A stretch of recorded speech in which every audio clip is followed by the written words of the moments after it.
advisor sent, and see if that will bring some clarity on how the battle would have gone or not have gone, since, as you may have seen in the previous video, I couldn't really end that battle because it was horrible. Actually, don't watch that video if you don't want to have a total lag fest.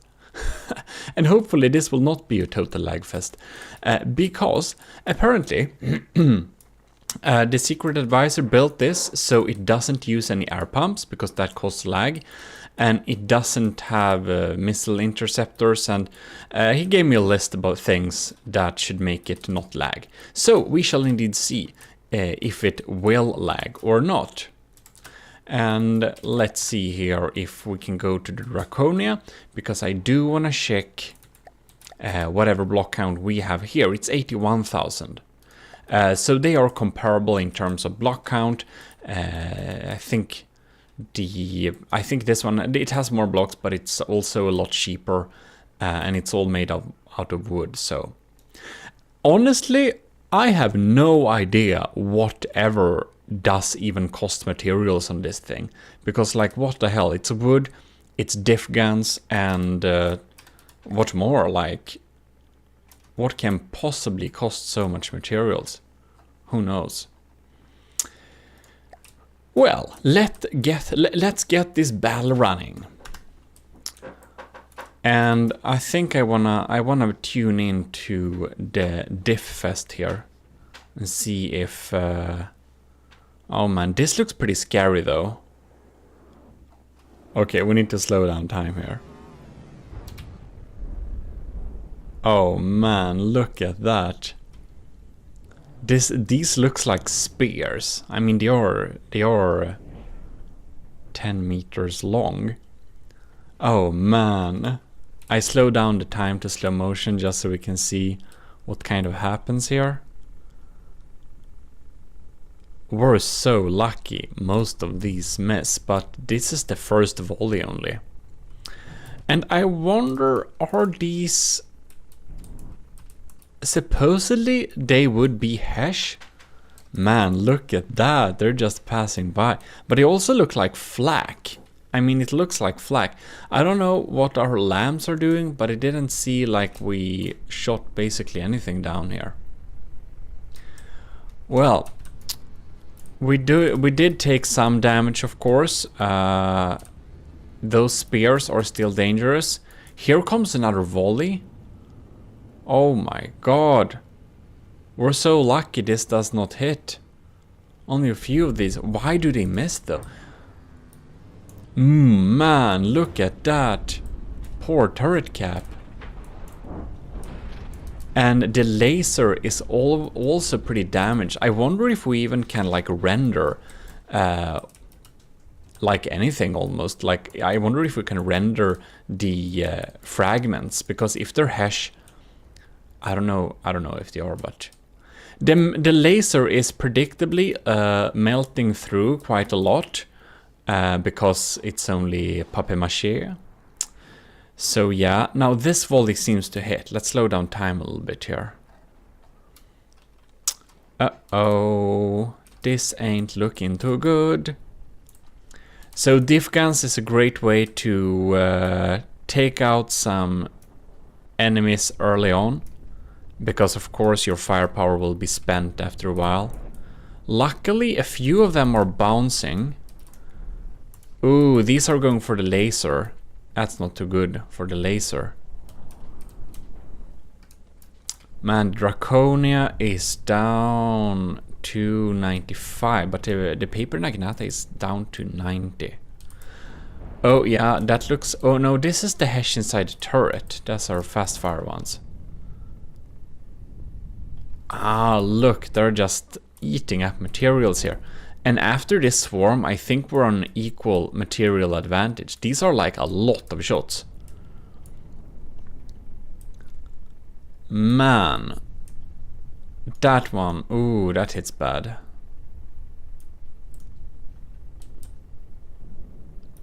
It's kind of not easy to hit these many, like, it's not easy to take these many out with lambs.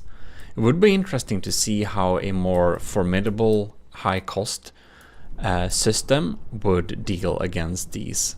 Like my lamp system isn't very expensive at all. It's kind of cheap.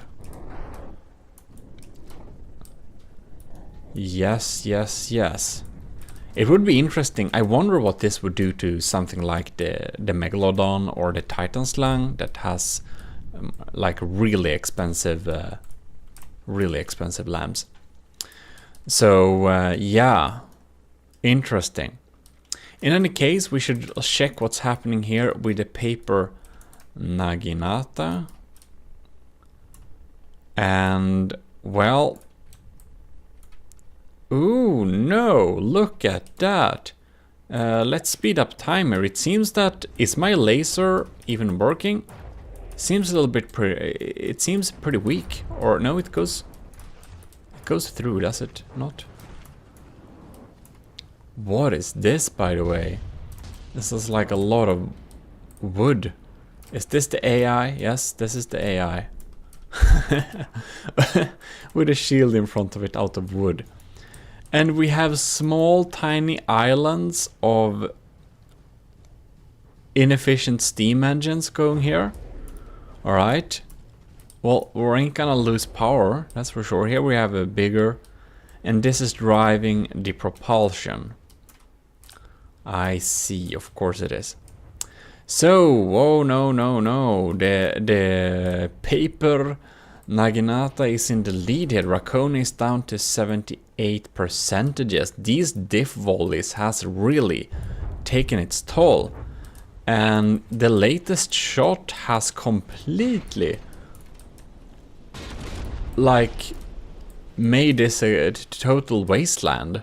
Look at that. The entire front is like gone. We just have some auxiliary crams going on here. And they still have shots to spare. Ooh.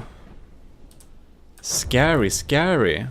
Yeah, it's not looking too good for the Draconia. These armor has really taken some beating. 1.6 million worth of diff guns, man. It's kinda insane. And they just keep coming.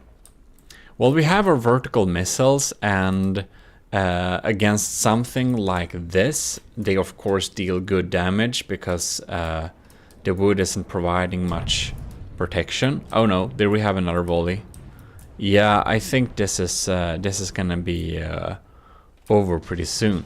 Like, look at these guns. How many barrels are there? I can't even count. It's like ish 20 or something per gun. So that's like, how many turrets do we have here? 1, 2, 3, 4, 5, 6. Oh, that's like a lot. It's like several hundreds of rods that can come in here. So because we have so much redundancy with all these diff guns, the amount of shots that can come from this thing is basically more than a equivalent turret, equivalent cost that just shoots shell like this, because its lifetime is gonna be lower. Yeah, spamming diff guns like this, we can really like having disposable guns in general, we can really deal some damage. Oh yes, yes, yes. Yeah, the papier-mâché method with the diff guns is a solid and powerful method. It works. It really does. Personally, I think it's a little bit boring way to build, because you're limited with like one material, wood, and like one gun. And that's diff guns, specifically using 10-meter rods, 500mm usually, and having chemical shells, so like frag, explosive, flak, HESH, heat, one of those. EMP, of course. So it's limited, but it works. It really does. And of course, the Draconia is set up to deal with proper armor. The Draconia is not set up to deal with papier-mâché diff gun targets. But it would be interesting, you know, I think we can specifically build something that could beat something like the paper Naginata with a also severe material disadvantage. Because as we don't have any defensive systems, lamps or anything on this, it's not too hard to just, like for example, my shots, I spend so much power on armor penetrating, and it's completely useless against a papier-mâché target like this. That Draconia has respawned, so despawned, so let's just restart and see if something else happens. Yeah, so here we go again. Let's just unpause this battle and see what happens. We're gonna hang out a little bit here with the paper Naginata class frontier by the secret advisor and see what's happening. What's this happening here? Yeah, so, oh god, that's so many shells. But anyways, if I would set up the Draconia to deal with something like this, or if I would build a battleship to deal with something like this, like against this, since it's empty air, heat and hash is completely useless against a target like this. So the Draconia has a lot of hash and heat, so I just changed those for simple high explosive. And in terms of the, yeah, frag also, a lot of frag.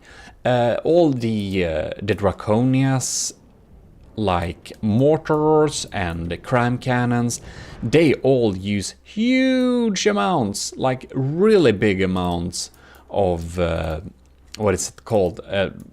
Like hardeners on the cram cannons to make all the crams survive a formidable LAM system. And of course a LAM system, like this doesn't have a LAM system, so it could have, but if we're building against it, we wouldn't need to care about that. And then we could, like, I don't know, triple the firepower of the Draconia. And if it had a LAM system, we could make everything hull points, and it could take out big chunks with when it comes in contact. You probably saw that cram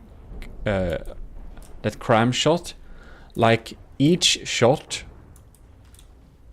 Now I don't know what happened. It just disappeared, didn't it?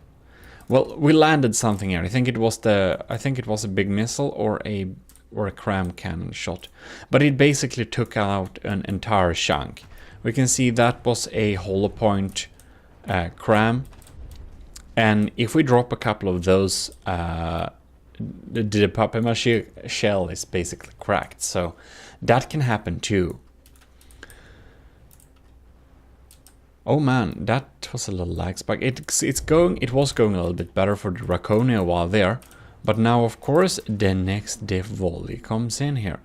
One thing that's also, if we wanna like deal with and survive something like this, the paper Naginata class, we could just build a fast ship that just circles around. I would expect that the Borderwise's Titan Slug would do a lot better against something like this, because he's moving sideways really fast. So that's like an interesting lesson. Like in the last best of 3, you could see that the Draconia did one over the Titan Slug Mark II. It seemed to be it did win that. So we could counter like the Titan Slug with the Draconia, but the Draconia can be countered with this thing, the paper Naginata class front siren, because it's like 200k cheaper too. So it's a difference there. And we could of course build something to specifically counter this. So it's kind of a food chain, front depth food chain thing. Yeah, but anyways, good job by the secret advisor to make the paper Naginata class still be strong and not lag the system out completely. So that's cool. And it indeed is most likely gonna win this. It really, man, look at that damage. It looks like Hesh actually. You could see all that. You can see this entire area disappearing afterward. That has to be spalling. That's just not getting rendered. Yeah, it's probably hash. I wouldn't. I guess why would he use something else? The top on them did kind of look like hash.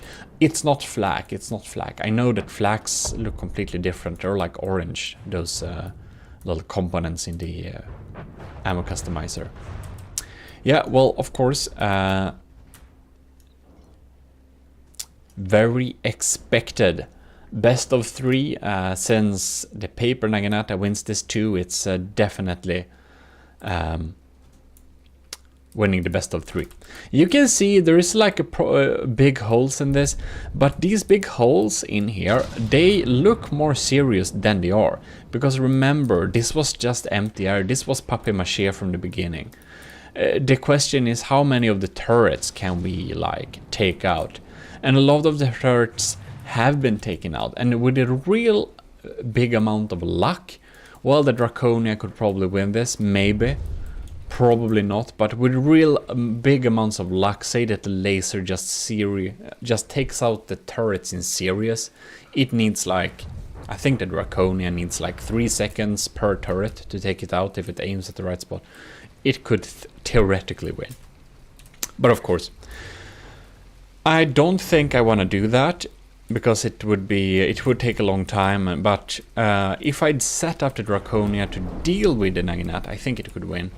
But in any case, let's dive into the earlier footage that we captured from previously, when we sat via Discord with Nova Galaxy and could check a little bit around, well, we could check around a little bit on what could win or not win when we looked at, I think it was, what was it? That really Hollowwood class ship. Quite funny name. Because that is quite interesting. Yeah, I'll just assume that Draconia loses this, because we have like small missiles to fire at this thing. And it's 10% above, but... yeah, well, I don't expect things... yeah, here we go. Here we go. In any case, what we definitely can do is take this opportunity to say, Army of GMODIST Invictus, this is just the battle, not the war. Yeah, those are hash, definitely hash. And say huge thanks to our commissioned officers in the Army of GMODIST, which is Stellar Admiral LCG Canyon. We have Captain Scubarox, Commander Aegean, Lieutenant Asteria, powered by Greed, and Tyler Russ. That's just from my memory, so I don't. I hope I didn't forget any lieutenant or above. In any case, thanks a lot for that. Let's dive into the earlier battle with the recapture. Really bad resolution, but anyways, here we go. This is what I mean. Like, this is legit just full zero lag.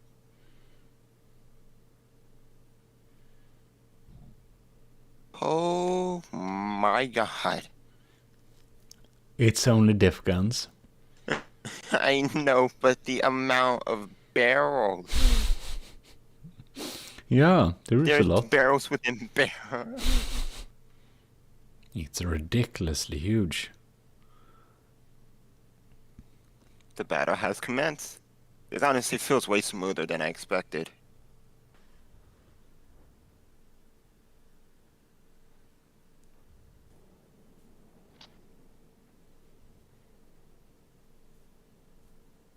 From the depth coding is kinda not so adapted for big things. Well, then we know that the Draconia is stronger than the Hollywood class. But can it fight two? Oh no. Yeah. Good to know. I never got to see the end of the battle, so it was good to know, and I'm happy it can beat it, because this thing is only half the materials of the Draconia, despite its size. Embarrassing, but yeah, it would be very embarrassing if a wood spam diff gun thing could beat the Draconia with half the cost. You could make something good enough for that at the same cost, like if you like really build it smartly. Yeah, I think so too. Imagine having a craft that goes in kind of close range and fire off 100 like blast guns, revolting blast guns. Blast gun. Oh, what's the Medieval name? Simple shotgun. weapon? Yeah, Yeah. some of the simple. So there we have it. I hope you did enjoy that. Pretty fun to see us battle that. And you can see that for some weird reason, it looked like the Draconia could indeed like win this thing, which was surprising since we just looked at the Naginata and it was completely different here. And maybe just the Naginata is just a superior design, just has more diff rods. And I guess countering the Draconia with another front-sider does make a lot of sense. Well, hello, you're watching GMODIST. We should now pitch the Draconia versus the Titan Slang. And these are my rules. You can see we have an altitude limit of a negative 500. No, 15, I mean. And we have the standard despawn rules and the sinking below 80% and sustain 30 seconds. And then we have the Draconia, the Mark II, which I updated several months ago. It's not recently updated, the Draconia, but the Titan Slang is recently updated to another version 2. So it will be highly interesting to see how it fares.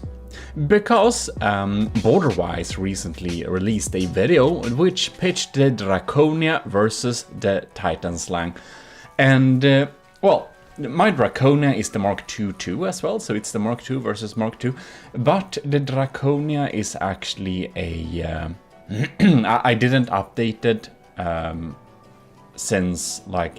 I did update it before I recorded my earlier best of 3 videos. But after that I actually didn't update it. But in those battles, the Draconia was honestly a little bit unlucky. And I do feel that... Borderwise made a video which pitched the Draconia versus the Titan Slang just like a day ago or less, dependent on anyways, the Draconia lost, and I was a little bit disappointed that the Draconia lost because it kind of lost on technicalities. It looked like it was going to win, but then it started to despawn because it was sinking, but it didn't look like it was sinking. It still looked like it was above waterline. Oh my god. So Borderwise has some pretty good lasers on his Titan Slang there. And, well, the laser on the Draconia, it is strong, but I honestly feel that the Draconia's laser is a little bit overhyped. It is a strong laser, yes, but it's... I don't know, I wouldn't say it's the main weapon on the Draconia. The main weapon on the Draconia is actually torpedoes. So the Draconia is a ship that's set up to battle against basically any sort of craft except probably aircraft that stays just above it. The Draconia isn't set up to only battle other surface ships, but it's set up to battle, well, other types of vehicles as well. It's more versatile. It has some weaknesses, yes, but it's set up to be a versatile ship. The Draconia isn't made to specifically beat, say, the Titan Slang. I only made it to match the Titan Slang's materials because I wanted them to, well, have a fair battle. In any case, Borderwise has a lot of anti-torpedo torpedoes. And these anti-torpedo torpedoes, they are basically taking out every single torpedo that the Draconia launches. And the Draconia launches a lot of torpedoes, I say. It also launches a lot of missiles, but torpedoes are its main game, I'd actually say. And the laser is very strong. But what makes Borderwise so scared of the Draconia's laser, that is because he doesn't have a good defense against these lasers. The problem with the Titan Slung, you can see we are digging through the bulk of the ship, and we are zapping through heavy armor here. And why can we do that? Well, now I haven't double checked this, but probably the Titan Slung doesn't have enough smoke protection. The smokes that the Titan Slung probably have is not strong enough to shoot down the or they are not strong enough to like diffuse the laser. Now something's happened a little bit with it. Oh no. Oh my god. Are you kidding me? Okay, we just paused the game here because we gotta check this. This is really bad. So, the thing is, the Draconia launches a lot of missiles and a lot of torpedoes, and Borderwise has oh yes, it came online. Oh no, come on. So I'm getting off rail there a little bit. This is a scary battle. The Draconia is down to 90% and the Titan Slung is still at 95%. So it unfortunately really looks like the Titan Slung will win this thing. We'll see. We seem to have some problem with the laser, and the thing is, the laser is a little bit overhyped. But it's basically the perfect counter against the Titan Slung. The Titan Slung is weak against the lasers.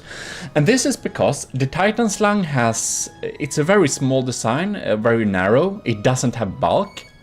If you want to protect yourself against lasers, you need bulk. And the Titan Slung doesn't have bulk. Then I would suspect that the Titan Slung does not have proper laser defenses. I think that the smoke is too weak or doesn't activate properly. Probably it's too weak, because I would suspect it does activate properly unless we shot off some laser warners with EMP or stuff like that. I guess their EMP is susceptible, not sure. Ooh, look at those beautiful cram motors. And the thing is that the smoke, you can set them up to be different like strength. And if the smoke uses a lot of material per second, they will be stronger. And you need to make your smoke decently strong in order to actually properly protect you against a strong laser like this. Then, what does Draconia have to protect against the Titan Slung's lasers? Well, the Draconia basically surrounds itself with shields. Oh god, oh darn. The laser is absolutely gone now. Damn. So the Draconia's laser is completely down. And this is really bad news for the Draconia, because the Draconia's reliable way to deal damage is actually using the laser.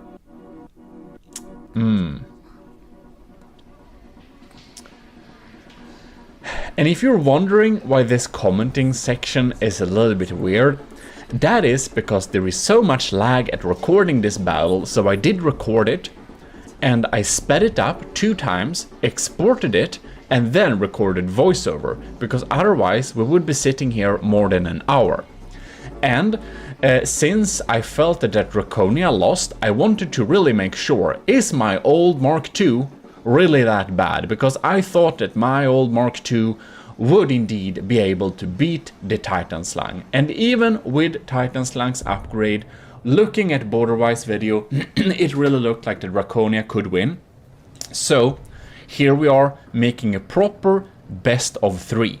However, I did have to speed it up 2 times, and when I've sped it up 2 times, you can see it's still slow. It's 4 minutes into the battle in game, but we went 8 minutes, and this would have been 16 minutes before the speed up. So some parts are sped up, some parts are not sped up, but in general, I sped this battle up 2 times just to make the FPS reasonable and the battles not too long. But in any case, the Draconia's reliant way to deal damage against the Titan Slung is its laser, and now the Titan Slung has taken out Draconia's laser. So the Draconia seems to always lose against the Titan Slung if the Titan Slung is able to take out the Draconia's laser early on. If, say, I would upgrade the Draconia to a Mark III and make it have 3 missile turrets that are connected up to the same laser turrets that are connected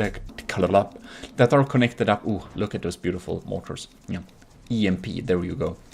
But anyways, if I had 3 laser turrets connected up to the same laser pool, I think that the Draconia would never lose against the Titan Slung. It's a little bit bold to say this, but that's kind of how I feel. If it had multiple laser outputs, which a lot of you have suggested me to do, but it was a little bit too much work and I didn't feel like doing it, so I didn't. But if I had done that, I don't think that Draconia would lose. So border-wise, having a narrow design, also one way you could take out now I'm mixing things up again. Like, one thing you could take out the Titan Slung would actually be railguns, and the Draconia has a rail-assisted gun too. And actually mortars. So another thing that's kind of overhyped on the Draconia is its mortars. The Draconia's mortars are actually fairly weak. However, they have a lot of health points. And if you have a really weak deck armor, which the Titan Slung doesn't have, the mortars can surely be dangerous. But what actually is the main purpose of these mortars is to confuse the LAM system. Because the LAMs focus on these mortars, and the mortars are mainly only harder. They're actually hollow point mainly. Some of them have a small payload, like armor piercing EMP, armor piercing high explosive, but the payload is very small. God damn it, I think we're lagging a little bit here. Yeah, we can see that the Draconia is down to 60%, while the Titan Slung is actually at 94%. Special negative shout out to Dead Pirate Lenny. I saw that comment on Borderize's video. I will remember it. Let's hope that the murderous baby seal is performing a little bit better. So basically, Lenny hates the Draconia because the Draconia it's a strong ship. Okay, the Draconia lost the first battle. So we'll see if the Draconia loses the second battle or if it wins the second battle. Alright, so here we can see the Draconia is completely obliterated, and the Draconia has a rail-assisted gun. I think it's armor-piercing high explosive and armor-piercing EMP, I don't really remember. But it does deal reliable damage against the Titan Slung. But Titan Slung has basically heavy armor and era all around, which is an armor scheme I would not recommend because it's too expensive. But it is efficient against the Draconia's armor-piercing EMP or armor-piercing high-explosive shells. It is really effective against that. But otherwise, like, to be honest, if I would set up the Draconia to specifically beat the Titan Slung, I would of course add more laser, but I would switch all my cram cannons to APS cannons that shoot fast because his lambs are really strong. Anyways, let's go battle 2.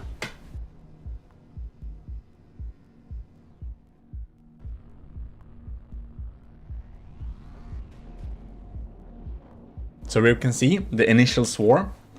The Draconia's initial swarm is very strong. Oh, the laser is burning up the side there. I do not think there is much smoke there actually. I don't think that smoke uses a lot of materials per second. It just melts through. And the Draconia has shields all along. Don't forget your shields. The shields really decrease the laser damage too. So you should have shields. You should have smoke. and you'll be pretty safe against lasers. But if I would set up the Draconia to specifically beat the Titan Slang, I would change all my crams to APS, because APS would get through his lambs much better. The mortars, they're doing a good job. I would actually decrease the payload on all missiles and make them be almost only reinforced bodies, because you can see my huge missile there. It's coming in. Both his main lasers, the missile interceptors, and the lambs focus on it to kill it, and it dies. But it almost gets through. Like, a lot of the missiles almost go through. So I kind of feel like if I would set all my missiles to be mostly reinforced bodies, I actually think my missiles would go through. So Borderwise spent a lot of material and resources on a very strong LAMS and CWIS system. So he spent a lot of materials on defensive measures. And there is like an enormous, like super big swarm of anti-torpedo torpedoes too. And these are like a game changer. If he wouldn't have them, I don't think the Titan Slang would have stood a chance. If he had like cut down the anti-torpedo torpedoes to like half for a third, I do think the Draconia's torpedoes would very much eat it up. So the laser is digging through the engine here, and for the updated Titan Slang Mark II, the engine is no longer one big steam engine we can zap with the zap, but it's actually a spread out engine all over the place. Which is very good for the Titan Slang, because usually we could just zap it a little bit and it would sink. And now it doesn't do that. So that's a really good job of Borderwise to fix that engine problem, because that was a big deal. Like his engine there, it was really big weak point, which I think we exploited to win several times, just zapping the engine so the lambs didn't work and then the missiles just ate it up. Not the torpedoes though, because the anti-torpedo torpedoes, there's so many of them, they just destroy every single torpedo we can with. I don't know, if I would set up my torpedoes to almost only be reinforced bodies, I don't even think they would get through. I don't think that. But you can see my mortars actually confuse his lasers from time to time too. So the main lasers are focusing, doubling as a CWIS system, which my laser is doing as well. Oh, there goes my EMP pack. God damn it, laser! If you don't get online, you'll lose this battle. Draconia! Murder! Fat murder baby seal! Get up straight! Get your shit together! What's up with this railgun? Half is fine. So that's really funny. In Borderwise's video, he thought he took out my APS cannon, but he only took out half, as far as I can see. And the laser seems to be mighty fine. That's good. So the main gun on the Draconia, it's a divided system, so it's half and half. So you can destroy half of it and the other half still works. So that's really nice. It's kind of symmetric like that. It's like an independent dual system, which is great for redundancy. Since we spend a lot of materials on the barrel, and as for APS and cram, if you can, always have several barrels, because only having one barrel for a big turret is too risky. Ooh, that's a little EMP zap. And oh, if I would set up the Draconia to specifically beat the Titan Slang, I would definitely make my pack a piercing pack, and I would probably make more piercing packs. All the cram cannons, or regular cram cannons, I think I would set them up to be APS, because you can see his lambs are taking out some of them, and that wouldn't be the case. I said more outputs for the laser, more reinforced bodies for all of the missiles, because he has so much defenses.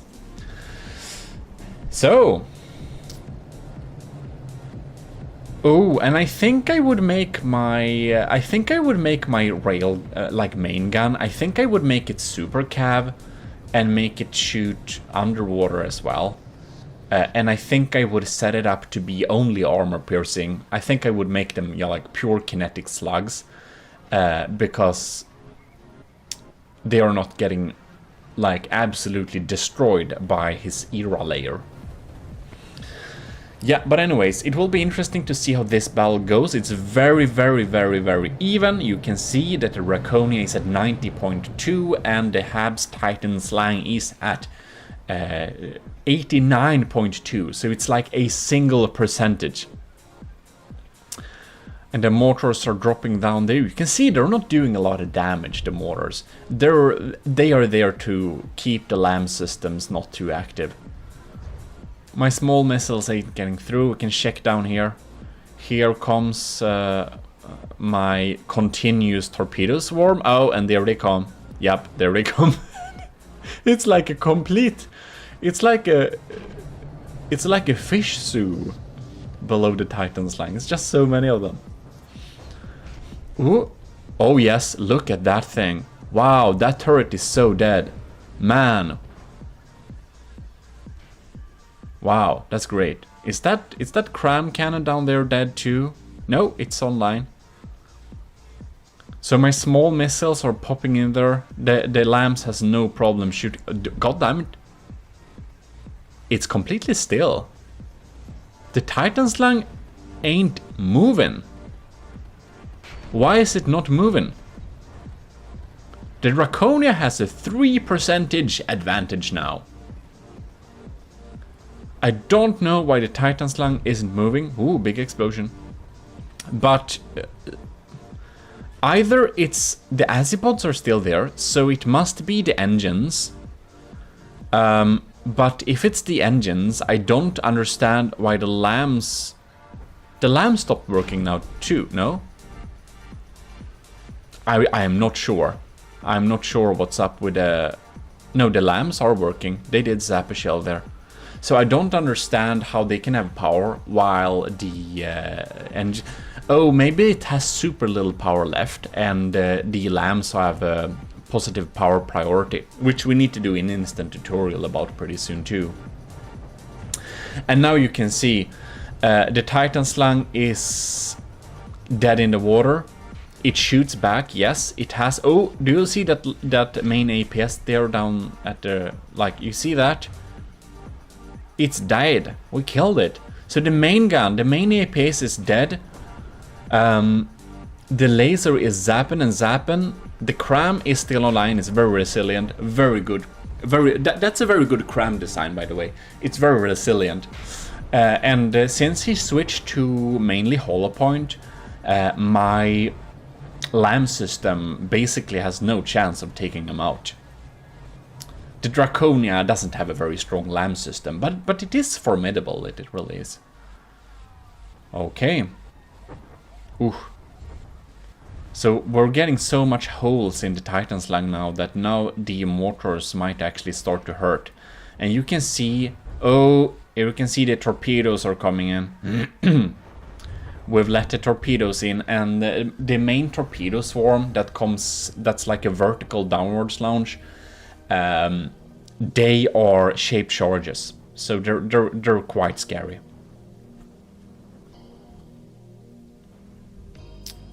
And we see.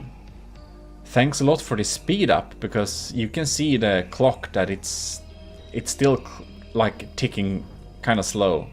It's a little bit janky. But in the first battle, you could see the Draconia's missiles, because of the lag, they just stopped working. They were launched, and they lay flat on top of the Draconia, and it was like, why? What's up with this time desync thing, whatever. God, that's a lot of holes.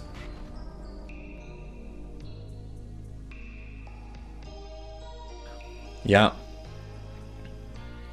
Seems like the main gun is it, does it work? It looks like it might almost work. Crazy that. Yeah. The Titan Slung lost this battle. So, beautiful. Let's go to the third battle. So, right now, Borderwise has won one battle with his Titan Slung, and the Draconia won the second battle. Beautiful. So we have 1-1. Let's see on the third and decisive battle who's going to win this best of 3. The Draconia's initial swarm is pretty formidable. We see we tore some holes there. Oh my god. The LAM system let through some missiles from the front there. We got some turrets on that blast. You can see the laser is digging in its side there.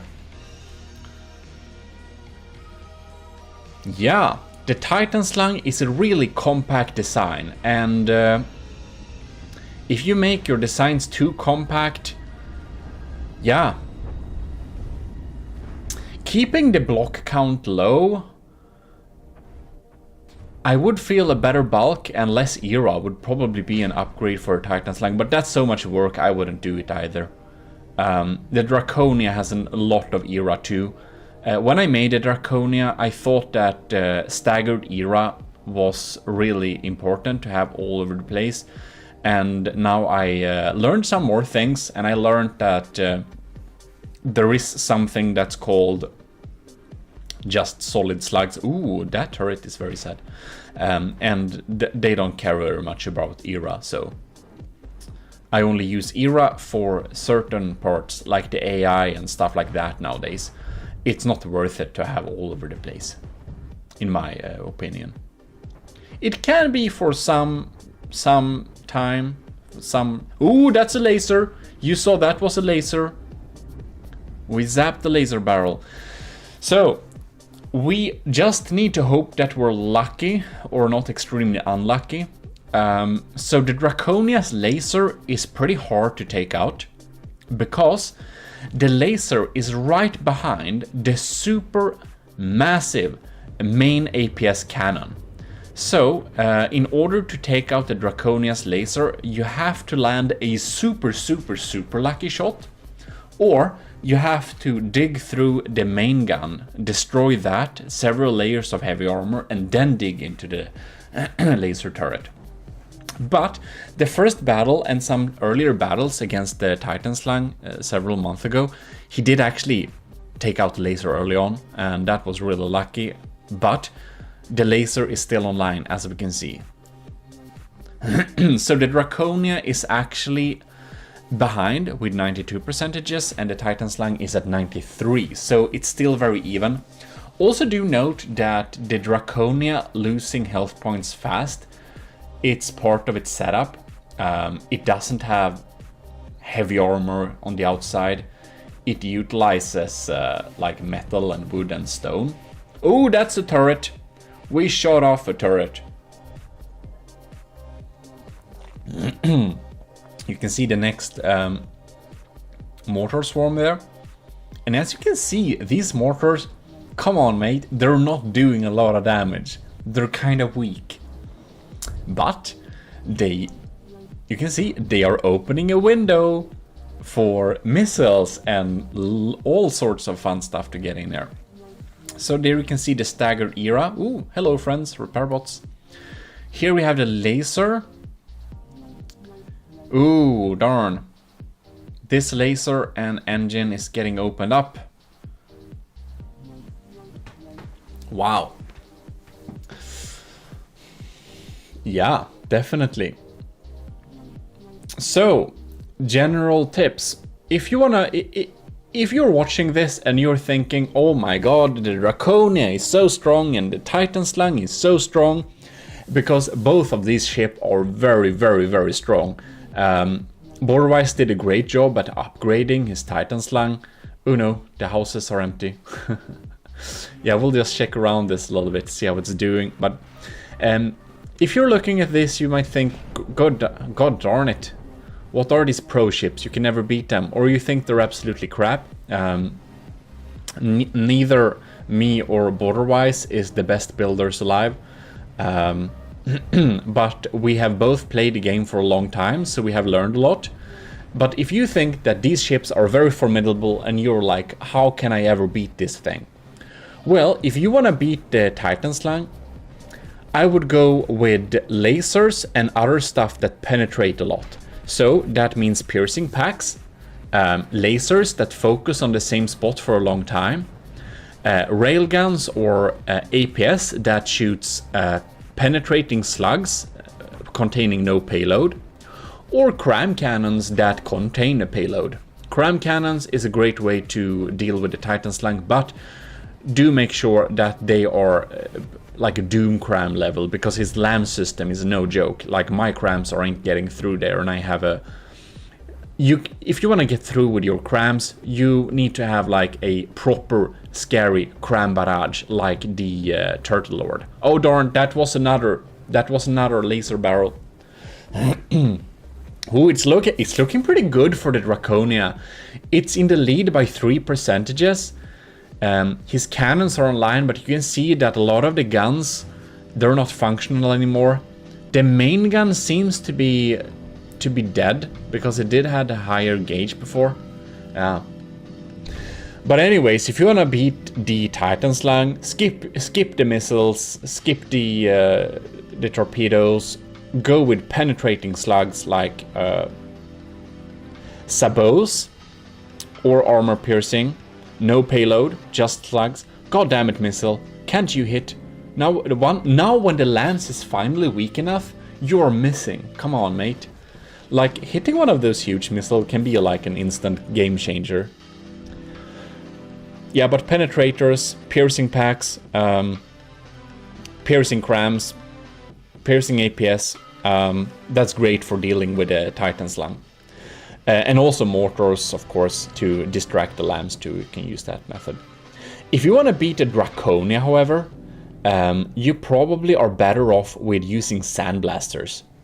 Things that just blow up a lot of stuff. And if you're using sandblaster, come on, mate, are you gonna miss too?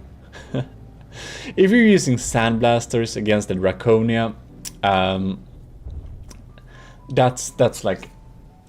that's reasonable to take out defensive points, taking out the laser even, stuff like that.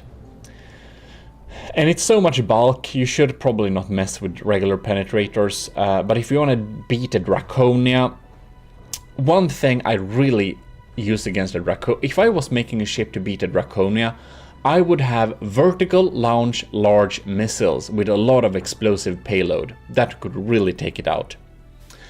Another thing you could use to beat a Draconia is actually crams. Crams is a great counter for the Draconia, and that's the reason why border-wise Titan Slang does have the potential to win over the Draconia. But now we can see the Draconia is still at 87%, while the Titan Slang is down to 74%. Wow, it's really looking like the Titan Slang is going to lose this best of 3, which makes me very, very happy. Because I did think that you know, a loss is a loss, but the Draconia losing on technicalities was very boring when it was about to win. So fun to see this best of 3 here. But honestly, the Titan Slang did win one battle, so, you know, it could have gone the other way around as well. Yeah, as I said, if border-wise Titan Slang can disable the Draconia's laser early on, it has disabled the only way the Draconia is dealing reliable damage against the Titan Slang. And then we can... ooh, that's a big explosion. Yeah, you can see Titan Slang down 66%, lamps are down. The engines aren't dead this time, now it's actually moving pretty fast. But now you can see the missile swarm and, yeah, not the torpedo swarm though. The anti-torpedo torpedoes are doing the job, but the missile swarm is coming in. The cram shells are coming in. The Draconia basically cannot lose this thing. And now you can see that The Draconia has a lot of holes, but the bulk take up most of the damage. The small fast fire turrets are not doing much, but the mortars, the missiles, engines, everything seems to be absolutely fine. Well, I must actually say that I think the Draconia is doing a good job. I'm happy with her performance. The Draconia is still a strong ship and is able to win this best of 3 with the updated Mark II Titan Slang. That makes me very happy, and I feel that I don't need to upgrade the Draconia. The Draconia is pretty good as it is. And now the Titan Slang is sinking and collecting penalty points for sinking. Ooh, look, and now finally my missiles and torpedoes. Oh, the torpedoes are finally getting through. I would suspect that a lot of people... Oh, that's a win. It's official. The Draconia is the winner of this best of 3. Yeah. If you have tried to pitch your ship against the Draconia, I bet that its torpedoes probably took you out. Look at that. Man. The laser... Oh, and the lamps is actually on top of the laser, so it's kind of protecting it also a little bit. Man. Well, that's pretty cool. I'm happy. I'm happy. It doesn't look too damaged either. You can see even the captain's little compartment there, the architecture, it's still intact. A new challenger has appeared. I don't think I'll need to remind you about the Draconia, but here we have the sharpshooter. If you really are new to the channel, this is the Draconia, and we spent a big series building this thing. It's a pretty strong, pretty big, pretty unique, pretty fat, pretty interesting battleship. That's also known as the dangerous baby whale, murder baby whale, big size. No, baby seal. It looks like a seal, not a whale. What am I saying? Anyways, here we have DP Lenny, or Captain Lenny's a little build here. Oh, so these are a little nose with propellers in it. We have some radars going on here. Sharpshooter. Dread Pirate Lenny. The name is changing every time. What can we say? We got some smoke coming up there. We got the pretty thick LAM system here. We got some cool mimics, and this is a great use of camouflage. Like, do you see this? This ship does indeed have details, but it doesn't have very many details, but it looks very good because it has camo. So if you want to use camo, this is a... Ooh, what? I know this piece. What is this piece? Oh, it's doors. It's doors. It's the door frame. That's the windows. Cool. We have boys, a little interior space. Very nice. And we have a top floor, which you reach from outside. Oh my god. That's so cool. Okay, guards with machine guns. Is this... Are they guarding the door to a toilet? Seems like it. Alright. Here we have the captain, and we got some personnel. Is his clenching his fist in anger or in winning? I don't think they have high hopes for this battle. Okay, ladies and gentlemen, do we feel ready? Very welcome to the channel. Huge thanks to our patrons: Stellar, Admiral, LCG Canyon, Captain Scoobrooks 125, Commander Eugene, Lieutenant Asteria, Cadet, Shark 93, and Marty McBacon. Thanks a lot for supporting the channel. And now we should be getting into this little video, so let us click a play button. There it is. Okay. Ooh, my boys are going low. Draconia 99. Draconia is in the lead. The laser is just frying. It should not aim under the ship. Why does it aim underneath? Who knows? Oh my god.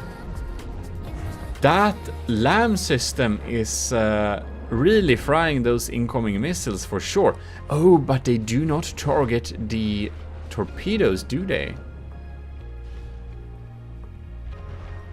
Interesting. I wonder how they deal with the cram mortars. Well, that was a miss volley, so it didn't matter very much and all. Anyways. Kinda curious. It seems that the lambs are like trying to zap. They're doing a good job taking out the constant damage dealing stream. And DP Lenny, it follows the rules. Max for repair bots, similar cost, no spamming. Yeah. So it will be highly interesting to see. I like this side armor scheme here. We got some slopes going on there. Yeah, that's some serious protection. But it's like pretty flat. And the thing that's dealing the damage is the laser, so if it was flat or not wouldn't matter. Oh, we see APS parts in there. You know what I just realized? I realized we need to boost my performance. There we go. Sorry, Camo. We could see it for a while at least. Alright. Yeah, this is why I unfortunately can't feature those very cool mega wood battleships. Oh my god. There's a so funny image of my Draconia beside a potential challenger, but I couldn't do that battle because it would lag too much, so I had to decline it. But I should post this image on like YouTube page or something. It's going pretty well for the Draconia. It's still at 98%. That went through. My boys, they are swarming. The sharpshooter is trying to shoot sharp, but the Draconia is so big you can't shoot sharp. Yes. Interesting. Oh no! The entire crew is gone! No, the entire crew isn't gone. It's the poor man in the combat station. He's sitting there. He's chilling. And this is a terrifying view. Oh my god. Would not want his job. That laser though. Damn, it's a good laser. It's the good laser. Zap, zap, zap. We'll do a best of 3, of course. This is not a painfully long battle. So, it will be interesting to see if these turrets or something would be able to sharpshoot something important, so it goes in an entire other direction next time. We shall see indeed. You see those, oh god, that's my phone. You see those frags I posted? I put there? They have like a super sharp angle of fragment. So when they get shot down with lambs, they still do some damage, and that was kind of the thought behind it. That they should at least like do some damage no matter what.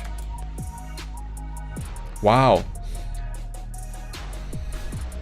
Well, I'm feeling that this ship should be more formidable than it kind of felt like during this battle.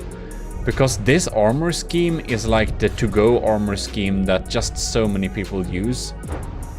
And I'm thinking it might be this flat surface, but to be honest, the laser dealt most of the damage, I believe. One thing that I would say is that... No, it's actually 2 layers of metal. Okay, we can't even say that. It has, yeah, it has proper armor. Yeah, interesting for sure. It's going low. It's going low. It's gonna collect some penalty points for being submarining soon. Who knows?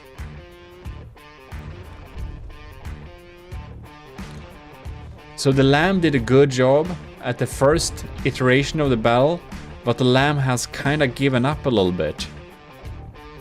And this deck is... What about this deck then? Interesting. It's like alloy and metal. It feels like pretty standard procedure. At least the laser has been EMP protected all along. But yeah. So that's... Our EMP didn't touch the laser. That's good for it. Yeah.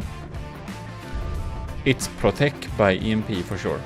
And remember, if you miss like actually one single little poor spot when EMP insulating a laser, like the receiver or just one little part that's actually physically connected to the main structure, your laser will be very sad indeed. The EMP will find it and fry it all. Just fry it, yeah.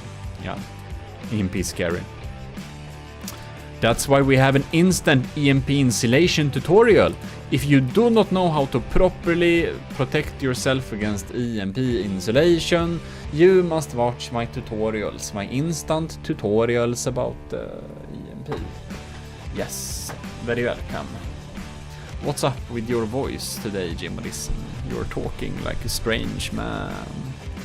GMODIST, that is because you are a strange man. Thank you, GMODIST. Stop talking to yourself. You're becoming even more estranged than this poor, huge missile who completely failed. Did you hear me? Failed to reach its target because it was stupid and didn't turn good enough. DP Lenny is down to 69 and it's dropping from there. So... it ain't looking particularly... Oh, it did hit. Are you kidding me? It actually hit. Good missile. Very good missile. Maybe there is hope for me too as well. GMODIST, don't kid yourself. You will always be weird. Oh, look, that beautiful EMP frying. Oh yes, those laser components. Eat, eat, eat. Yeah, 65%. This starts to feel unfair. Like, how is the Draconia doing? It's doing absolutely, completely super fine. It's like... Nemas problemas. It's not able to turn the speed that this super quick sharpshooter still moves at. But its weapons are lined up. And... it's dealing some damage, if you know what I mean. It's only the like, well, the turret on this side. They ain't doing nothing. And the huge missile that's like barely hitting. Does it have any anti-torpedo torpedoes then, I wonder? Yes, it does. That was a couple of anti-torpedo torpedoes dropping there, I believe. And my shape charges are probably just filling the inside with frags. Ain't them? It should be. Yep, we see frags bouncing around like angry bees inside of there. Like angry beasts. Alright, we're down to under 55 in like next volley, so we can... Yeah, no ace in its sleeve appeared, so even though we would have guessed the outcome of this battle a lot earlier, it's also submarining very soon, so I do believe it's going to be very much disqualified. Oh yeah, there we go, it's officially despawned. Well then. The Draconia is ready to rock and roll. Rock and roll. Yeah. Isn't this pretty terrifying? Yes, it is. Okay, let's see what's happening this battle. Sharpshooter is here again, popping up. Somehow it has camo this time. Who knows how this game works? I don't know what it shoots, but it shoots some pretty quick shells, so we're pretty sure we can't defend against them. Oops. Maybe I can just stop the game and take an actual look. These are armor-piercing solid warhead bodies with... Is that the timed fuse or something? I think it's the case. Ew, maybe it's my anti-missile torpedoes. Oh no, it has one. It has them, for sure. Some medium ones as well. But my torpedo barrage is just a little bit insane, so it's possible that it will not have time to deal with them. We're gonna follow these guys because these are quite evil. These are the angry bees. And we'll see how we go. There we see. Oh no. Oh? They got popped, yeah? Okay. The anti-torpedo torpedoes are doing a good job for sure. It's just not enough. Ooh, cool additions there. Okay, now... Oh god damn it. Thank you. So how's the Draconia doing? Ew, these are some holes. Yeah, that's some nasty penetrators for sure. It's like blasting deep holes here. But the Draconia is pretty thick here, so...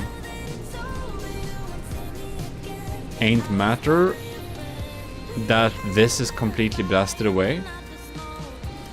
The main gun isn't even touched. And that packs some punch. Let's follow one of my medium vertical launchers.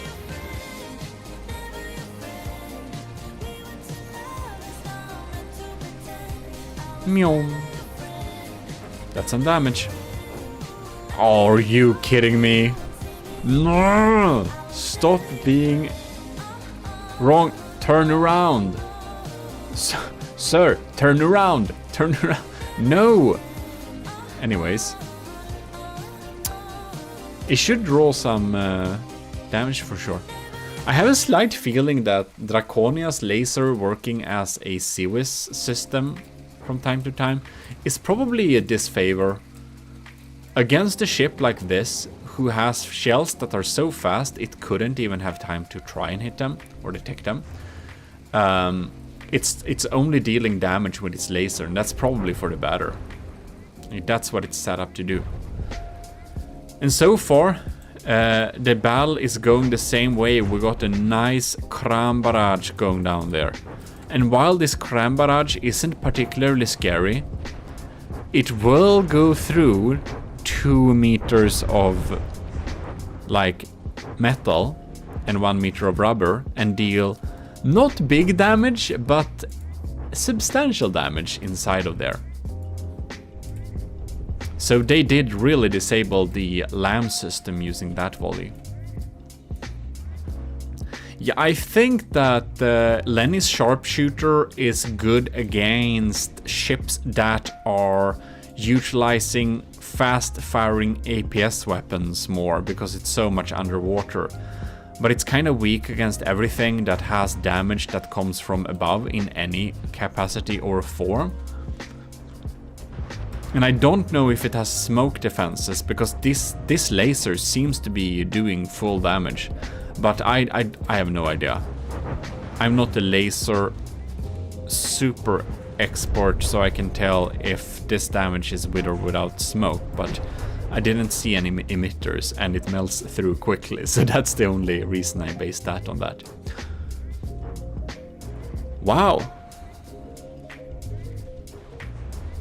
I'm kinda impressed that the Draconia is doing so good again. Because this armor scheme, it ain't bad. I will tell you that. This is not bad. I don't think anyone will tell you that this is a bad way to do it. It's a pretty standard way to armor. And it's going pretty well.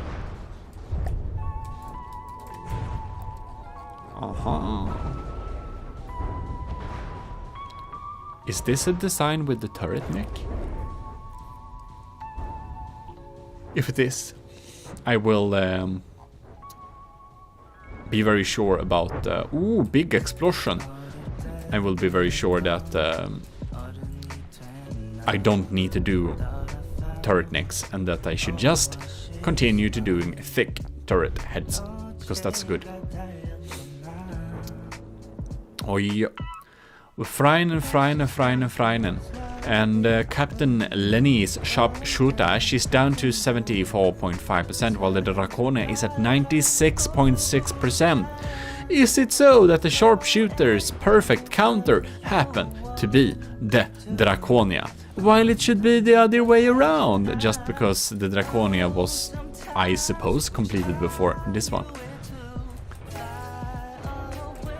Very interesting in any case. It looks like this is a solid win for Draconia once again.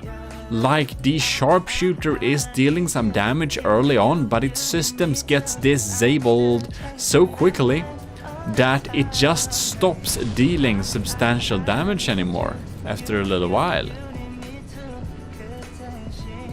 Is this thing even working? Who knows? No one knows. My anti-missile missiles has to be completely useless during this particular battle. And the needles, the 1,000 needles are needling. The decoys should also be pretty useless this tournament. Oh my god. Okay, I wanted to follow the crams, but whatever. That was a cool view in any case.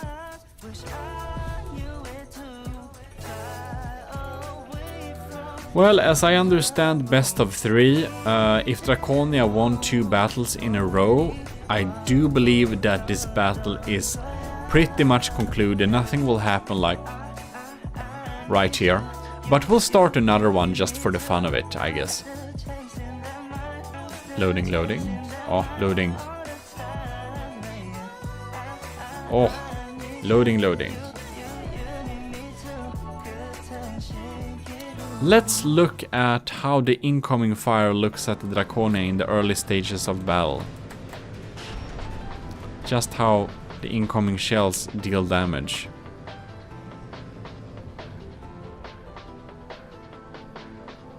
I don't see any incoming shells. No. That's some deep damage for sure. But only the front part of the ship. It's pretty massive. These guns ain't got what it takes to get through the thick seal skin of this sturdy fat baby seal Draconia. No. You can see it goes through here, deals some damage, it fries and blocks, just... But this front portion is actually specifically built to do that. I will give myself that, because it really is.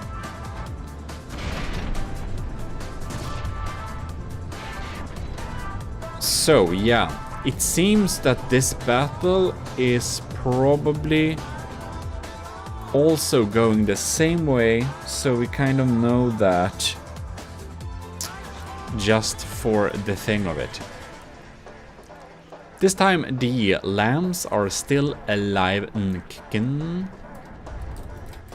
Let's see how the sharpshooter is doing today. The turrets are very sad. We have blasted. You know what, my needles, my 1,000 needles They, oh, god damn it, stop missing. The 1000 needles, they are working exactly as a sandblaster. They're working as a sandblaster APS. That's their function. They're sandblasting away. So it successfully, like those small missiles, successfully sandblasts away the turret's capability. I do think that the sharpshooter probably needs a more efficient or selected targeting LAM system or more protected line system, something. Because the LAMs does protect against this thing in the beginning, but then it gets taken out, so if it had a sturdier LAMs, I think it would be able to survive a little bit better. Because it really feels like these 1000 needles are actually sandblasting it away. Oh, poor things. It's like they aim against the deck here. Ooh, and I know why. That's because some of the AIs are set up to target blocks above water, and well, there ain't very many blocks above water, are there? There we have APS ports. Well, well, well, I will have to say that is indeed a clear win for the Draconia. Good game, Captain Lenny. Thanks for your submission. It was interesting to see.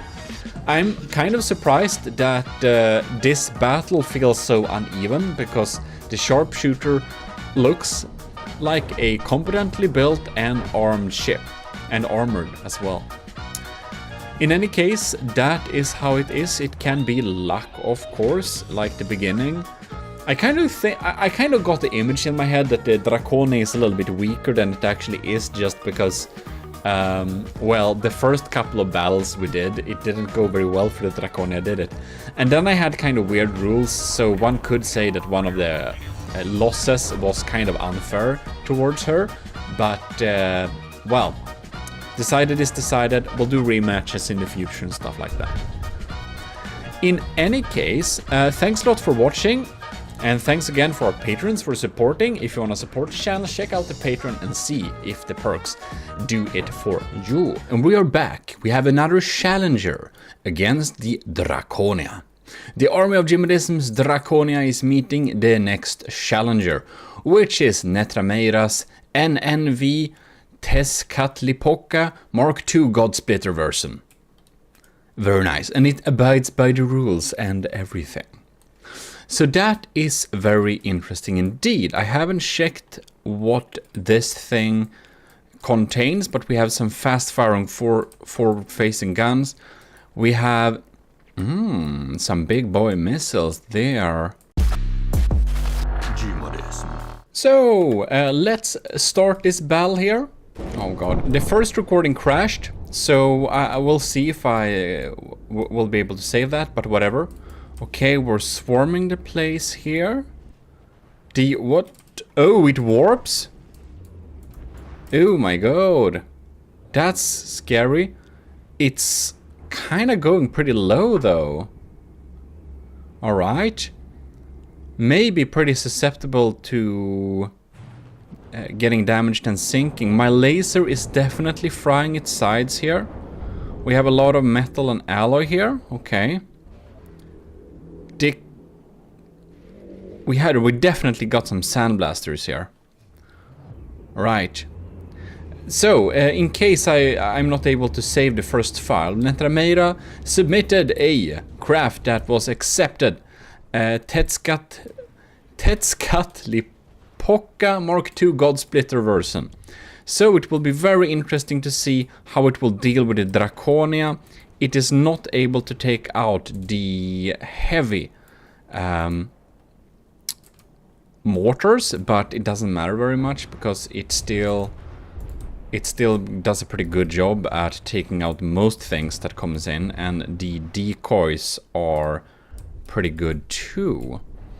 I wonder how our torpedoes are doing. So the anti-torpedo torpedoes can't defend. Ooh, I see some pack parts there.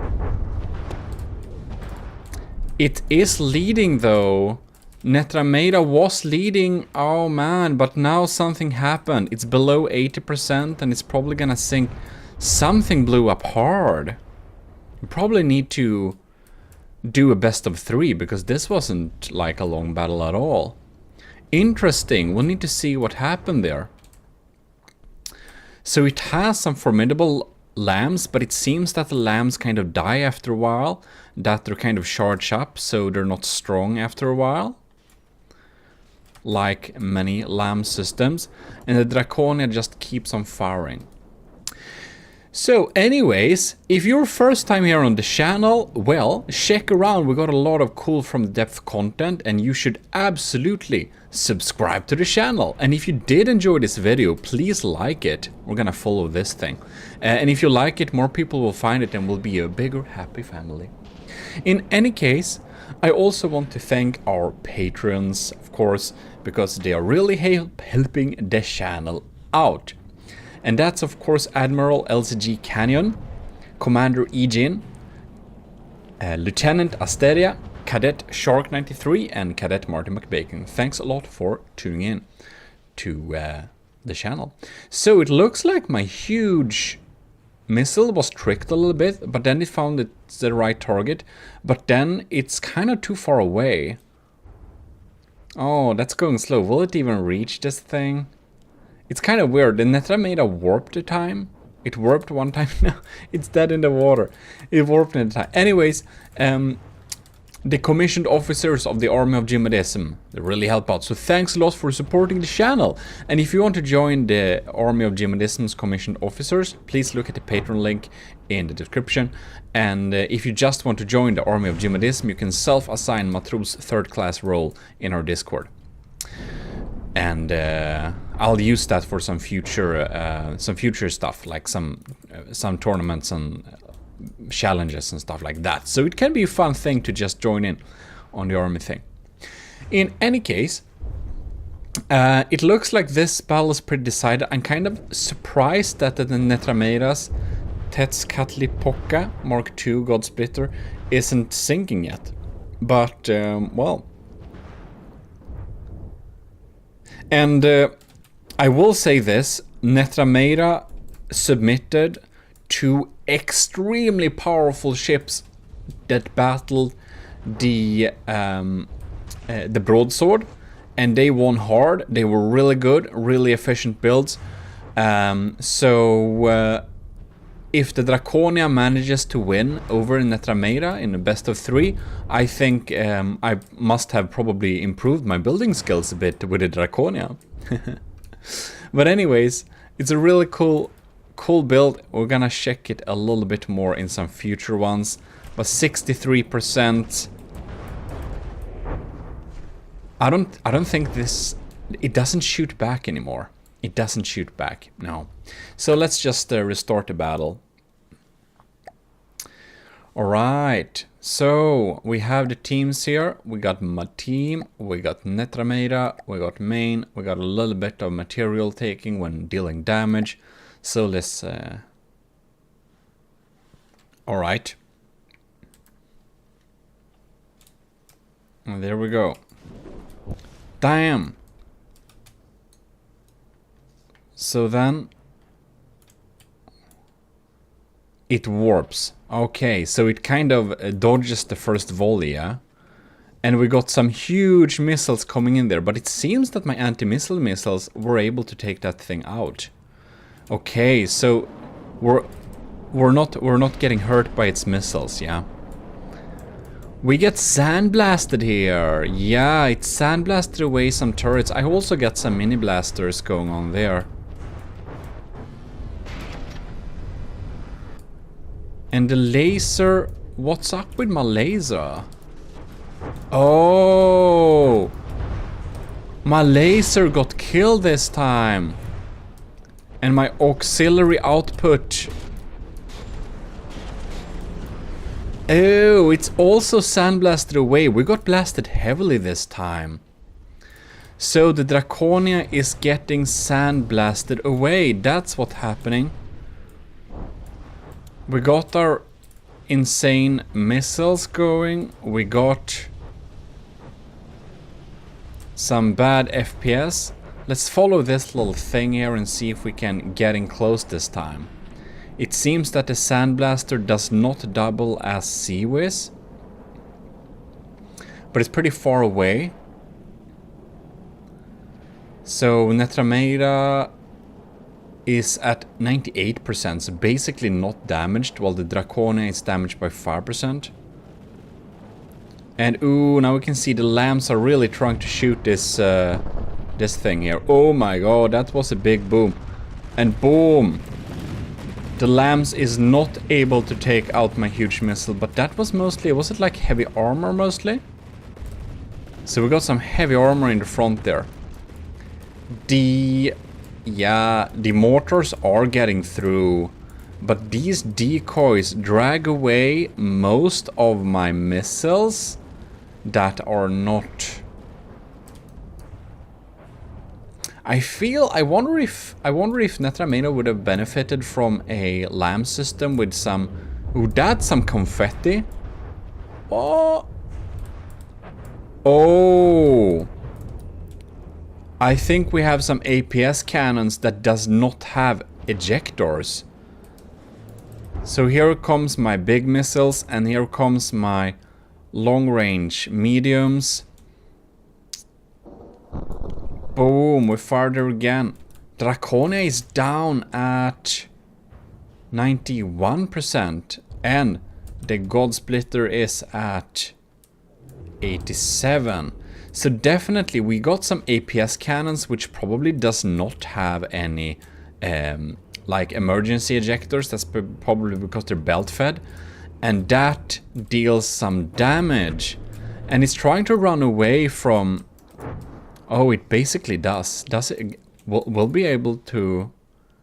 It just backs away so quickly. Damn. That missile won't reach, will it? And it's basically stopped firing back. We've got some more parts there. That's probably due to the EMP damage that I deal all over the place. And here we got some frag EMPs. Yeah, you can see there the EMP got a lot of laser parts there. The Draconia is still at 91%. It's of course... It got real damaged. Like the Sandblasters really took out the lasers like early on. And that made it so we made much less damage than we would have otherwise.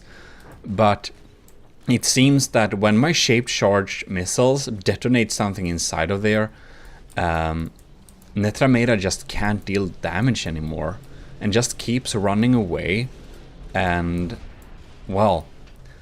The Draconia isn't well suited for long-range battle, but it's good enough to still do damage. What's happening with our main gun here?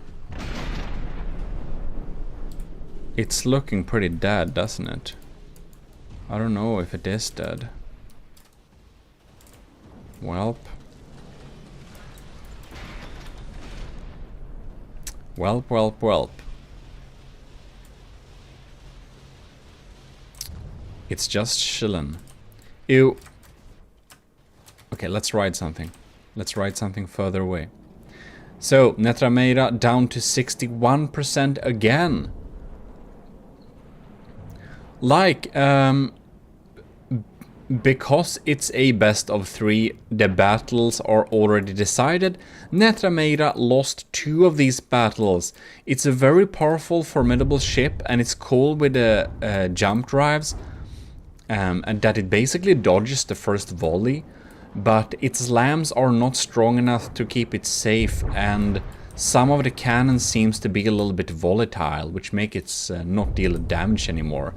And my anti-missile missiles seems good enough for taking out those huge missiles.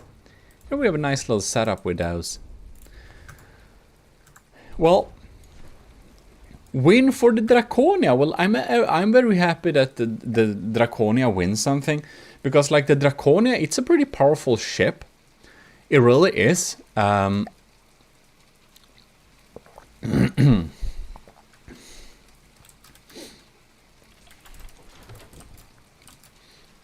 I just kind of felt that the Draconia has been a little bit unlucky, the latest battles. Because, like Borderwise's ship, the Titan Slang, it was basically sinking, so it was like underwater. And I should have made those rules clear a little bit, but a lot of you who were watching the video like thought that like, hey, the Draconia should actually have won that. So that's like one thing. But yeah. So because I still counted this at losing, even though the Titan Slang was underwater, it kind of, you know, I don't know. We'll do a rematch when Borderwise has repaired his computer and made an upgrade to the Titan Slang. I'm going to throw the Draconia against him again, and we'll see if we get the same or if the Draconia gets a little bit more lucky this time. In any case, let's start this little battle here, because I just want to see. Bam! There we got like a big pack blast. Piercing packs. Ew! Damn, that's some penetrating packs, isn't it? It's pretty scary. There's like a shotgun pack confetti. It just pierces and deals like a lot of damage. And here we go, the sandblasting, it's really blasting away here. You can see like this cram cannon is a pretty poor thing. And my main APS is feeling real sad because of this, I think. And you can see that the laser got basically shortened off a little bit here. It's still working though. Yeah, it's just blasting and blasting. The laser is still online though, so that's one good thing. I do wanna... What's up with these shaped charges? Are these... Oh, are these torpedo secondaries? No, they're just being stupid, okay. Or fast fire arrow, right?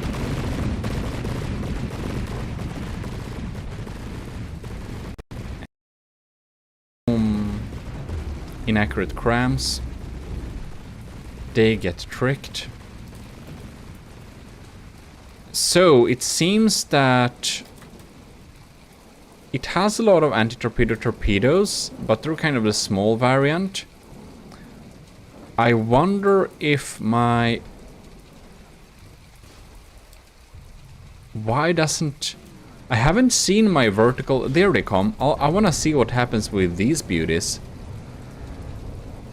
I'm just gonna ride with them a little bit. Shape charges and everything. Maybe they just don't have the reach, I don't know. It's very even this battle though. The Draconia is at 94 and the Netramera is at 94 as well. But the Draconia can take quite a beating before it's actually not efficient anymore. So that's one thing to keep in mind. Okay, it's now above water. It's going up and down a little bit. It can be a good thing to trick the lambs. Just, oh, no, that one got killed. Ah, is that some Seawiz system that's shooting at him a little bit? Whoops. Anyways. Aha! It's just so far away too. They just don't have the reach. Like Netrameda is really keeping its distance. It's kind of like really far. Alright. For fast firing, it's basically went underwater. Yeah, the lambs should not shoot at missiles that are going against a decoy. Because if they do, they're just wasting so much potential at coming in and shooting at actual damage dealing targets. I feel like the Tetskat... Damn, this is a hard name for a ship. I feel it's trying to keep its distance a little bit too much. It's just having a little bit... is like really keeping some long range distance. Now, that's probably the smart thing to do, especially in like a realistic scenario and stuff like that. I just kind of like when it's kind of more close combat. That's more a personal preference because that's like more cool. But yeah. Well, then we shall see. Missiles are going off there, but oh, there we got some confetti again. Something important probably went up there. It seems that these... I kind of like the launching of this thing. They just pop up like that. It's pretty cool. But let's see how our anti-missile missiles come in here. That's my small damage-dealing missiles. These are huge, man. I mean, these should be able to reach the target since they are adapted to... They should be, like the ship is adapted for some real long-range combat. But I really wonder though... Oh yeah, there we go. Took a little blast. They're not so sturdy though. Yeah, so the Draconia is down to 89%, but... Yeah, the main APS is still rolling too. My missiles won't reach him. So it's basically small missiles, a few of my long-range torpedoes. So the Draconia is really like a little bit handicapped because of the range. But it's much more resilient. It will fight even though it's damaged. And it seems that Tetskatlipoka, God, that's a hard name, does not have that ability really. When it's starting to get damaged, it's starting to lose its edge, and it only warps once. I wonder why it only warps once.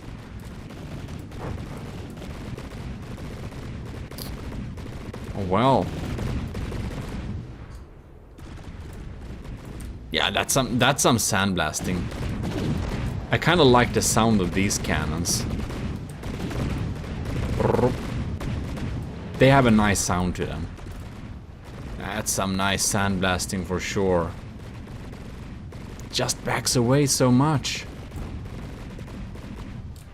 It's like a backwards ship. It should have been more streamlined from like backwards so it would be faster. And there we go. We have some torpedoes. Now let's see here. No? Okay. It absorbed that EMP well. Last time we had some good confetti popping out. I wonder if it's so if the like anti-missile or anti-torpedo capabilities kind of get handicapped when it gets torpedo EMP damage. Who knows? The main gun is still online this time. It really has like the edge now, but it's basically below water. Okay. Yeah, like, if we're going to adapt the rules which we had for the... which we should have had for the battle against the Titan slang, this is the point where Netrameira's build would get disqualified, because this is not a surface ship anymore. In any case, the Draconia already won 2 battles, so it wouldn't have affected any outcome, of course, even though I should set up a rule in my main rule set that basically says you can't go below. Oh no, come on, no! At least it got some damage dealt. Okay, like the long range torpedo almost reaches. I kind of think it's funny those crams are kind of hitting it. Yeah, I wonder how good the accuracy is now, because we have some sonars, but they're basically backup. Like the Draconia is not set up to deal with submarines. It's pretty weak against submarines, actually. Yeah. You saw that also with the Titan slang. When it like sat on the floor of the ocean and shot upwards with super cavs, the Draconia was so wasted. But the Draconia is still at 89%. It seems that Netrameda is not able to deal damage very well from this position. And I wonder why it's kind of sinking with this much materials left. I don't quite get that. Is it some navigation who's damaged? Because, I mean, we hear the steam engine. It obviously have power to go backwards, so it's not that. Oh, that's too much range, man. Too much range. Yeah, I think the Draconia is not... It's just wasting materials, shooting missiles and missiles and missiles. But funny enough, the Draconia has a lot of materials left in storage, while the Tetskatlipoca does have like 4,000 materials. It's probably burning everything with like steam engines, most likely. So how is the Draconia doing? Draconia. Well, we have had a heavy case of sandblasting. That's pretty obvious. It seems that all the shields have gone down, but is that maybe only because the enemy is beyond 5,000 meters? It could be that too. I don't know actually how to see like range in this battle mode here. Oh no, the small houses, they're gone. The small houses are gone. The bridge is gone too, but the little auxiliary house here it's all fine. Just the bridge to it is damaged. Well. Okay, so Netrameda is at 0%. I would kind of like to see, like, how far away is it? I think I'll need to set up some range rule too, like getting disqualified if you are like more than 4,000, 3,000 meters away, something like that. Just to have like something. Alright. That cram shell went straight through, it didn't explode. Well, that's too bad. Anyways, it's still foreign, but it's kind of just sitting here. It has 0 materials. I guess we have some kinetic power left. But yeah, that's basically, I mean, this battle ain't going anywhere really. I kind of think it's very amusing that the cram shells almost hit. Ah, oh well. Shooting from underwater, from the depth is such a weird game that it kind of works. In any case, I hope you liked this little video, this little battle with the Draconia, and thanks for submitting this God-splitter version of this ship. It seems very sort of formidable. I love the warp. Said it only warps once. The sound of these sandblasters are pretty nice. It's a little bit too backing away, a little bit too much, but I mean, I guess it does its job, and it shouldn't sink like this. But other than that, it's a cool ship. But it lost all 3 battles on different accounts. Ladies and gentlemen, welcome back to GMODIST. This time we are pitching HMS Ragnarök versus the Draconia. So this is a collab with Brenzo, who has refitted the Ragnarök to the 2.0 version. And well, here we shall see what will happen. The Draconia's laser is lasing on. Brenzo has recorded this footage, so I am just commentating on this thing. Anyways, the small missiles are popping in there, doing a little stream. We have some Seawiz systems going wild. So the Ragnarök is a one-sider, and now okay, the swarm is coming in, but it ain't doing much. The lambs of the Ragnarök is pretty strong, so we shall see what happens there. It's very interesting. And the Draconia, it should be said that the Draconia has a 300k material disadvantage, It does, however, have a advantage in terms of block count. But yeah, I don't expect the Draconia to win, but it has beat some bigger foes before, and it may do it again. So we shall see here. The Ragnarok is a glorious ship. It has some very funny interiors, which we might look at in a future video. This time we'll just focus on the little battle here. And it's finally done. Took some time. Oh, check there, the laser has disabled a little bit of that turret. Very cool to see the laser is doing its thing. Now, Brenzo has set up some pretty decent armor going on there, so my heat missiles won't do much. And I am one of very few YouTubers. Oh my god, that's scary. Oh wow, these are some deep penetrating. So Brenzo has put some sabots into the main guns, he said. So they're just melting through the armor there, yeah.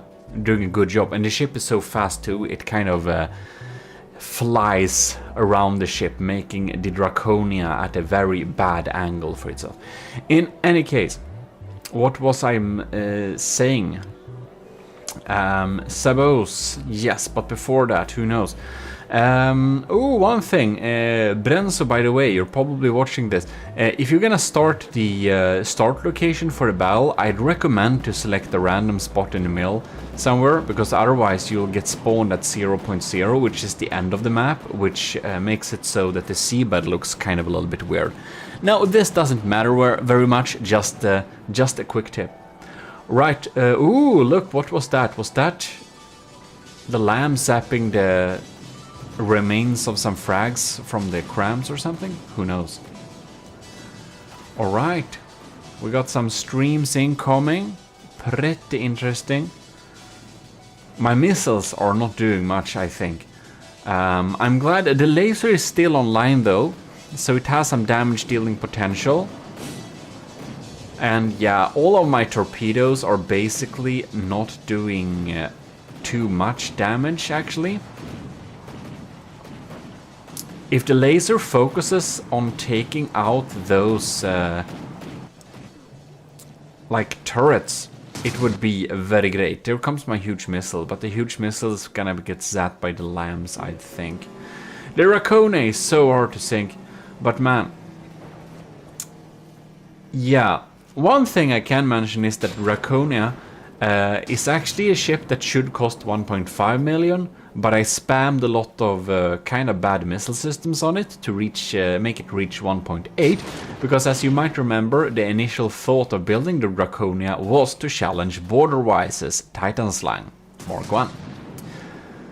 And I'm pretty happy with its result for that, but now with the 300k material disadvantage, well, we'll see what happens. Why do Brenzo shoot over there, I wonder? So we got some EMP too, it seems. And the alarms are pretty strong, so I don't think our cram mortars will be able to even distract the lamb enough for it to matter either. So that's a little bit... that would be... Oh my god, yes. Yes, laser, come on. Fry that turret now. We got some good sloped front armor, heavy armor there. And some good resiliency in that. Oh well. 2 minutes into the battle in game, 5 minutes into the battle according to the recording. Oh, and I've decided that I will start to build a new battleship, by the way, because I think the Draconia is a little bit outdated. I know numerous ways to make the Draconia better, I just don't wanna. I think that green Seawiz is pretty funny. Seems to be a pretty good job at dealing damage. Oh my god, the laser... God, this thing is so high. The laser is a tad bit sad soon, maybe. Hopefully not. Hopefully it will survive. No, what did you do? No, it's because it's tilting. Oh no. The Draconia got so damaged at one side that it's tilting. And the laser is not lasing anymore. This is very bad news for the Draconia. The HMS Ragnarök is down to 95.5%, but the Draconia is at 86.2%. And a low material count, material count, yeah, for the Draconia is fine, but not without its laser. Yeah, so what I was going to say before was that I'm one of very few YouTubers, aka Swedish one, who has the proper pronunciation of the name of this ship, because the original builder, Robas of the Ragnarök, he is Swedish, and it's called the Ragnarök. Okay, if you want some pronunciation. There you know. And the O with 2 dots, that's an Ö. It's not an O with 2 dots. That's heretical, by the way. So, let's see here, what has our... oh, our laser is online! The laser is online, but is it dealing any damage? No, it's not online anymore. So sad. Come on! If the laser is not online, we have no hope. But it's shooting through it now. What is it doing? 83%. It's looking pretty sad. And now it feels like nothing else in terms of firepower getting through. Yeah, I'd be very surprised if the Draconia is flipping this battle around at this point, because man, we are at the material disadvantage now. We are basically not dealing much damage anymore, because those Seawiz systems take out everything we throw at it. Somehow the laser zaps a little bit. God damn it, our lamps are so lazy. I don't know what it's doing. And I don't know what our laser is doing either. It feels like it's intentionally trying to miss. Oh my god. Oh no, we have some exposed laser components that are not good. Okay, what's going on down here? We have holes, our air pockets, our floatiness, and all that jazz is going on. And yeah, if Brenzo use sabots for those shells, the era ain't doing much for us. They're coming in quick. Bam, bam, bam. Wow. We lost some cram turrets. Not that they can get through anyways, but still interesting to know.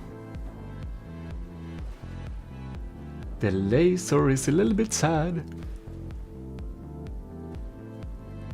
Not even a little bit. This laser shouldn't be very strong anymore, I'd say. And the Draconia lost its turning power. So the Ragnarök is getting behind the Draconia, which is very bad for the Draconia. It's not in any way set up to handle that. We did take out one turret at least, so like we did something. But now with our laser down, it's like, what are we supposed to do? And the answer is we can't do much. Yeah, these are some quick shots. Somehow the laser is online a little bit again. I do not think it's dealing a lot of damage nowadays. Especially not with the range and stuff like that. It can sustain a good beating though before it goes down. So that's one nice thing with the laser. EMP frying our detection. Probably our detection is pretty crap now. We're probably not hitting very easily. Yep, it's looking dark for the Draconia. But we did a little test battle a few days ago where I had some small issues with this setup, so I'm not totally, you know, I kind of expected a little bit what was going to happen. And I could do that, by the way, from the beginning, because the Draconia has loads of points where it should be fixed. By the way, the easiest way to beat the Draconia is probably cram spam, I'd say. But anyways, heavy APS works of course too. And there are like many points that can be fixed with the Draconia, so, you know, I'm not surprised. And as said, a few days ago I posted a little test battle on the GMODIST channel. And we actually have 2 battles there, and I had some small issues with how it was set up. So that's why we're doing this little battle. If you haven't subscribed to the GMODIST channel, it's a good time to do so. Because I do post some from the depth content there too. As well as every VOD from my live streams, which is on Twitch. So if you aren't following me on Twitch either, you should probably do that too if you want to see some from the depth building. The Draconia is down to 71%, but it's basically very toothless now, like it's doing nothing while we're behind it, so, yeah. And of course, do check out Brenzo's building series on this HMS Ragnarök. It was pretty enjoyable. I checked out some of those episodes and, well, it was a lot of work for him to update the Ragnarök original built by Robas in like 2015. I don't know. Kind of a little bit before my From the Depth days. I wonder if Robas would turn back to From the Depth if I ask him nicely in Swedish on his stream sometime. He's regularly streaming, so he doesn't disappear, just doesn't upload to his channel. Maybe I can join his stream and just ask nicely sometime. That would be pretty funny. I would want to see him review the Ragnarök 2.0 by Brenzo. That would be cool. Anyways, maybe I can make a ship that beats the Ragnarök 2.0, send it to him, and then we'll get a reaction. Or an angry emoji. No, we'll get a passive-aggressive sign posted outside my like doorstep. Because that's the Swedish way of passive aggression. We're great at it, by the way. In any case, here we can see that the Draconia is down under 55% and it's 100% certainly losing this battle. Not at all very unexpected, but huge congratulations in any case to Brenzo for the win of this battle and also awesome little ship. Now, the HMS Ragnarök has a 350-ish material advantage, so it is more expensive than the Draconia, but it has a lower block count. I think it's ish 60,000. We just saw that a frame ago. And as said, this is a little collab thing, so Brenzo has recorded this thing because I was a little bit tired of watching or like hosting battles versus the Draconia because I get so bad FPS. And Brenzo has recorded this and I haven't seen this footage yet, so it will be a little we're gonna experience this together and I will be like a proper commentator on this little battle. So to me it looks like the Ragnarök is spawned with the broadside. No? Was it spawned with the broadside towards... Who knows? That's kind of a little bit what it looked like, which is kind of weird. I think that the ships should spawn with the noses towards each other, because a broadsider will always be very nice when it gets the broadside out. So it seems we have the hood left, so I can't see the material advantage or disadvantage much at all. But oh, there we go, nice. But here we can see, okay, so we have the Ragnarök is in the lead right now material-wise. So I'm really hoping that the Draconia's laser will take out some of those turrets, because those are pretty dangerous armor-piercing big slugs there. And for the Ragnarök 2.0, Brenzo has spent quite a lot to get a really strong LAM system. So the Draconia relies on absolute missile spam. It's not very... what to say? It's not very refined method of killing your enemy, but it kind of works. But in this case, I think the Ragnarök has so good LAMs that our missiles are actually rarely getting through. So that's something to note there. And these cannons are absolutely shredding up the Draconia's armor here. We have a lot of era armor, so one shot won't give us a critical kill, and this is why our material count is so darn high.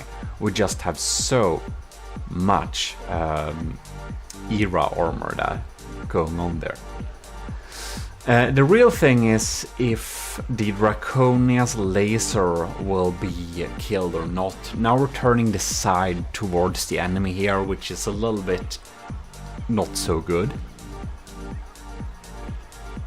Yeah, I'll be real sad when the laser goes, if it goes. It's usually how the Draconia loses, someone is able to take out its lasers. And the Draconia's missile spam is of course causing huge amounts of lag, but it's a thing that makes it kind of strong too. It's just spamming a lot of shots there. We're apparently down to 13 FPS in this battle here now. So yeah. Oh, the Draconia is riding pretty low. I think none of our... I think very few things that we shoot at it actually gets through. Oh, what happened with laser now? Oh no. It hasn't been beaming for a while. That's really bad. It's only 1 minute and 15 seconds into the battle. And if our laser is already gone, that's super bad. Oh no. Alright. And what's happening there? Is this Seawiz or is that... That's probably Seawiz shooting down our incoming missiles. I don't know how many of our missiles getting through here, but they're absolutely spamming. Yeah. While we're shooting, while the Ragnarök is using APS mainly to take out the Draconia, the best way to take out the Draconia is actually to have big crams, I think. It's pretty slow and its lamps are pretty weak. So big missiles works pretty well too. Yeah. We set up our crams in order to kind of drain the lamps of the enemies. But for some serious strong lamp like this, it might have been a good idea to actually make them all, make all of them only hollow point. And Draconia is starting to go pretty low here. That's not looking too good. It looks like our main gun is still running. Our main gun is still zapping. Ooh, the laser is online still. That's good. Oh, do we have power problems? No. The lasers seems to be lasing. HMS Ragnarök is at 96% health, while the Draconia is down to 91, which is pretty more normal. We have some bulk. Oh my god. Oh yeah, there we have the steam engine. We have some power problems most likely. We have auxiliary power, but our forwards propulsion should now be seriously sad.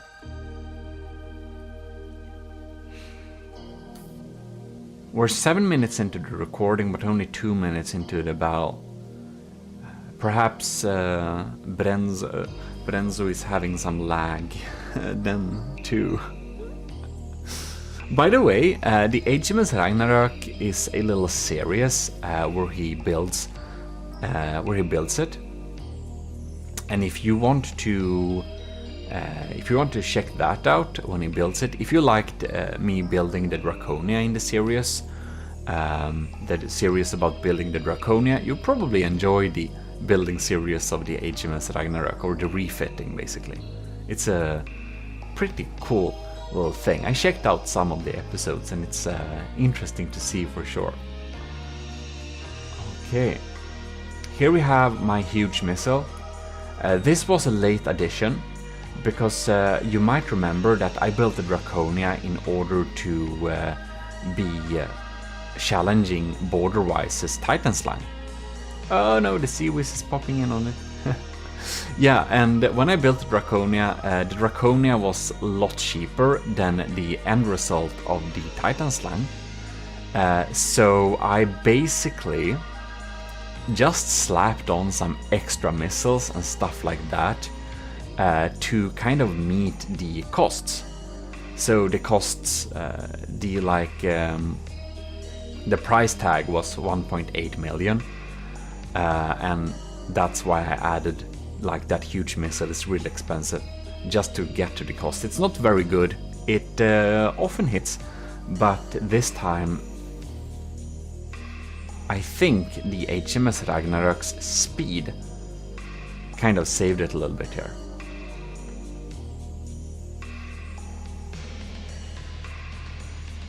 All right. I don't know what's up with the sound.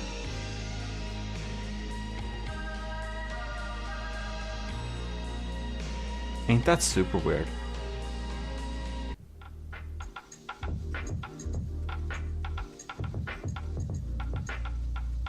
This, I don't know. What the hell is this? I don't know if the sound of this battle thing got messed up or something. Weird. In any case, the HMS Ragnarok is still at 94%, while the Draconia is at 85%, but I'm very happy that the laser is still lasing. And I sneak peeked a little bit on an earlier little battle Brenzo did with the Draconia, and at that time the Draconia's small leeching missiles with EMP did take out... oh no, our laser area is very exposed. This looks very scary. Well, anyways, our EMP did take out one of his main turrets just by zapping the weapon controller, because he had forgotten to EMP insulate all the weapon controllers. So I guess he's fixed that, so we won't get that lucky this time.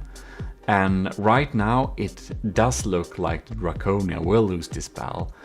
And, you know, I'm gonna be pretty surprised if the Draconia is able to win this battle. It has a higher block count, yes, but it also has a 300k material disadvantage. And the Draconia's actual cost, if we removed all that extra stuff I added, is probably more 1.6 million. So yeah. In any case, yeah, I'm gonna be real surprised if we win this, but you know, the Draconia has surprised me before. We are definitely going to make a new battleship in the future, because I learned a lot. Like, Draconia is my first proper battleship that I ever built, and I'm very happy with its combat effectiveness, despite all that. So I'm definitely wanna build a new battleship, and hopefully that battleship will be much stronger than what the Draconia is. Will be very interesting. Alright. HMS Hans Majestäts Skepp Ragnarök 2.0 is at 93%, Draconia is at 81%. Man, the Draconia just take ages to kill. I do think our engine is pretty messed up on the Draconia here.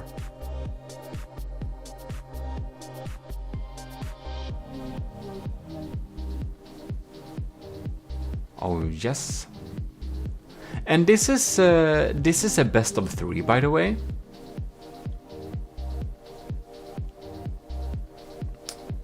So we're going to see what happens next then. Got some missiles popping in here. Ooh, and the wood metal checkerboard armor. Brenzo did some testing before selecting armor, and the wood and metal checkerboard thing was inspired from the Draconia indeed, because it held up pretty well in the tests. We have some backstacked era armor there as well. I don't know what's making the oh my god, that's some, yeah, right. So so Brenzo did some pretty cool interiors for the Ragnarok as well. The superstructure is like only interiors. Seems our missile spam is getting through. Some of it at least. I guess the lambs are possibly a little bit sad.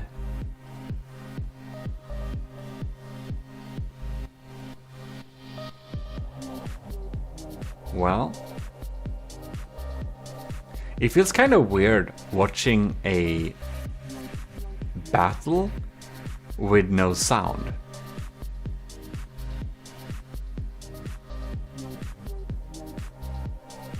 Yeah, it's kind of weird. Well,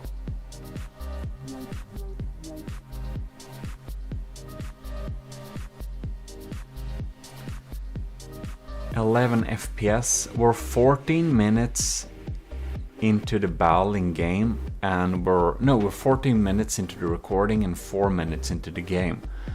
So that tells me that this is probably some pretty slow speed.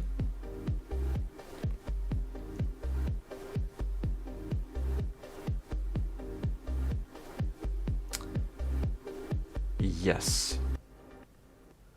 Kind of 30% speed maybe.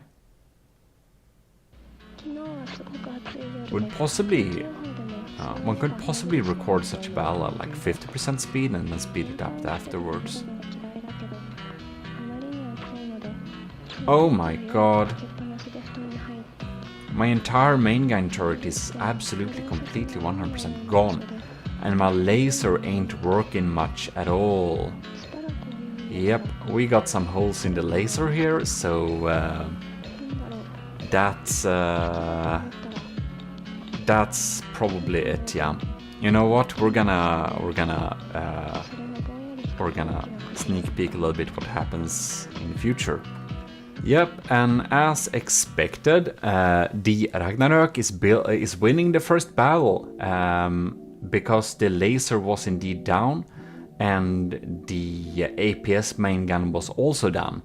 So since we don't get through much, well, basically nothing more happened during this battle. So then we know we can then go to the next battle and see how well the Draconia performs against the HMS Ragnarok in that one. Well then we have the second little battle here, and I'm gonna see. I must say I'm not okay with the angle that the Ragnarok got to spawn on, because that will make it like, this is the advantage with having a broadsider. If you can spawn your ship in an optimal angle, you know what, I don't know, I don't really dig that. Spawning your ship in an angle will give a broadside ship the best potential to deal damage. Now a frontsider also has some potential, like it has a big advantage of spawning with the nose forwards, because it is a frontsider, the Draconia is a frontsider, and the guns are aimed at pointing forwards. But the disadvantage of having a frontsider like the Draconia is that you can fill your front with so much armor, but there is always a cram cannon and a railgun that will go through that armor. So no matter how much armor you stick in the front of your front-sider, you can always, especially in big battleships, make a gun that goes through that. Yeah, so it will go through that every time.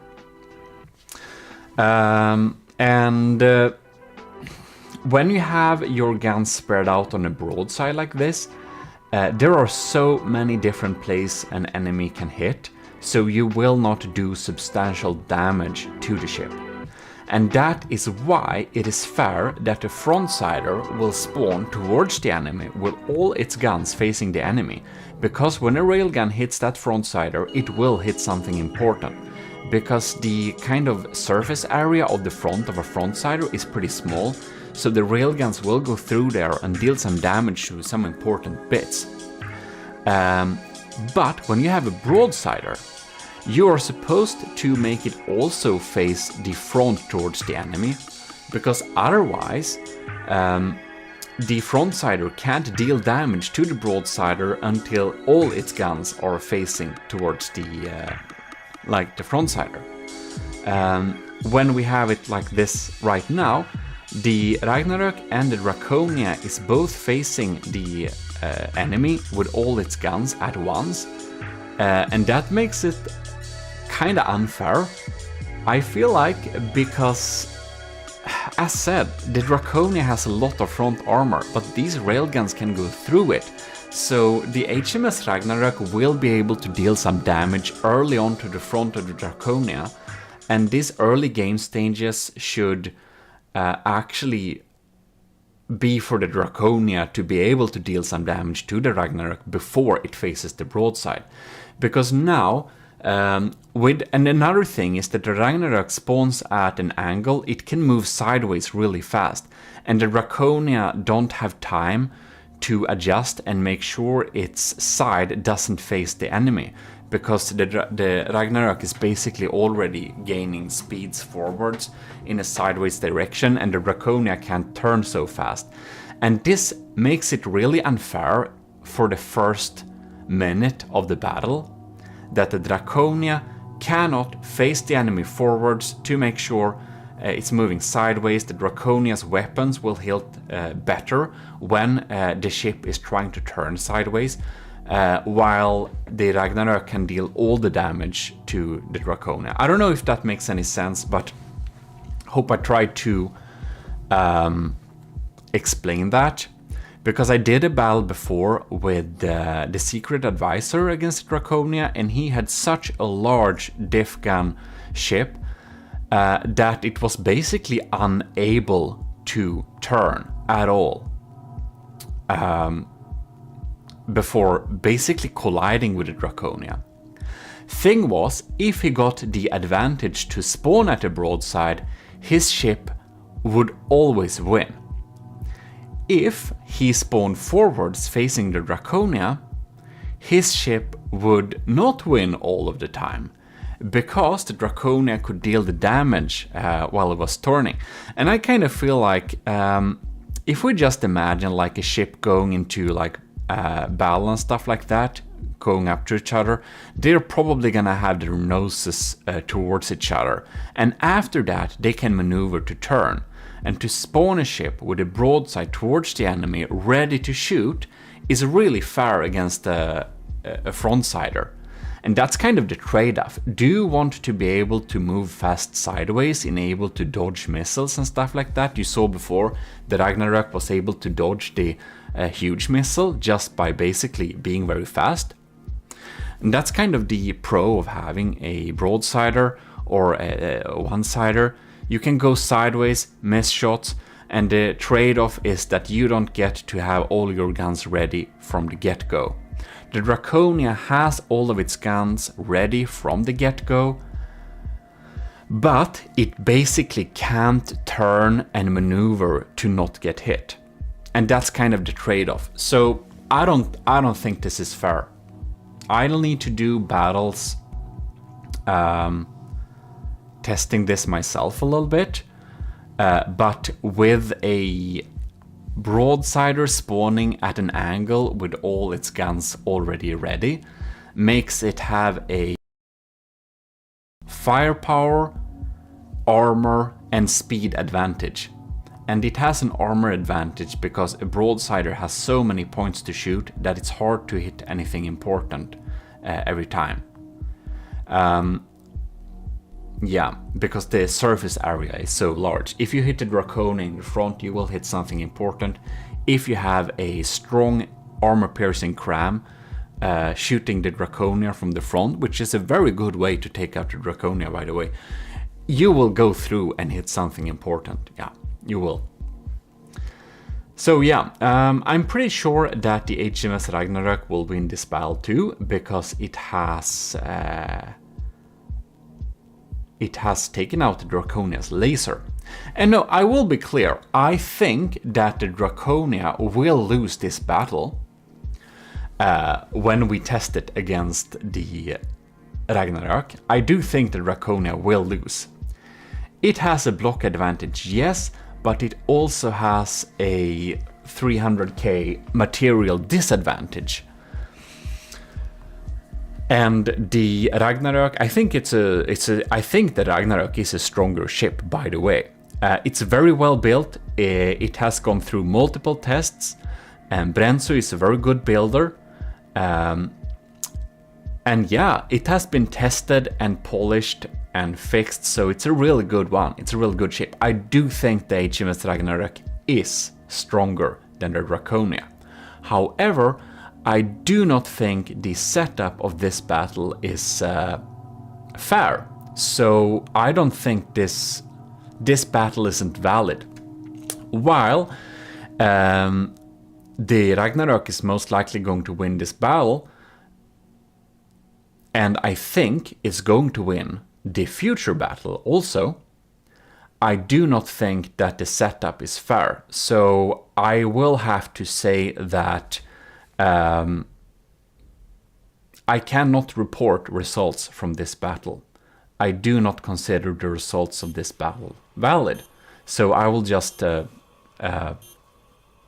we'll just watch this battle for fun and see what we can learn for making a future ship. But the results as of this battle isn't valid, and I'm going to make... I think if you want me to make to set up this battle and we can look at it again, please do tell me in the comments and we can do that. But otherwise, you know, I can probably build a new ship and put that to the test, and that could be pretty interesting to see too. But yeah, spawning a broadsider with the front towards the enemy, I just don't think it's... You'll get the best of both worlds if you do that, and in that case it's always best to go with a broadsider if you can spawn with your face towards the enemy. But that's just my opinion. You may not agree. And I still think the HMS Ragnarok is a stronger ship. I want to be clear with that. It's very well built. It's very well set up. So it's not that I think the Draconia will win. I think it has more chances of winning if we spawn them nose to nose as we normally do. But I don't think it will win. Especially not with a material disadvantage. And man, the Draconia should probably be pretty happy with the absolutely... we have some pretty heavy era spam in there. Because if we wouldn't have that, we would have... we would have died a lot earlier, I think. But yeah, I think we can... The laser isn't lasing anymore. It has been taken out, so it feels like we can skip forwards a little bit in the battle here. All the Ragnarok's main guns. Yeah, so Brenzo definitely fixed that AI computer issue. He must have. Because none of the turrets have been taken out via EMP. So I think he EMP secured this vessel pretty well. Well, the Draconia just takes forever to kill. It does not sink. It just takes forever to kill. But yeah, so as expected, the HMS Ragnarok won this battle too. But I have a problem with how it was set up, so we may need to redo this battle. If you want us to redo this battle, please post it in the comments, and I'll see if I can make my computer suffer a little bit more. I think this will lag a little bit for me, but honestly, I think the HMS Ragnarok is a pretty unlaggy build. Yeah. It doesn't spam a lot of interceptors, what I've seen, and it doesn't, yeah. I think it's pretty unlaggy, so I think if I'm gonna host this battle, the Draconia will be the laggy part. Not surprised. The Draconia is such a laggy ship, oh my god.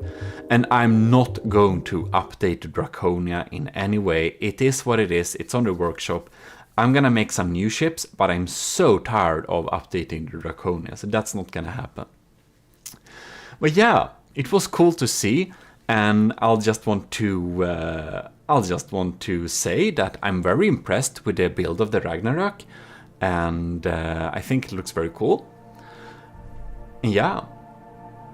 So thanks for Brenzo for sending the footage. While I don't agree with the battle, how it was set up, I will say that the Ragnarok is a fantastically cool ship. It's super awesome. The interiors are so nice, and we might have to make a video about the HMS Ragnarok just in order to showcase the interiors of that thing, because that's some funny stuff. In any case, last time we did a rerun or a run against Setup's Steampunk Turtle, very cool design. So Saito Shepard has also submitted a new version of his ship we already faced. So, against the last iteration of Saito Shepard's Annihilator, the Draconia did win. And now Saito Shepard has installed some HE spam, or this is another version of the battleship, and you can see the very cool signature high contrast design, which he likes to use for his ship. And I think it's very cool with builders who kind of find their own style, so you can kind of see they built it before even knowing who submitted it, and that's pretty cool. So we shall indeed do a little check of this this craft. We have the updated backwards era to really protect from the sides there. Got loads of armor here. Oh, so many layers. That is cool. It's good. Good with layers. Maybe a little bit overboard with era. Who knows? But very good front protection here with the slopes internally there. Alright, so we are checking it out here. And I think it's pretty funny when Saito Shepard builds, he uses colors, so he kind of knows what is where. Which is an interesting method, and probably something I maybe should do. So we have many layers of metal here. Here we got another turret, which is colored blue. And here we have a laser, which is not... It's not EMP insulated, no. It has some surge protectors that it might go through, but you can see it's connected up with metal here. The EMP can go sideways on the these applique panels, and they can still fry the laser parts. It's possible. Hopefully for Saito Shepard, the EMP that I have will go for the surge protectors instead, because there are a lot of them. But EMP can actually go sideways for applique panels, and if you want to see that in action, one can check out my EMP insulation tutorial, instant tutorial. You can see that. It seems to be a formidable, very huge LAM system in here, if it doesn't have damage lasers, which we will see soon. Ooh, so many layers of damage. Okay, very cool. And then we have, I think we have some interiors here. Yeah, we got some pretty cool interiors. Actually, Cyto Shepherd's Annihilator Mark IV looks even cooler from the inside than it does from the outside. So here we have some meeting rooms, and we have some beautiful little areas, and we can go down here to this, and I believe that we can go in. That's just detection. And down here in this little mess hall here. Now I can't go in character because this is like a tournament mood. But as you can see, it's like really beautiful. I just love this setup. So it's I don't know, there was this other Swedish YouTuber who made a lot of From the Depth videos in the days, like 2015, called Robas. And this is like, it feels like a Robas themed den, I think. It's like no salad there. It's pretty funny, funny guy. It would be awesome to play From the Depth with him sometime. We could even talk Swedish. Anyways. Very funny signs here. Mike Waldros, get thick. And, oh, beautiful. Won't read that out loud. And this is really funny. This is even, I think it's one of his videos, cooking. It's like, this is, oh, I think it's from him. But in any case, this is like an actual video playing inside of there. So it's pretty funny. Now we won't watch that, of course, but Of course, cog means something completely. yeah, that's Rovas, and having some funny similarities with or false friends, as we call words, which means something else in different languages. Anyways, so he uses milk from Norrmejerier. That means he lives in the north part of Sweden. If you didn't know that. Or most likely. So anyways, that's kind of the cool mess hall we have inside of there. It's super cool, very nice interior. We have some bunks there and there, and yeah, I guess that's it for the interiors. The Draconia, you know everything about. You've seen that too many times. So we will start the battle, and we can see that. Ooh, we have some white lamps, do we? They're kind of zapping stuff very quickly. No? Some of the crams seems to be moving in there.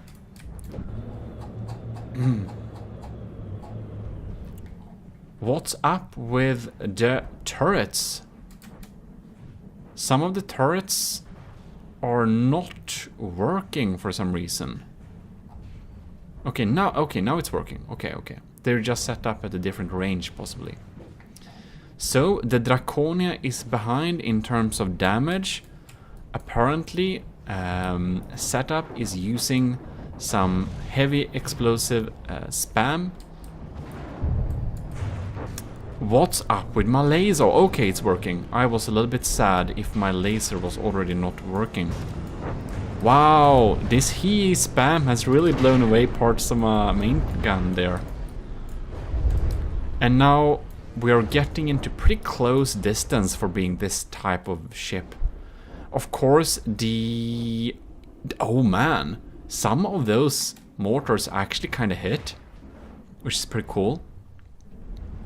It seems that Cyto Shepherd has some pretty thin deck armor, do we? Yeah. And that might... Ooh, wow! We sniped a turret there somehow. That's pretty cool. Yeah, so pretty narrow turret nicks. I know a lot of people uses narrow turret nick, and it's kind of proclaimed as the industry best standard. I would not agree. I have the unpopular opinion of wanting thick turrets that has a head, and then they're like straight down like cylinders. You know how I build my turrets, and I just feel that's a sturdier way to build turrets. Now something is happening here. Why is it lagging? Draconia is at 92%. Cyto Shepherd's Annihilator Mark IV DERA is down to 89%. So it is a very small difference in terms of damage. But oh, are we losing? Is the Draconia It's not despawning, no?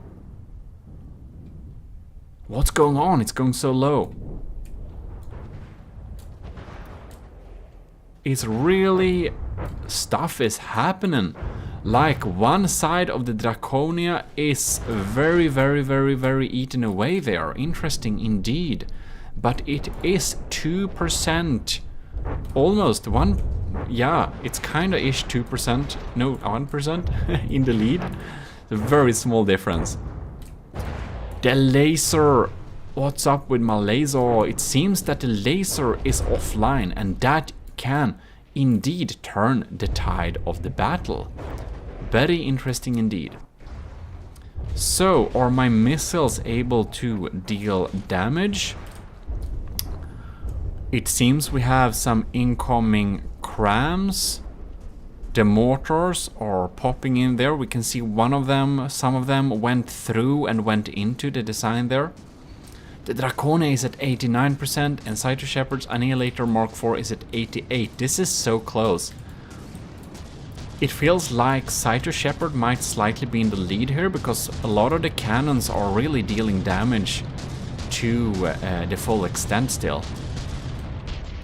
And the LAM system, which is very big, is working real hard to take out those incoming damage dealers. Right, Draconia 88%, Cyto Shepherd, Annihilator 87%. This is a very even battle so far. So seems that the EMP damage has not went through to kill the LAM system yet, which is very good for Cyto. And oh no! What happened? That Cram barrage did make that turret a little bit sad, I must say. This turret is indeed kicking... oh no, it was only reloading? No? Maybe it's kinda heavily damaged, but not offline. Draconia is at 87%. It's going very low. If it goes too low, if it starts sinking, it will receive penalty points. So keep afloat now, my Draconia. The main gun turret is still online, at least half of it, I think. Yeah, the turret is online. It just have very short barrels. The fast fire guns, they're still online. This one, yeah, they're still online both. That's very good. The huge missile is working. Oh my god! About penalty points for sinking. Cyto Shepherd has went full submarine. Oh my god. Oh yeah, he's submarining. He gained some altitude there again, so... oh no. His remaining turret is dead. I think this is probably decisive.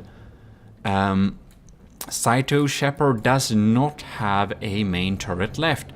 The turrets are all sniped away. And the LAMs are working hard to not get the missiles incoming. Oh my god! That's some propeller spamming. That's... I think this might be a little bit too many propellers, but okay. Yeah, oh my god, yeah. That's a little bit propeller spamming, I feel like, but whatever floats your boat, literally. Okay. He's not so low anymore, he gains penalty points, but... oh yeah, we actually have some missiles that are dealing damage. So he's not completely out of the game. Oh yes, he is. He's below 55%. I am curious to see if his missiles will get through my anti-missiles. The answer is no. Alright. Yeah, Cyto Shepherd has definitely lost the first battle. But this is best of 3, of course. So we will do a rematch and see if we get some more results. Yep. So, very interesting. Definitely an improved design. We shall, however, see if how the next battle goes. If we need to utilize the best of 3, like the third battle, or if we are going to, if it's going to be decided next battle. So, stay with me. And there we go, battle start. Kind of see from above, kind of how it looks like a little bit. So, I would just want to say thanks to our commissioned officers in the army of GMODISM who is really supporting the channel and making us be able to do some cool videos for you all. So, thanks a lot to Stellar Admiral LCG Canyon, Captain Scuba Rocks 12345, Commander Aegean, Lieutenant Asteria, Cadet Shark 93, and Marty McBacon. And if we have any more people joining, I didn't say your name now because I recorded this video before you were a member of the commissioned officers. And if you want to see what benefits the commissioned officers get, please check the link in the descriptions. And thanks again for being an officer in the army of GMODISM. Right. So the battle is very even so far. I'm happy that my laser ain't offline. It's trying to zap those turrets. It should really focus on zapping those turrets, because those turrets are pretty dangerous. We're both basically at 97%, but I do also know that the Draconia is a very big ship, and it has kind of weak surface armor, so that it has a lower percentage might actually not mean it's weaker, because it loses percentages fast too. It's that. There is that. And for some reason, my laser... okay, oh yeah, that was kind of not a good idea, but I did so the laser doubles as a anti-missile laser too. Yeah. But maybe it is good, I don't know. If it wins the battle, it was probably the right choice. What is this now? Is this a little top tower? Well, we shall see if them inside will eat any more McWalrus today, or if it's over with the fast food for a while. Oh man, I just feel my laser should not be spending time on zapping missiles that are medium or something. Anyways. Because it's such a good damage dealer. Alright. We're definitely degraded mood. Can't really see. We can probably pause the game just a little quick second so we can kind of check around things in decent frame rate. Oh, we're making chocolate cake here. It's like actually a video from Robus. I mean, well, they're getting lased in there for sure. These are mediums. I kind of don't feel like my laser should be spending time on shooting down medium missiles. Well, maybe we can change that in the future. Here we have a lot of anti-torpedo torpedoes coming in here. And they're good. They're doing a pretty good job at keeping the annihilator safe from my more than formidable torpedo barrage. Let's just follow one of his missiles there. So Cider Shepherd is in the lead here with 3%. That is highly interesting. We should definitely see what will be happening. These seem to be reinforced too. So I do really think that my anti-missile, anti-torpedo torpedoes won't be able to defend against it. But is it losing speed? No, it's not. It's having good APN guidance. No?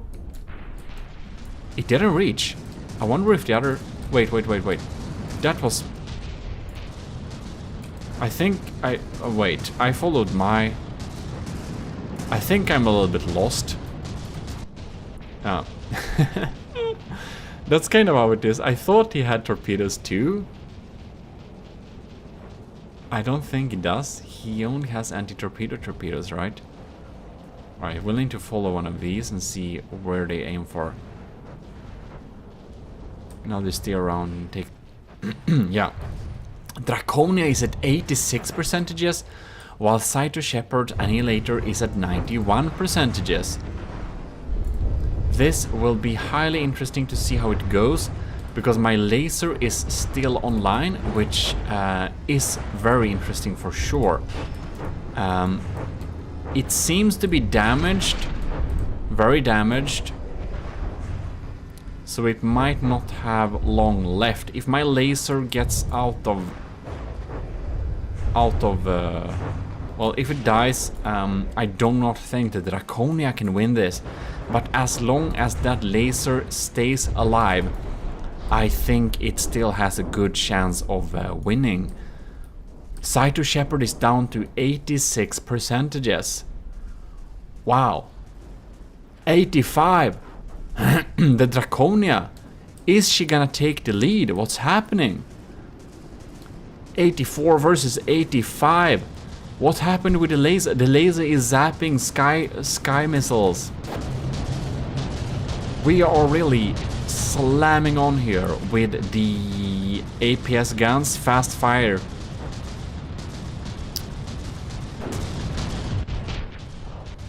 Draconia 83, Cyto Shepherd 85. One of the turrets, oh yeah, it's gone. One of the turrets is gone there. The laser is still online. The Draconia is really tipping there. Oh my god. Oh, the laser, oh no, it got distracted. If it had zapped that turret, it would have been very much in favor of Draconia's chances of winning this. Yeah, okay. And the laser is really set up to target hot things, so if we have a turret anywhere, it will try and zap it, because turrets are usually protected by shields. And I don't know, do we use shields here? I think we may not use shields here. In that case, I don't know why it targets. If it uses shields, they're like set up to be invisible, but they should still be visible slightly when we're taking incoming fire here. Interesting. It might have ring shields too. Draconia is at 79%, it's down into the 70s, while the Cyto Shepherd's Annihilator Mark IV, she is in the 83%. It seems that the Annihilator's lambs kind of lost its edge a little bit, because the lasers... no, the laser! Is my laser down? Very interesting indeed. If my laser is down, it will be really hard for the Draconia to win this thing. The missiles are getting through now, because it seems that the LAM system has lost its edge, but still. And the mortars are really helping at taking out some turrets, I believe. Even though they're kind of weak, they still do good damage for sure. Well, well, well. We have a lot of holes in there. I wonder how... Are my torpedoes getting through the defenses now? No, they're not. They are still kept at bay. Draconia is at 77. Cyto Shepherd is at 82. It's not looking too good for the Draconia here. Surprisingly enough, the main gun is alive. I think it still does some damage. Somehow. Can't be very fast bullets, but they are still flying in there. Man, so much holes here. This fast fire gun is still online though, so we got one gun there. We got this gun here. Surprisingly, it's kind of almost underwater, but the cram, the front cram, is still alive too. How are our missiles doing? Our missiles are still firing. Draconia is at 74. Cyto Shepherd is at 81. 2 of their guns are still firing, and a swarm of missile is popping in here. It's kind of surprising how the Draconia can still float and battle. Looking like this. You'll have to give it one thing, and that it's extreme resiliency. Bam. Draconia 73. And the Annihilator is at 81. So here we have the decoy, which all the anti-missile missiles are going against. Smart addition. Very good addition. Yeah, these two guns are... They are firing and firing.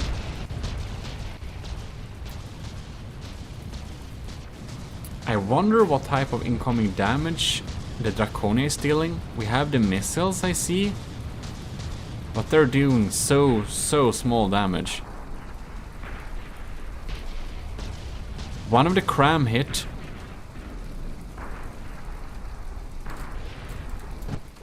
Whoops. The Draconia... Oh, might the Draconia actually sink? Is it so damaged it sinks? This poor cannon. It still tries to fire. I don't think these bullets reach very far now because of the extreme damage this is taken. Some of the mortars... Oh, this side of the mortars, they're fine. They're probably doing the heavy lifting of the damage now. It seems that my other fast fire cannon has gone out of service.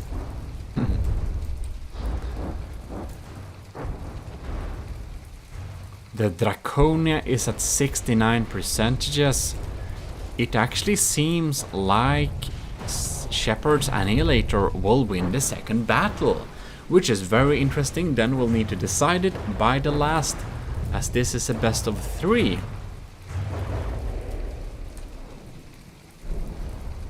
We're very far away from each other now. Very far. Oh, but the Annihilator, are we sinking here? We're almost sinking. Wow.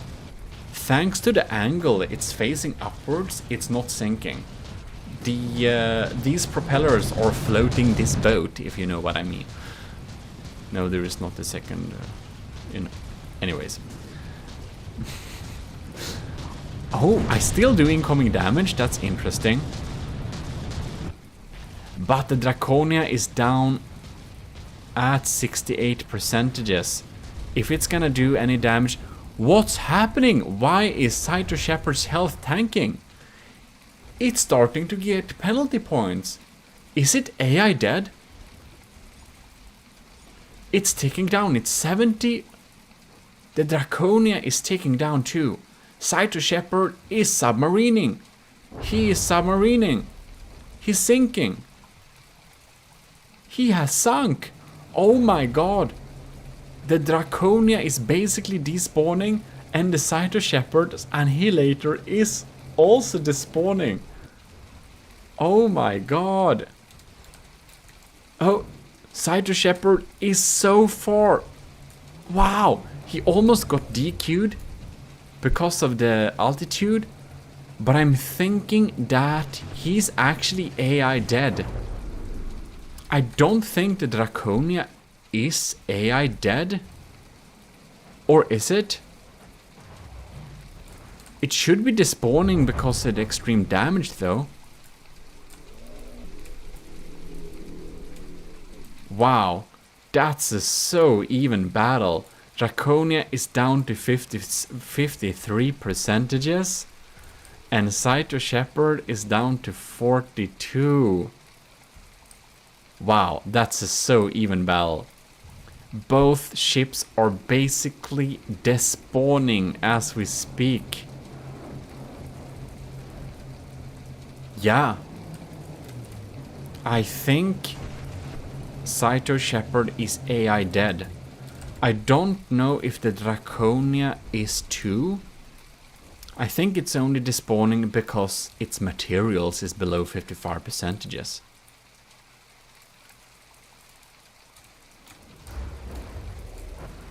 Let's check.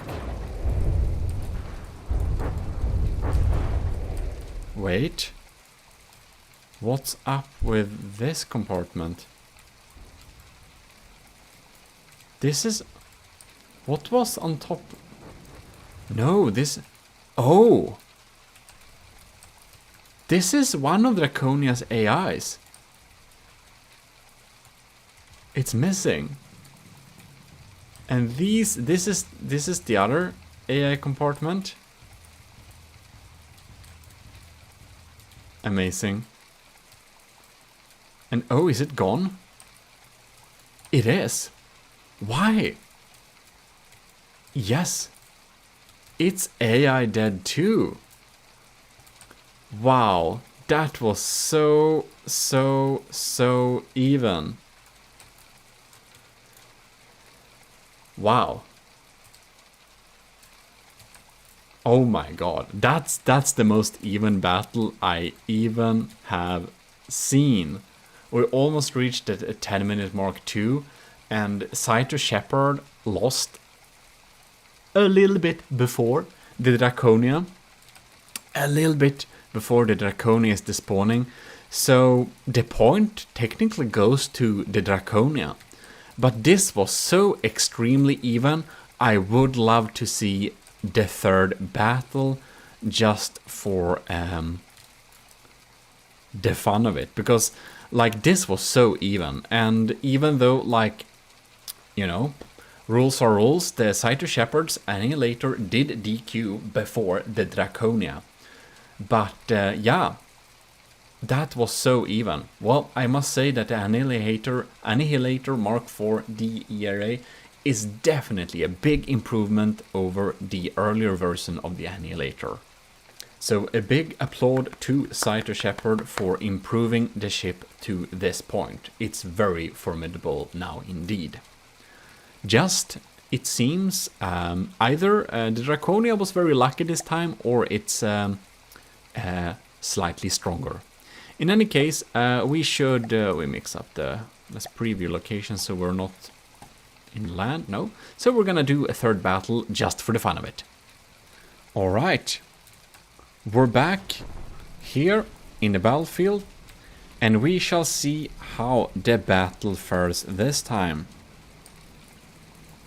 So we wanna see, just for the fun of it, how both of the crafts deal with this third battle here.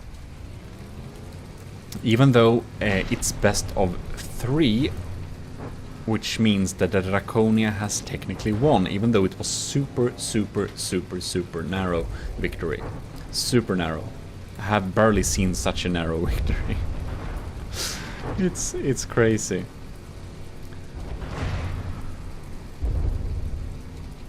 Wow, it's so useful having shields. So useful having shields. They're like, I think they're like max strength too. So, how is the Annihilator faring this time here? Mac Walros and company inside of there. This ship has the greatest interiors. Ooh, the laser is really drilling some holes there. That can really make the Cyto Shepherd's Annihilator lose some... I wanna see what it's aiming at. Oh, it's frying lasers. Oh, it's frying engines. Man, that's really good for the Draconia. If she is eating up that engine, you know, those lambs will not be very scary anymore.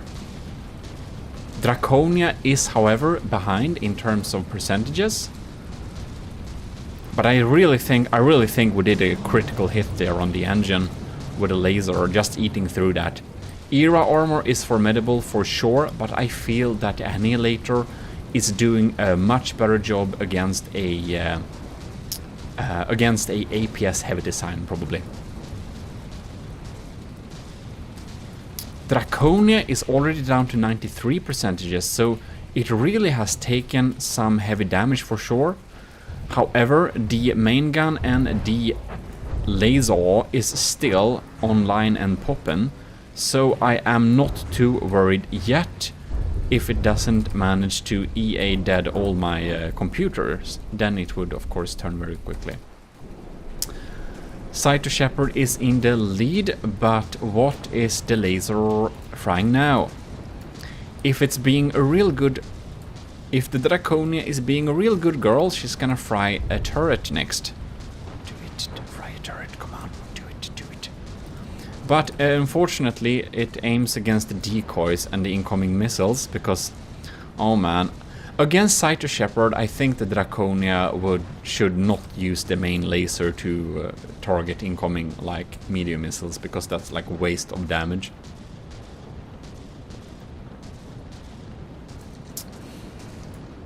So the Draconia is basically 5% behind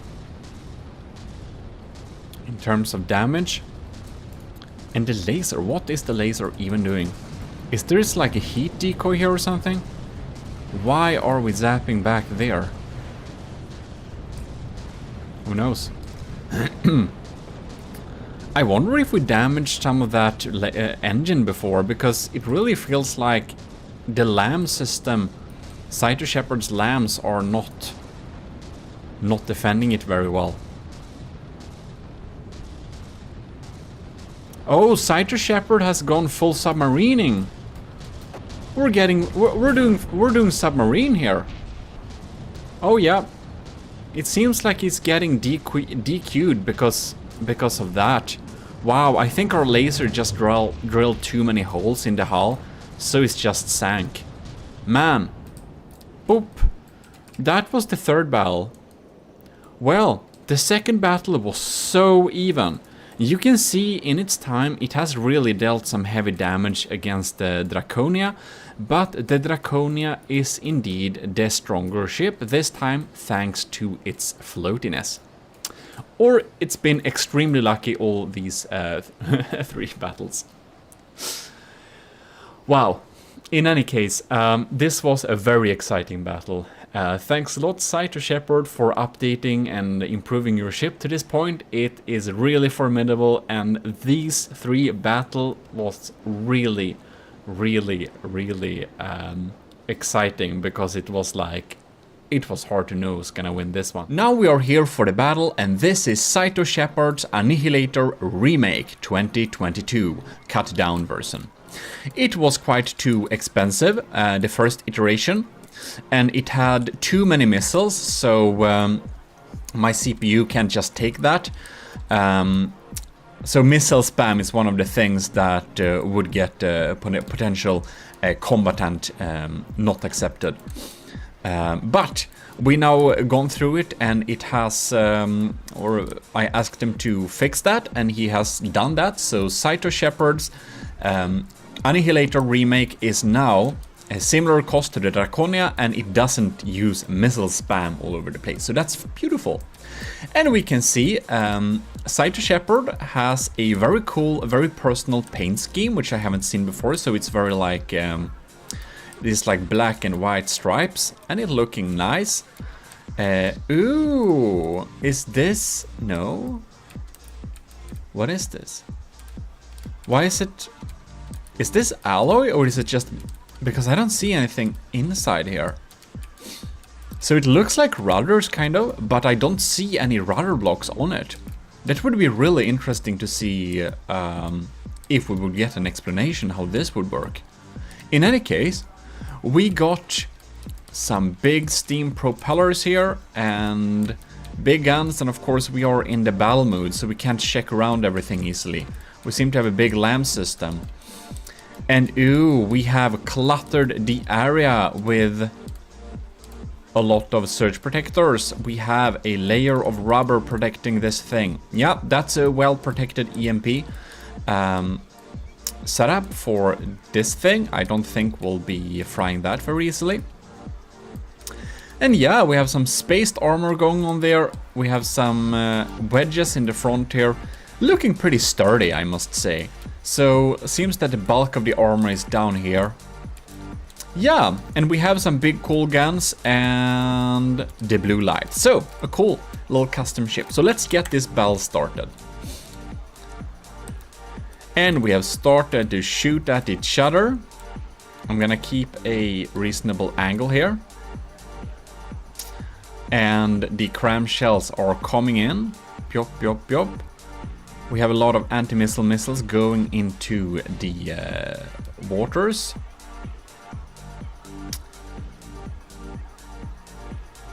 Okay, let's see what's happening now. The laser keeps frying. Seems that my big missile got taken out. It was also very confused. It had good decoys to just lead it off, and also a lot of AMS anti-missile missiles to just shoot it down. Right, so seems that... Does my missile even come in here? No, I just realized that we need to turn down the settings a little bit here. That barely helps, but a little bit. Okay, and we got some shells popping in there. So it has a lot of... it's a lot of anti-missile missiles, and it seems that my shots are not coming in here. It really does a good job at taking out most of the incoming missiles. Like, my missile swarm is getting pretty deleted. We have some vertical launch missiles there. I think that's decoys. I think it will light up here. Yeah, you can see all my anti-missile missiles went to take that out. They went for the decoy. And that's a nice thing to use decoys for. We pop up decoys in order to make the enemy's AMS system fly to hell. And we can then make our real missiles actually deal damage. So that's pretty cool. I used the same tactic, of course. You can see my decoy going up there. And I'm thinking that a lot of... I don't know if his AMS system reached that far, because they are busy with taking out my missiles. But here you can see his anti-missile missiles, they go for the decoy straight off. So we're using the same tactic against each other. Draconia down to 97%, Cyto Shepherd down at 95%. So a very small lead for the Draconia so far. And even though I've learned a lot building the Draconia, and I'm kind of very unhappy. Oh my god! Oh yes, they are getting through. These are my ultimate lamb distractors. A few lambs can take on my mortars because they are basically made to basically just disable lambs. They're just made to soak up all the lamb's damage. So we're getting a little hold here. Seems like Cyto Shepherd and I both use the wood metal checkerboard armor. And it is very efficient if you have the space to offer, of course. For a heavier ship, metal and stone checkerboard might be more useful, but the metal wood checkerboard lets you float pretty well. Oh my god, my laser is frying that APS. That makes me so happy. It still fires though. Okay, it switched target. Anyways, even though I learned a lot making the Draconia, and now I'm kind of unhappy with its design, it is still a very strong ship. Like, before making the Draconia, I gotten much better at making ships by making the Draconia, that's for sure. So it's a really formidable ship. So if I'm saying it's kind of bad, it's just that I learned new stuff, and it remains to be seen if I actually learn something, because we shall see if my next battleship of an equal size will be stronger or not. If not, then I obviously didn't learn much, and I did get more right with the Draconia. But the Draconia is a good ship. It's very strong, and I'm very happy with its performance for sure. Draconia is still in the lead. It's 94, and Cyto Shepherd is down to 90.9. 90.9, yes. Big missile popping in there. Draconia is starting to go pretty low here. The main APS gun is, however, not taken out, so that's pretty good for me. The laser is also not damaged, so seems that we have some real problems for Cyto Shepherd's main guns to really get through and deal damage to the important bits. Somehow, the Draconia is pretty safe. It doesn't get much damage here. So we have our anti-missile or anti-torpedo torpedoes popping in there. We're gonna follow my shape charges and see whatever they are up to. I wonder if Cyto utilizes a lot of torpedoes or not. I do not think so. I do know he has a lot, or had a lot, of anti-torpedo torpedoes. But we shall see. One thing that's pretty useful with my anti-torpedo torpedoes is that they are on turrets and they are aiming straight for the enemy, so they have a very high likelihood of hitting its targets. Yeah, there we took out some stuff too. Cyto Shepherd is down to... Oh! There his anti-torpedo torpedoes came out and disabled my little swarm there. That's probably useful because these are shaped charges, and if you don't have proper protection from below, they will just shred you from within, from underside. Yeah, nasty thing. Draconia 93, Cyto Shepherd 86. It's starting to look a little bit sad, but I must say that these turrets, they seem to be pretty well built, well protected. We have lots of heavy armor here. You can see it has 2 barrels, and that's something that I always like to do, having multiple barrel, multiple firing pieces, because as you can see, my laser could fry half of this system, but another part of the turret is still alive, and then the whole turret block isn't like wasted. So it's really smart having several firing pieces per thing for sure. Now, I wonder if it wouldn't be more advisable to keep the barrels a little bit more separated, just to keep them apart, so that it's less likely that the entire thing blows up. But to this defense, every turret that is damaged, one of the barrels are still working. Right. So here we have some... Oh god, we have the stutter has came. The stutter has arrived. I'm sorry, guys. Yeah, that's why I need eventually to get a new computer if we're gonna continue doing big battles in from the depth, because you know this ain't acceptable. Well, these are some Sea-Whiz turrets, and they are busy Sea-Whizzing for sure. I do feel like it would probably be good if they set up to have a larger minimum like range, so that they don't turn around so much. They'll be on target a lot more often. Lords, this is a stream of anti-missile missiles for sure. Okay, Cyto Shepherd down to 85%, and it seems that the in-game battle time is only 3 minutes and 40 seconds. So it's like going a little bit in slow motion for sure. But because Cyto Shepherd's turrets are still fighting on pretty heavily, it's no problem there. Seems we are getting through the AMS systems here a little bit, and my laser keeps frying. They are EMPing some stuff. Wonder if we get... Ooh, we got the barrel there. Oh man, yeah, okay, that turret is down now. So that probably would change the tides of these battle a little bit quicker. Look here, they're swarming against this little cram shell that just missed. It's a little bit funny. Oh no, they're not. Never mind. Are we having any stuff coming in here?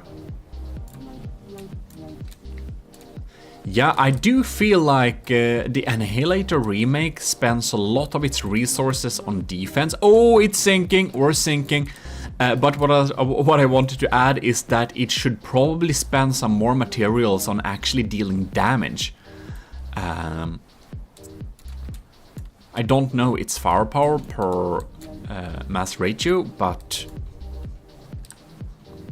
that's the kind of feeling I get from this. because it's not able to take out my weapon systems. Cyto Shepherd, he's sinking. You can see I added a rule.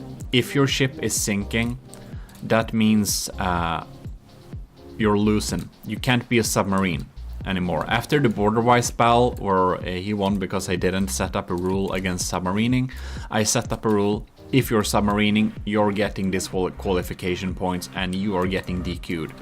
So, Cyto Shepherd is sinking.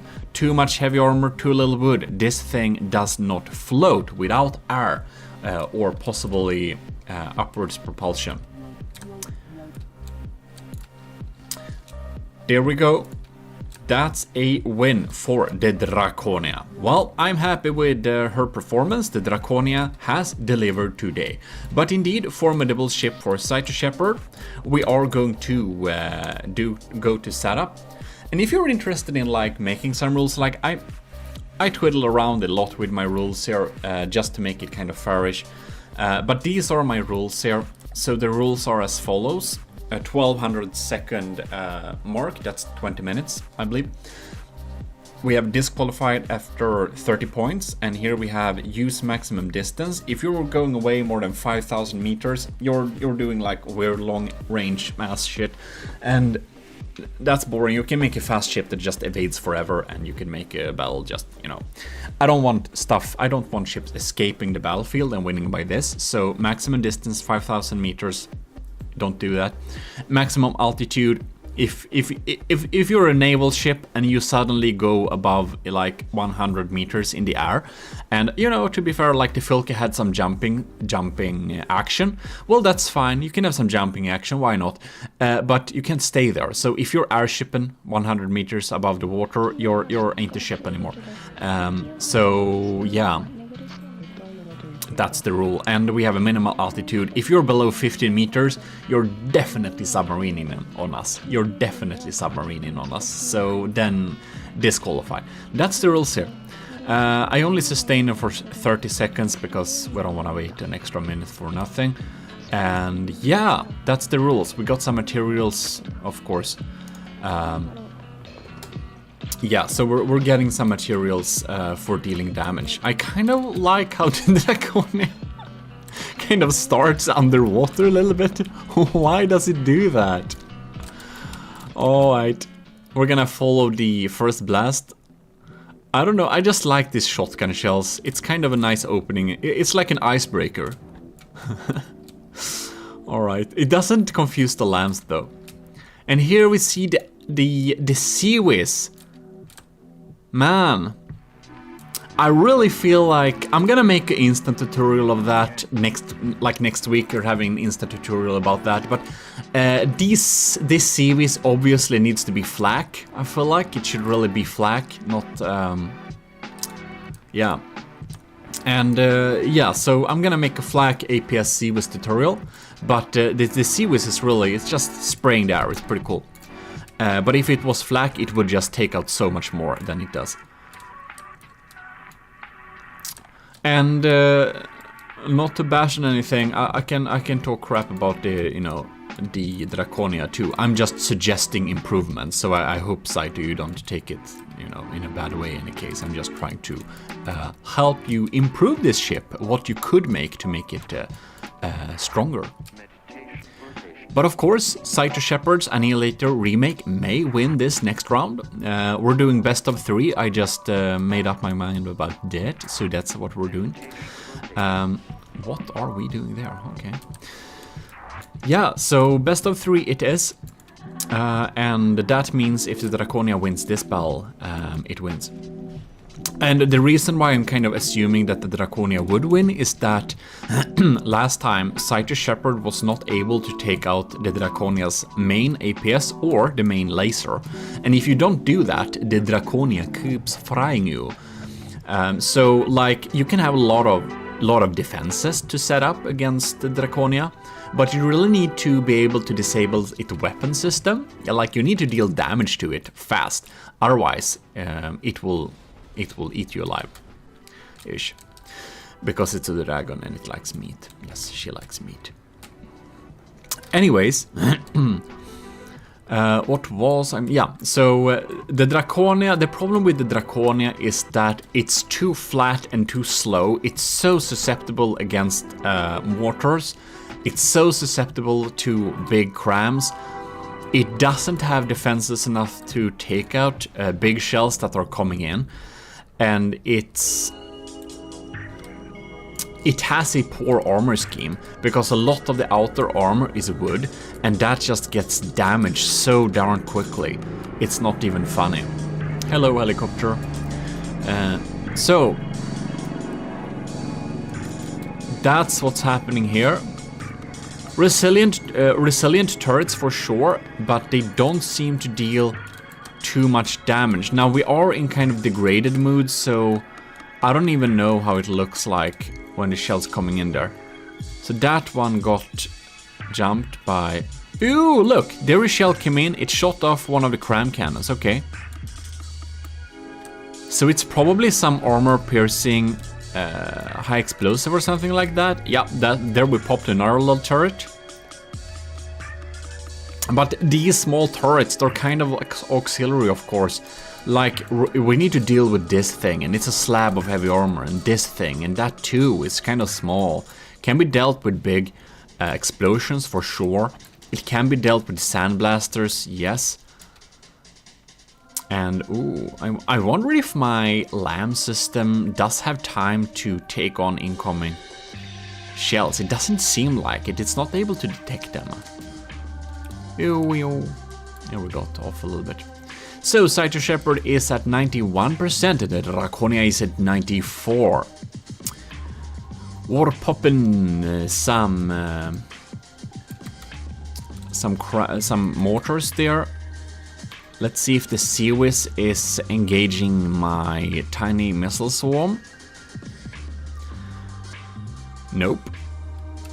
It looks like it's probably been drained and a little bit sad because of my constant EMP incoming fire. No, we actually disabled the lambs. We killed the lambs somehow. I think the lasers need to be damaged in that case. So, one thing that a lot of people forget to do, that's EMP secure their entire laser system. Like, if you have lasers on your ship, you'll need to protect that laser the same way you protect an AI. That means encase it in a rubber box and have surge protectors away from it, around it, you know. Not like directly on any laser parts, of course, but outside of it. So if it wants to go again for the laser, it goes on the side instead. Yeah, so that's like one thing. It's possible we fry the laser with EMP. It's also possible... No, the laser is not... No, it's not protected.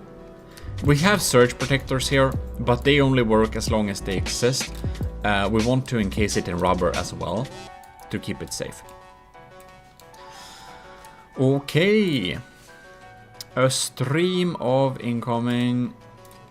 Like, these mortars are weak. They are mostly kinetic with a super small impact thing, or a super small explosion, something like that. But if you just let them melt through like nothing, they will of course deal a lot of damage. Like, they are super small, so they are super weak, so they only deal damage if it's like direct hit. But they do pop through, you can see there, and they will explode below because they have a lot of hardeners and a tiny load. You can see there. You see, I think that's the block. It didn't destroy it. It just made it a little bit sad. Wow, it had to have gotten a lot of damage before that, so it's kind of weaker. Don't know. Draconia is at 93. Laser is still frying. And I do believe the main APS is on line 2.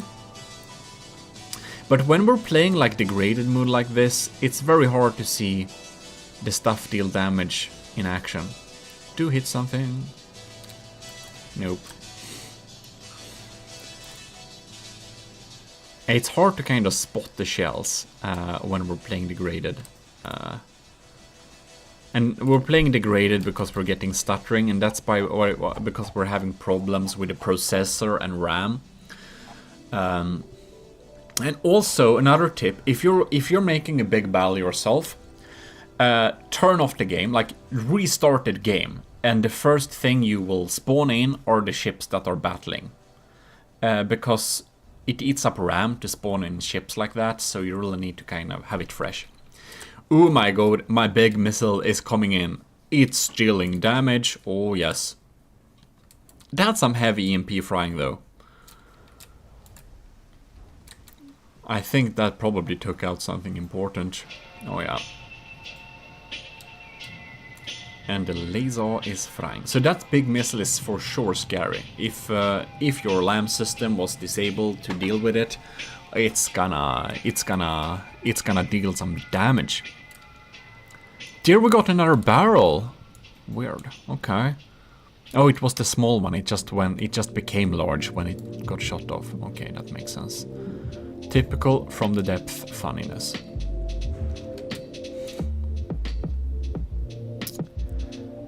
And I do guess that is the most thing that can be said. And you know what? Did you enjoy this video, or are you enjoying this video? We're not quite done yet, but if you are enjoying this video, please remember to leave a like. And if you like content like this, you should definitely consider to subscribe to the channel, because I'm playing a lot of From the Depth. Like, if you just look at my recent uploads, it's like 75% From the Depth. We have some Satisfactory and Gmod thrown in there too, but it's mainly From the Depth right now. So if you're into From the Depth and you're not subscribed, this is most likely a channel for you to stay tuned on. In any case, ooh, that was a nasty hit right on top of it. Bam. Kinda weak, but it kinda does scary damage too. You can see there. Yeah. The laser probably had something to do with that too, of course. The mortars are, as said, mostly investment in distracting enemy lands. You can set it up like that, and that's kind of the thought, but if someone would protect against from the Draconia... Oh, superstructure is away! Bye-bye, Captain of the Annihilator remake. No, but the mortars on the Draconia, they're not worth spending material on dealing with. Like, evade them if you can. If you get hit, it's no biggie. Or if you have like one layer of deck armor, and then it is a biggie. But if you don't have that, then it's just... If you could ignore them, that would serve you well. Because they're having so much health. They're difficult to sap with lambs for sure. Yeah. Alright, so the big missile comes in again, and it pop deals some damage. In pre-frying. Cyto Shepherd is down to 71%. The engine is still alive this time, so we ain't sinking it. But we are pretty soon, I believe. The upwards propulsion... No, it doesn't have any upwards propulsion. It probably has some air pockets in the front then. It doesn't look like we're dealing with upwards propulsion here. Yeah, this thing might sink indeed. Is that a torpedo or a dead barrel? That's a dead... No, that's an ammo clip. Is that out... Is that like 6 or 8 meter ammo clip? I think so. It seems that our missiles are still not popping in there. Looks like the Annihilator. She is sinking indeed. Soonish. We're approaching 68, we're at 68, 60, okay, we're at the 50s. We're in the 50s, ladies and gentlemen. The Draconia won 2 times in a row, which means that best of 3 is very much concluded. Both the Draconia's main weapons are still online, Without upgrading the Annihilator, I do not think this battle would go on another way. But anyways, thanks a lot for submitting, Cider Shepherd, and fixing the craft so it abides by the rules.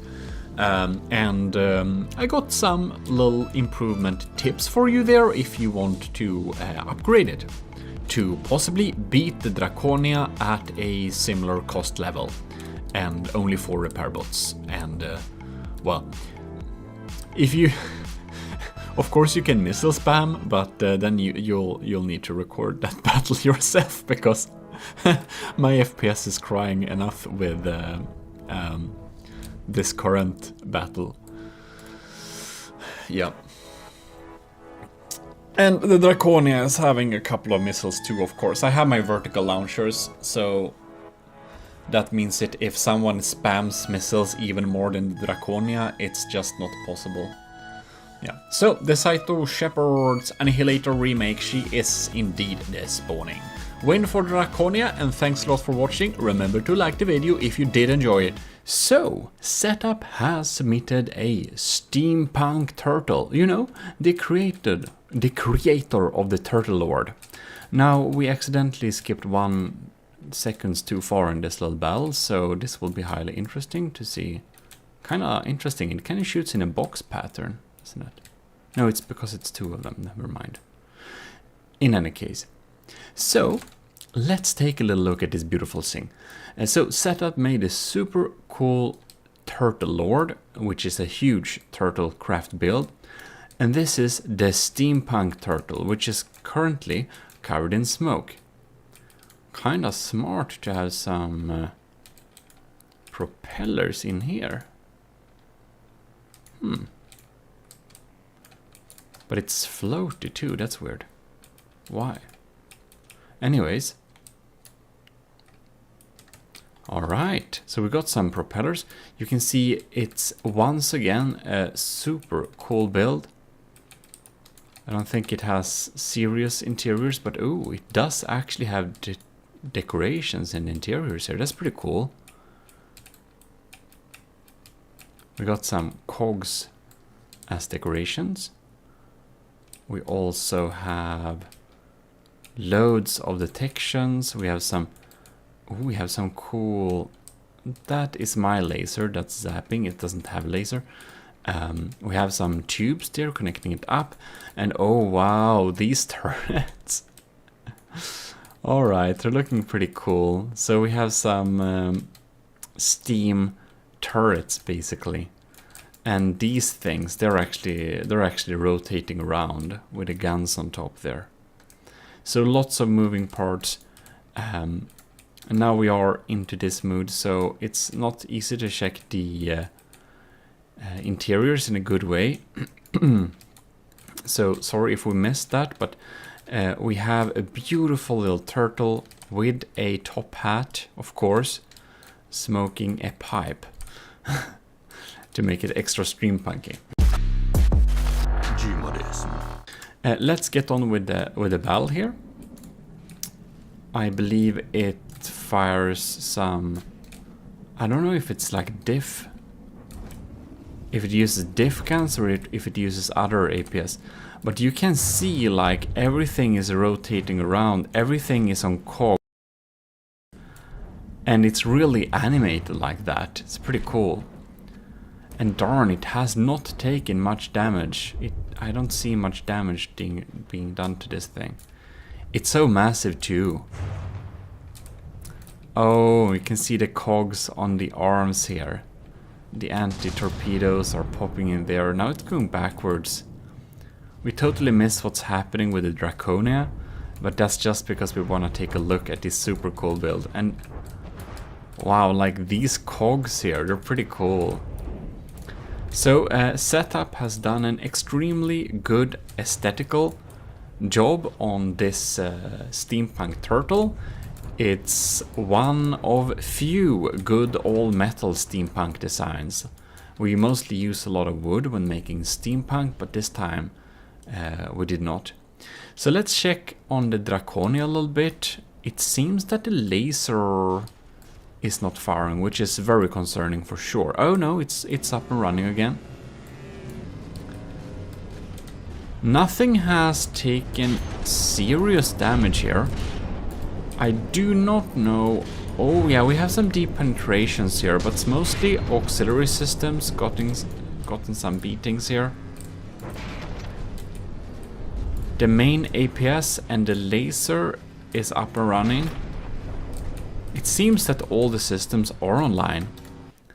I was suspecting this to be a very like decided battle that I would lose because of the extreme strength of the Rhino. So Setup already submitted the ship actually.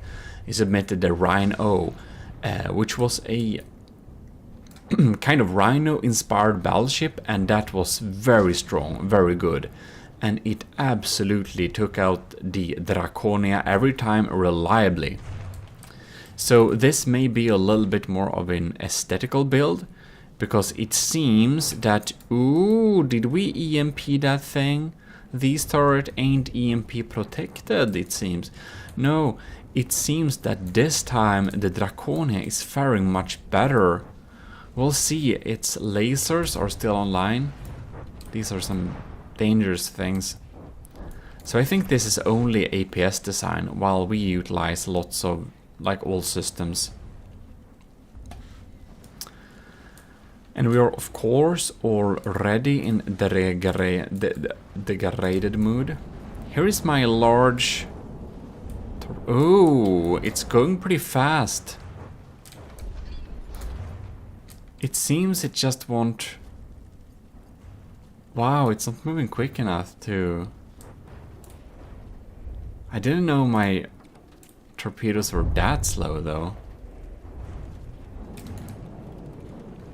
And we can see we've been dealing some damage on the steam turtle's belly. This is also a nerfed design. I don't know, I don't remember exactly what it was, but it was something probably that it was too expensive, or like excessive use of like several hundreds of torpedoes. I don't know. Oh, there's a turret popping up. Because of course we can have lots of missiles. If someone adds like 200 small anti-missile missiles, I won't be able to run. Like, I can't record that. Not with this computer anyways. Oh, we have a thick slab of ERA metal checkerboard inside of here. And some heavy armor front. Yeah. Setup is very good at making these front-facing armors. But I guess it's... I don't know how expensive or how the unnerfed version would have been, but it is clear that it does not seem to have enough firepower to take out the Draconia. Someone who has the computability to do that would of course be interesting to see how it runs against the original unnerfed turtle.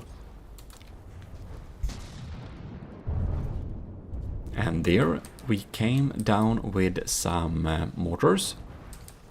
We are in degraded mode now, so it's hard to spot all of the... it's hard to spot all of the like projectiles now. We can only easily see lasers and missiles.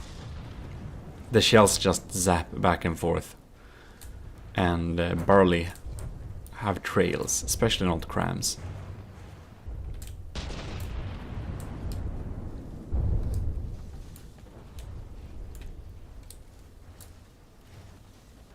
Alright. Well, we can definitely say that the steampunk's the setup steampunk turtle is indeed the better looking thing, but it's slowly turning into Swiss cheese, so that might change, because we are indeed mostly measuring combat performance. That's a lot of front armor, wow.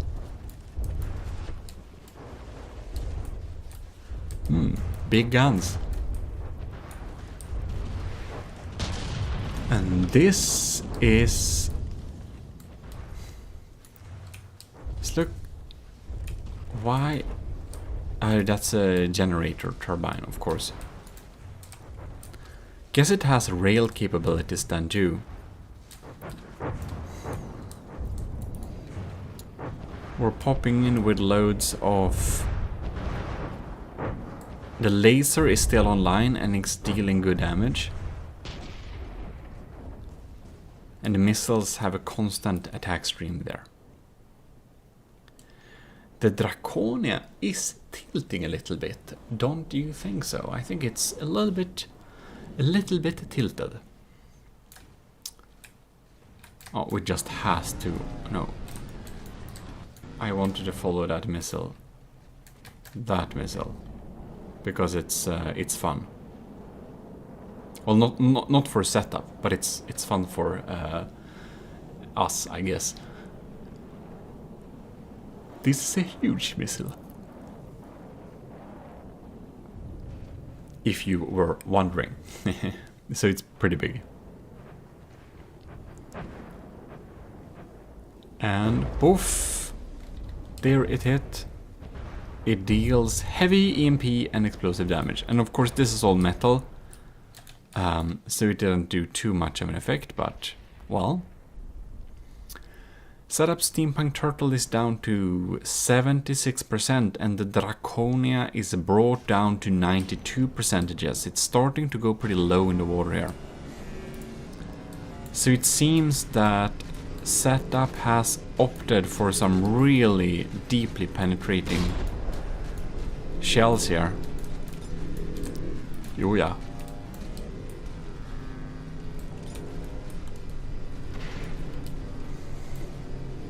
Well, most of the crams are online.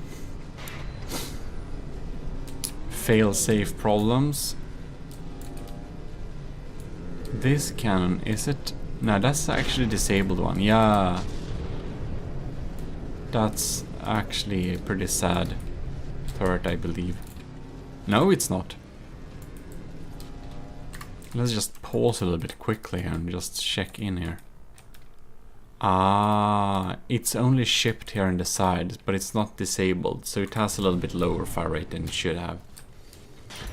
Huge missile launcher is left.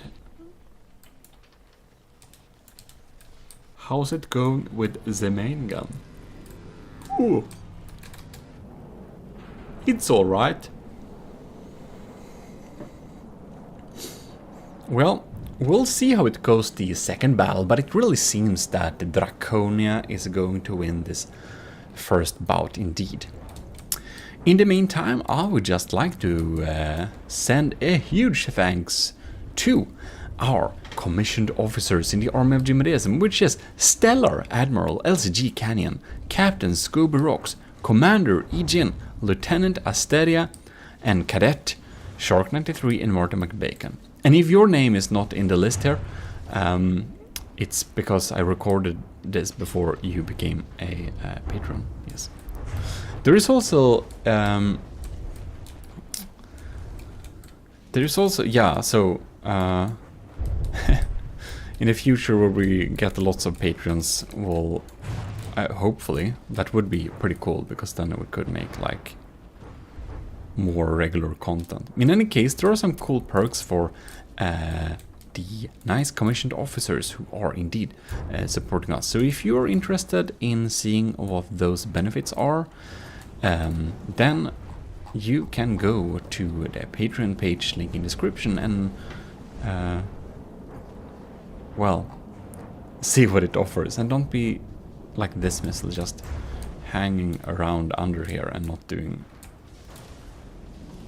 It's up to no good, but it's not reaching its goal.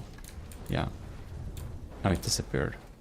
I don't know what that comparison was about, but whatever. I guess I'm a little bit extra weird today or something. Well, Steampunk Turtle, or Tuttle.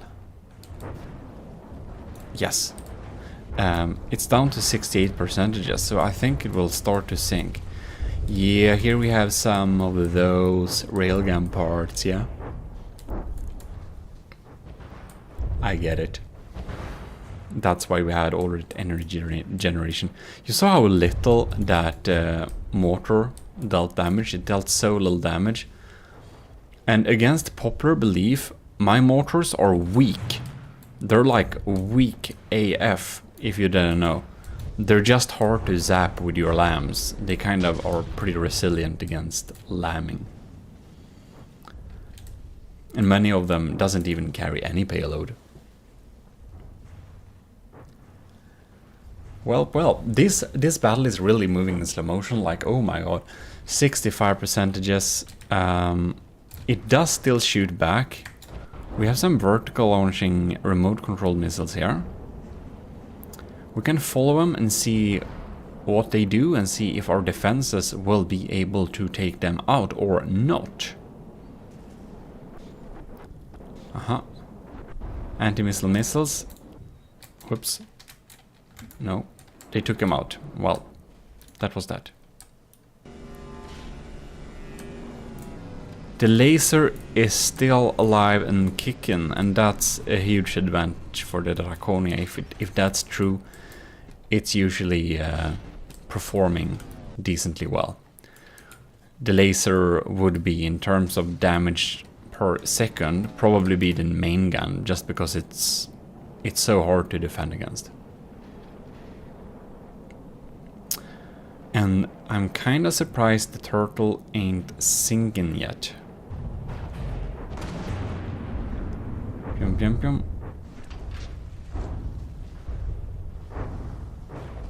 Yes, yes, yes.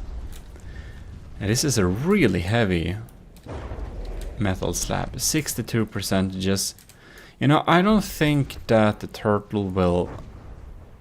like... It's just slowly losing... You know, its missile doesn't reach either. That was a nice hit with my big missile though, wasn't it?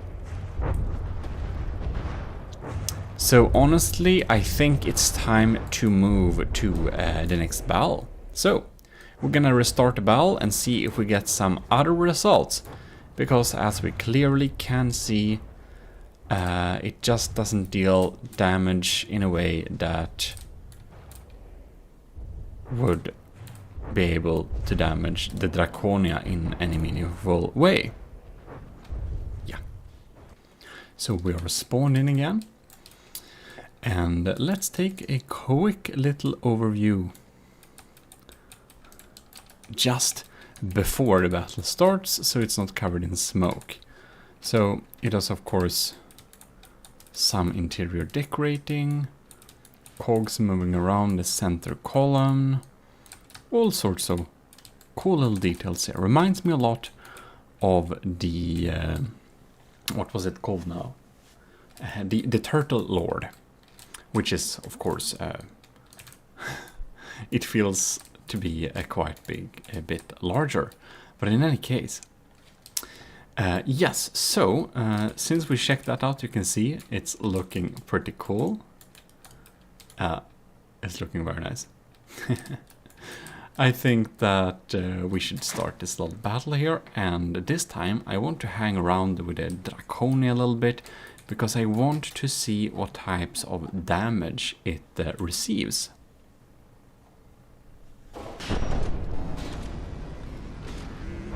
Oh, did I EMP my own cannon? With what? With one of the shots? Anyways.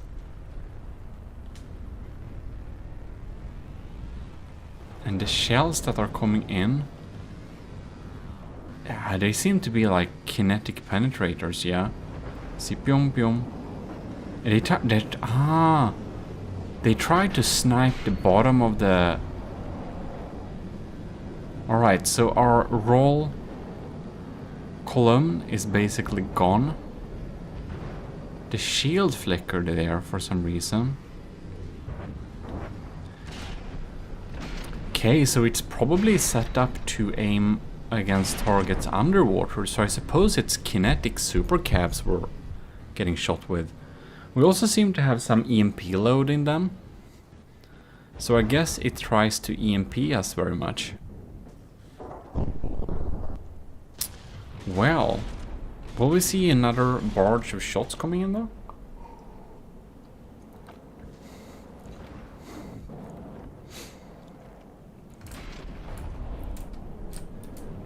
Yeah, that's some deep stripes. Really hurts our floating capability for sure. It hasn't fired in a while, have it?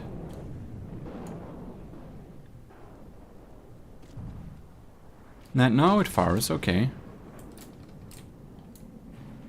I don't know if they are diff guns. I suppose not, since the big main gun is of course not a diff gun, but the auxiliary may be, because I know that I think an earlier design of this at least had a lot of diffs. Boom. We are in degraded mood. And the laser really zaps away stuff here. Poor mechanical turtle. Yeah, so it looks like this battle is going in the same direction as the previous one, perhaps. We'll see. It's best of 3, so if Draconia loses this one, we will have another battle. And the stats are pretty even though, like 94 versus 91.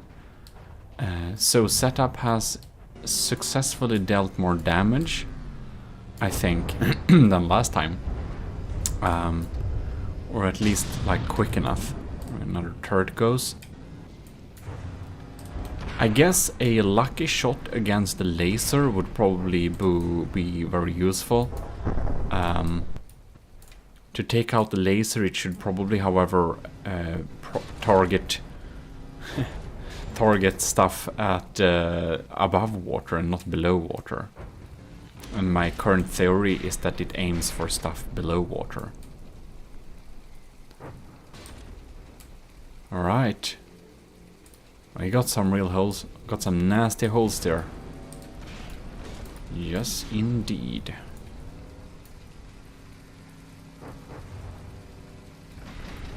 EMP and explosive damage. Now I see here. Ooh! A swarm of shells were incoming. It's kind of hard to spot them when we're in degraded mood. Steampunk turtle is down to 87%. Oh no, we have the stuttering. God damn it! It's really moving away. Like it's like really wants some range between us. It's probably smart, because then some of the missiles might even not reach him. Not sure. Far we are, but anyways. You can see that this time our torpedoes have basically not been able to get there very well.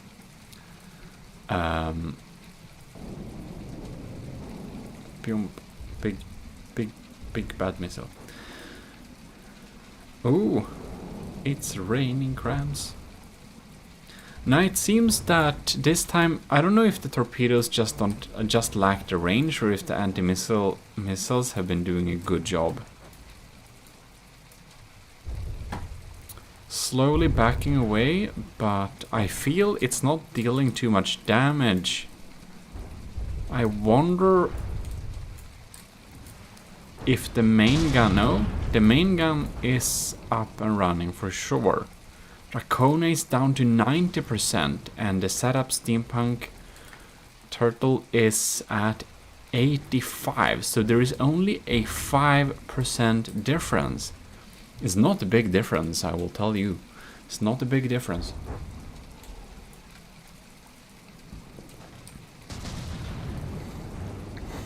It is possible that steampunk will the steampunk turtle will win against the Draconia.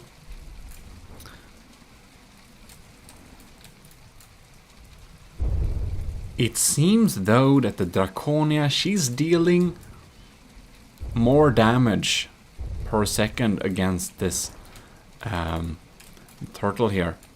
And I really wonder, like, we have some lost potential firepower with the turret in the back here. I would almost feel like it would have been a better idea to set the back turrets up as some kind of mortars or something. I think these rotating towers are pretty funny. You can see they kind of have a... they're just aiming there, and I suppose they should fire? I don't know.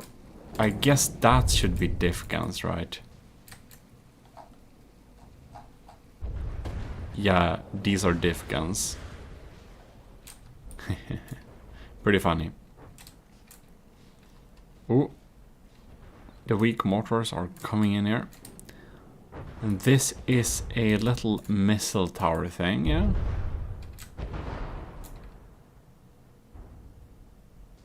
Right. Draconia down to 90. The turtle is at 79. So it really looks like Draconia is in the lead still. The laser is also still online. The main APS is online. Auxiliary crams, they're starting to look a little bit sad. Most of them are indeed missing by now. Oh, even the... No, it's damaged. I thought that, well, that was too unlikely that the pack was still alive, because that's like semi-disposable. Mm-hmm. A huge missile is in there too.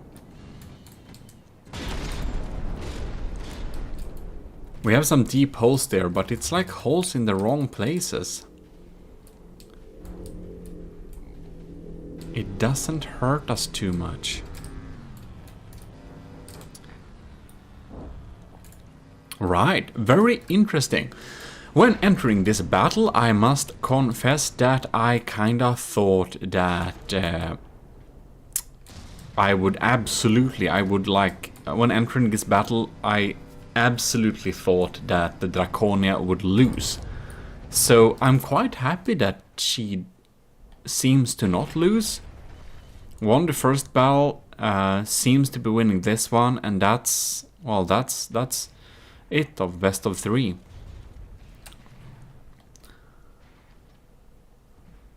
So that is quite interesting. Where we lost a big turret too. Really starting to sink there. No, because I know that setup is a, or E-Lord, as is also called on Steam. He is a very, very, very, very skilled builder. He's really good, and the Rhino, as I mentioned, did win very hard against the Draconia. So it's quite interesting indeed. And that's, I guess, with all builders. Sometime I can make something that's pretty good. I just get the right balance, and sometimes I just won't make something that's very efficient. It's a little bit about luck too, but mostly it's the design. Sometimes you just want to kind of test something and see if it works well. And it might be so that the steampunk turtle is kind of just a test for an APS only kinetic steampunk design thing. I don't think it's only kinetic, but we can see it deal some heavy kinetic damage for sure. And that's kind of like when I made the broadsword. I wanted to make a really, really, really big broadside ship, which was like very, very, very tall. And that's what it was. And it was kind of strong for what it did, because it was mostly a concept. But even though it was able to win a couple of times just because of the sheer broadside firepower. I just love it when this missile goes in here. It really kind of holds stuff out here. Okay, here we have some Tetris going on. Yeah. Big APS Tetris. Draconia is still at 89%, so this time the Steampunk Turtle did more damage in the earlier stages than before. But unfortunately for setup, the laser is still intact. Oh, that's some EMP though. Ooh. Nothing died much. It has some surge protectors and stuff in there for sure. We can see that the laser has actually taken a couple of hits, because the laser beam is now, it's now in here. It's not one of the outer blocks, yeah. It's pretty funny. It's actually set up to not care about itself in terms of like failsafe, so it may actually shed off a couple of the frontmost pieces. Yeah. It's still just fire there. My LAM system is still working too, which is pretty funny. Yeah, main gun too. The Draconia is in good shape. It's in good shape. Let's follow my big or large vertical missile here.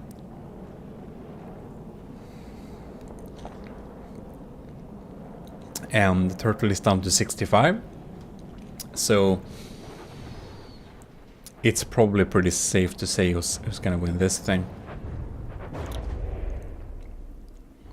And again, I wonder, I don't remember now, what's the not nerfed turtle, if I even knew that. I don't know if I got that information.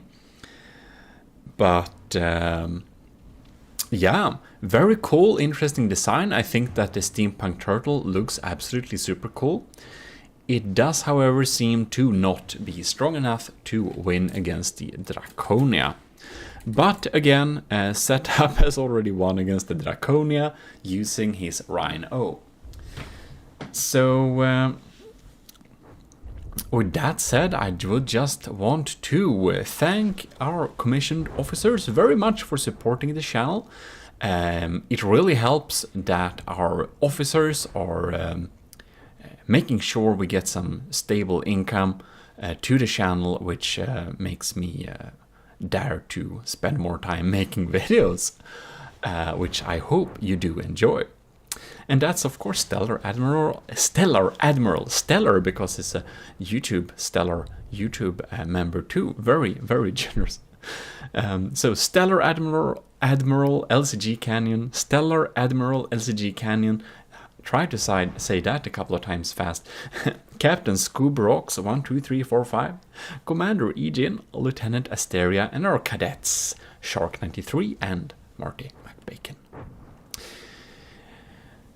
Seems that the turtle has started to sink a little bit and collected a couple of penalty points. It's also losing. It's also below the. Oh yeah. It's very sad. It's very sad. Oh yes, it is. It has officially been zapped out of existence. But well, looked very cool, and thanks for submitting this beautiful ship. God, sorry. I don't know what it's up with me today. I think I'm a little bit extra weird, and I obviously can't talk. I don't know why. But thank you very much, Setup, for submitting this awesome ship. Steampunk Turtle ship. Very cool indeed. Talking about setups, Setup has challenged the Draconia with the Rhino, which you can see is a very Rhino-inspired craft. It looks absolutely amazing, and if you think that you're wondering, whoa, Setup, who is this person? Well, Setup is the person who made the Turtle Lord. I think you have seen the Turtle Lord. It's a quite amazing build, and we did make a cover of it. We did check it out when it was new on the channel. If you did miss that, you should definitely check out his Turtle Lord. In any case, here we can see the Rhino. It is very cool. We will just dive through it a little bit quickly. It actually has some interiors and decks and stuff like this, so we need to dive through it. And you might wonder what the rules are. Well, the rules are as follow. Maximum 1.821 materials, basically my material limit, or lower. And Setup has submitted this ship with with a brave 100k well, cheaper price tag, which is quite amazing. So I will be very impressed if it indeed win this thing. But of course, it's a severe disadvantage to have like 100k materials lower. And the other rule is maximum 4 repair bots. And from what I could find, I actually didn't see any repair bots on this thing. So the Draconia has 4 repair bots, and this one has no repair bots. So that's again a advantage for the Draconia there. And we can see we have some beautiful lockers and interiors and bunk beds. And you can really see Setup put some great thought into this thing. Incineration room. What? Can we just burn stuff here? Apparently. It's very cool. Yeah. So we're just checking around this deck here, and here we have this is obviously gold bars. It's a rich ship. A little block like that. It's looking very cool. And then we can go up here. So we can go up on deck here. And well, we have some cargo areas like that. We can go up on a deck on several places, walk around. Very cool, very nice looking build. It's very, very nice. I must say I do like it a lot. And we have some mimicry wires going on there. And this is one of my favorite. It's a loading crane. You can see it looks, it's like, it has like control panels and like everything. Apparently Setup doesn't have as much time to build right now, but I do look forward to the day Setup will get back to building, because we surely see some amazing designs here. And you can see here, it almost looks like a reception area. And we have some azipods. Won't these kind of collide?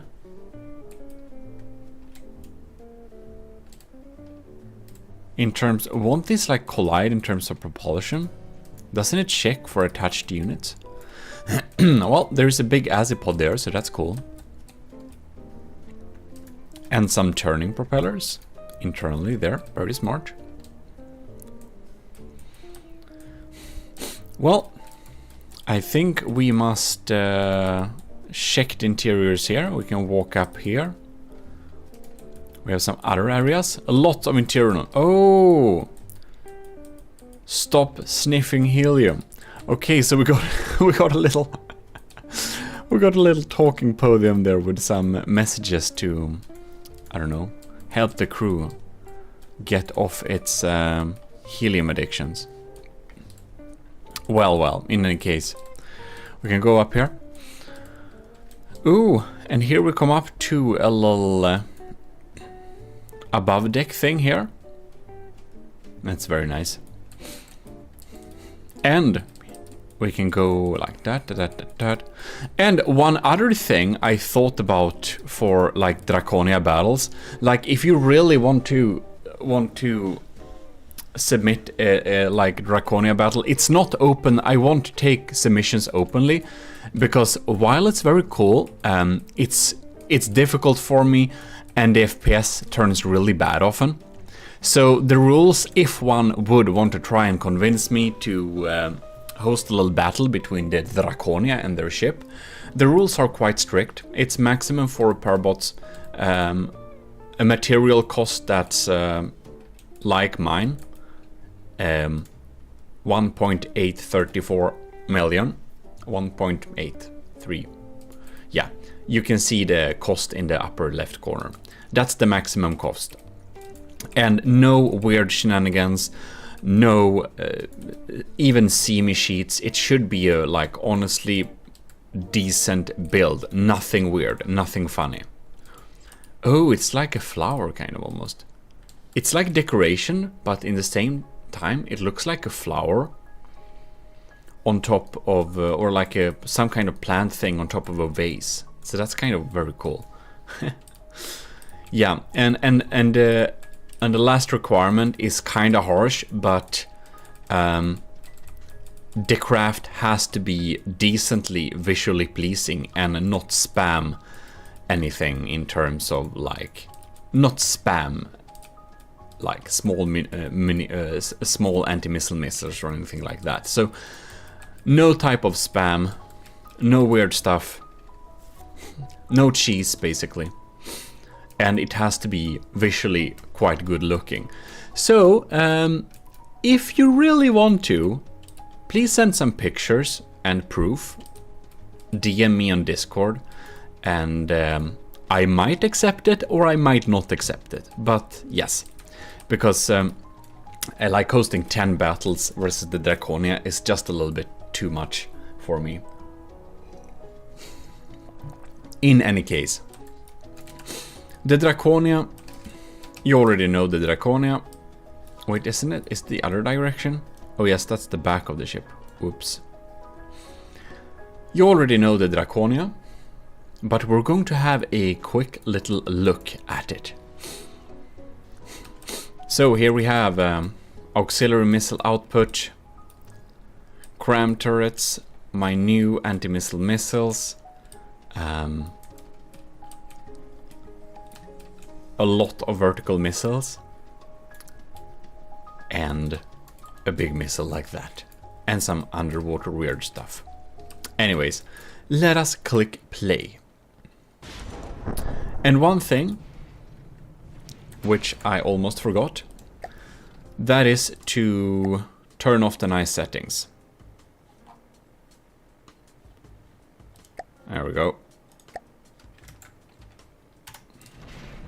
And we might get some better FPS.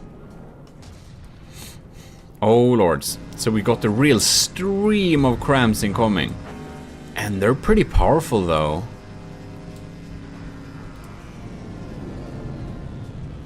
Oh yeah.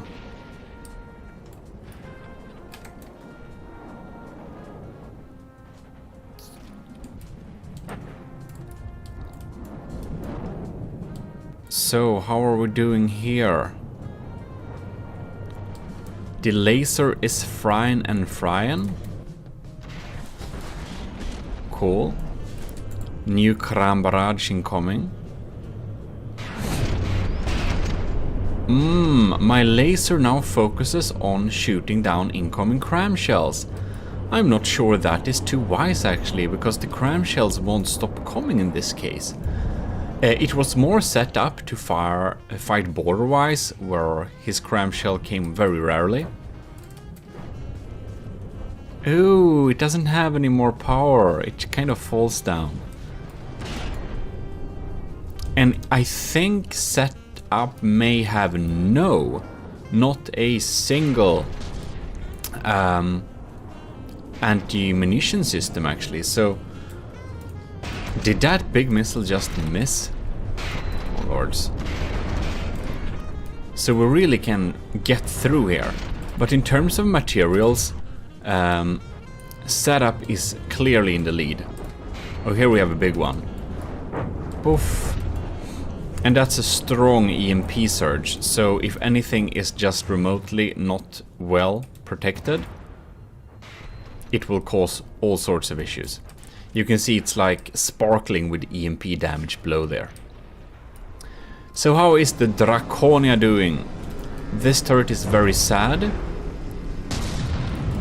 Many of the auxiliary guns are gone since long. This... my main APS cannon seems to be almost entirely down. Only one cannon still firing, but very inaccurately. The laser is lasing.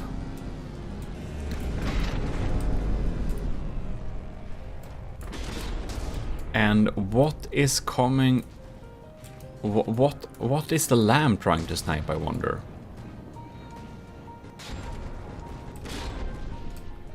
It's like it's coming from weird angles. Is there some weapon I missed? Because it seems that setup is working with some pretty strong shells. And you can see, we do not successfully take out those. These are strong crams too. You can see we're lasing this with our main laser. And we're just not deleting the shells. We do damage them, so the damage in the shells are of course lowered. But still. Okay, so do we have any incoming torpedoes here? Because my anti-torpedo torpedoes are firing. Okay, so we have a lot of alloy bars and metal shell outside. So a pretty compact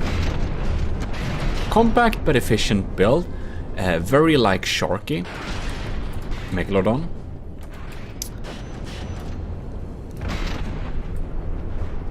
Alright. We are getting the stutters. My ladies and gentlemen, we are getting the stutters. So, whatever happens with my cram shells? Did that big missile miss again? Why? What are we doing? Oh, it missed.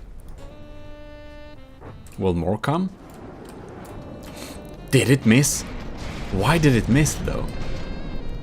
Draconia is down to 86%. Okay. It misses the mortars as well. I wonder how the mortars are doing anyways.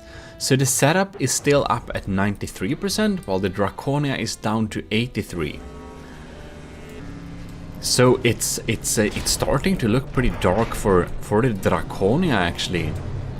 It's famous for fighting from the grave and beyond, but it might not be enough to win against setups. Rhino. Setup is a very skilled builder, and setup is a good example of that you can make cram ships that are so good that they can challenge the strongest APS ships. That's, you know, that's something. Setup is proof that cram is a viable system. There we had a little missile though. So it does have some missiles too. A setup is also a great example of someone who makes aesthetically beautiful ships while still making really strong and efficient ships. Like really good ships. And some people seem to think that you either make good ships or you make good looking ships. And this is not true. That's just because some people care more about aesthetics and some people care more about function. I'm somewhere in the middle, and the setup is 2, while it's also a quite much more skilled builder than me. But there we have some proof, at least. You can make cram ships that are really good, and you can also make good looking ships that still have great performance. And of course, setup doesn't only use cram for his ship, but I do believe they rack home most of the damage. It also has some good APS systems, like that shot. cram shells popping in here. The Draconia is very sad. I wonder why it missed so much earlier. And I wonder, is that... Yeah, oh yeah. So the laser is actually taken out, and our turning capabilities are limited, so we can't really shoot back with more than only missiles for now. I think we'll definitely do this as a best of 3 video, because otherwise we won't get good conclusive results. But as it's best of 3, if it's the same winner on the first battle as the second one, then it's already decided, because that's like 2 wins out of 3, so yeah. So best of 3 is very good when we have like a single ship meeting another single ship. And here we can see I really opted for taking out the underside of ships here. And here is actually where setup opted to have really thick armor. I am suspecting that this might indeed be particularly set up to deal with vehicles that utilize a lot of torpedoes and torpedo-y missiles, just like my ship. So, even though it has a 100k disadvantage, Setup's Rhino, thanks to well-built, powerful weapons and very good EMP protection, did indeed survive the first battle against the Draconia, which is quite impressive indeed. So let's follow one of Setup's cram shells. You can see, oh, that's some frag and explosives going on there. Here's one of my AI compartments. We have some really sad engines going on here. Oh yeah, very sad engines.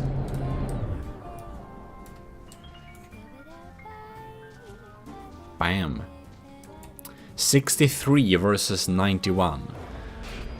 The Draconia will most likely not be able to survive this. No, it won't. But the cram shells? Ah, they don't even hit. Well then, bad aim. It's still fully functional. You can see these turrets here. They are still fighting on like basically nothing. Oh, somebody else has used some era in here. Yeah, he used the staggered era for the Turtle Lord as well. So nothing new under the sun here, indeed not. Okay, so we have heavy armor wedges on the turret part. We did manage to damage the cram, but you can see it has several barrels, so they are still active. Wow, it's just so resilient. And our lambs and anti-missile missiles, and they just won't take those cram shots out. Indeed, no.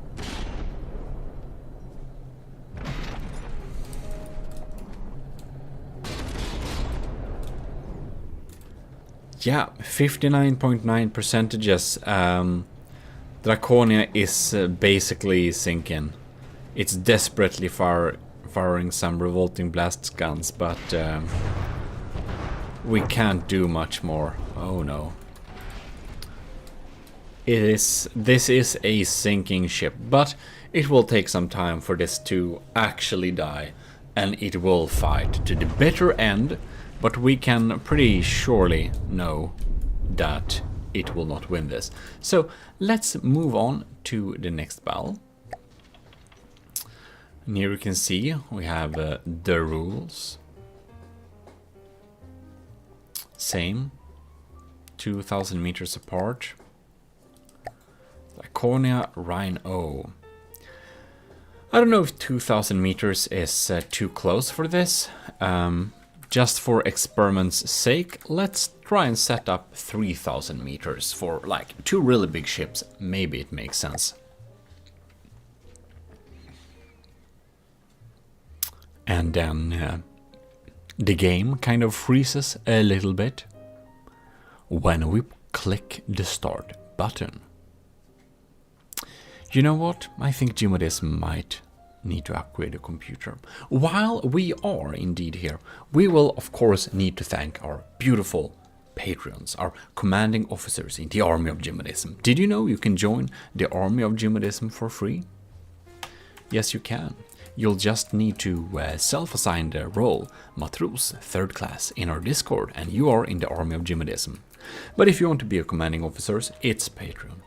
And we have Admiral LCG Canyon, Commander Ejin, Lieutenant Asteria, Cadet Marty McBacon, and Cadet Shark 93. So thanks a lot for supporting the channel.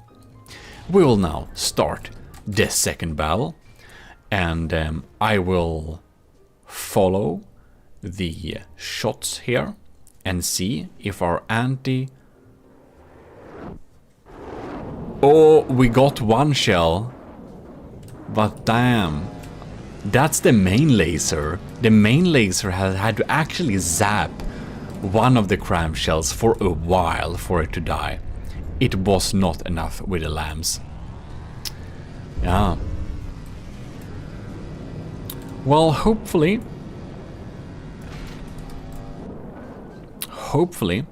we will be a little bit more lucky this battle. We shall see indeed if we are managing to win this battle. Pyong. It's kind of like I don't know where that shell disappeared. I suppose damage... Oh, I think it damaged that one probably, yeah. It's interesting. And you can see that setup is optimizing for basically invisible shields. They are only visible when they are actually deflecting something, otherwise they stay hidden. Ooh, looks like our laser found something hot, which in this case is an engine in the front. Interesting.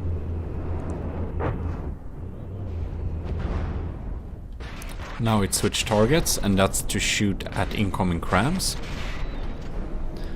And it didn't take long. Setup is already in the lead here. Very interesting indeed.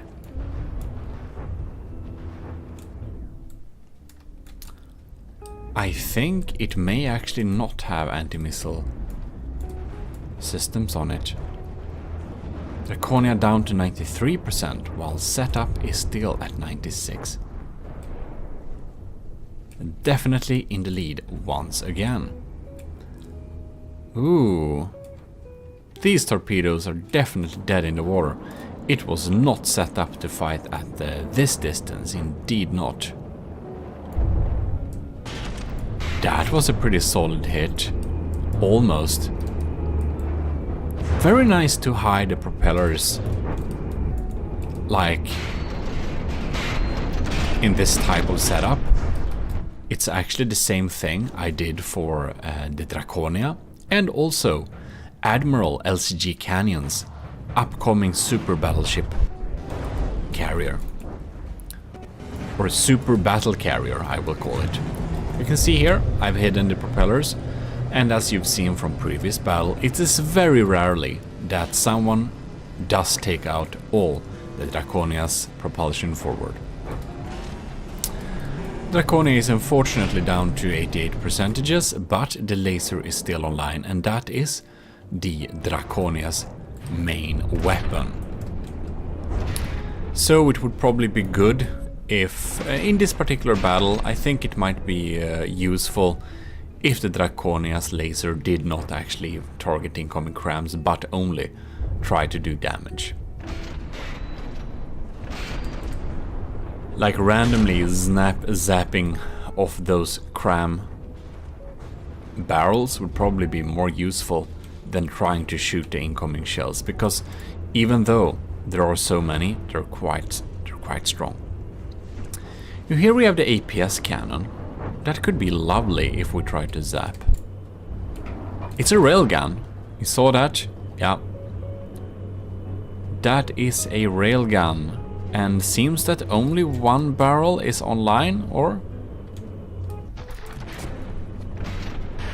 Well, it's definitely... No, they're all online. Never mind. I guess that was just wishful thinking. Here we go. Setup is at 83%, while the Rhino... the Draconia is at 82%, while Setup's Rhino is at 94%. So it's clearly in the lead again. But the Draconia can usually go down pretty low before it actually stops dealing damage and has no chance to win. So even at 80%, I think the Draconia still has a chance. Because it's a lot of wood in it, so it's a high risk. It actually gets damaged pretty quickly. So we can see that little blast with the laser didn't actually get fully in the turret.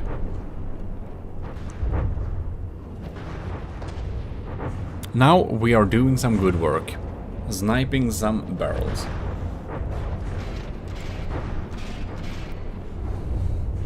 But it gets distracted by the constant barrage of cram shells. Ooh, that setting was good against a doom crammer like Borderwise, but against the cram barrager as setup, this is not probably the way to do it. Oh no.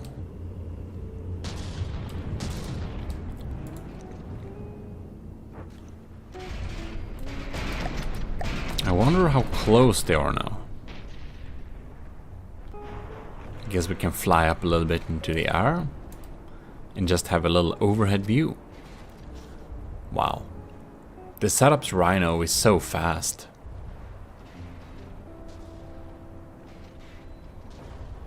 And the constant stream of our small missiles won't actually do a lot of damage. Oh no, we almost got a hit with some mortars there. Yeah, well, it's fun to see them hit sometimes.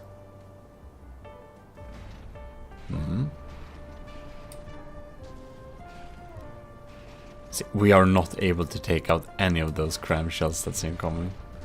Oh man, it's just, they just keep coming. I'm surprised how many of them missed though. Okay, setup 92%. Is it that still? And he won't have any repair button this thing. Quite impressive.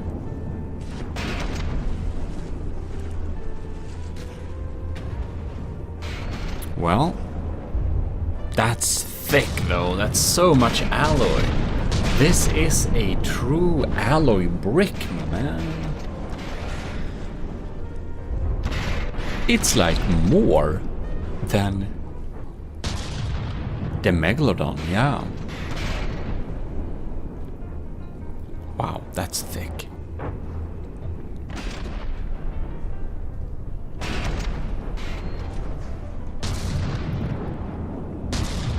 And they are pretty well protected.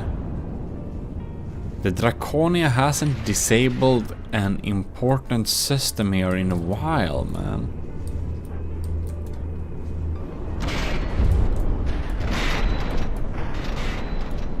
And now the new barrage is incoming.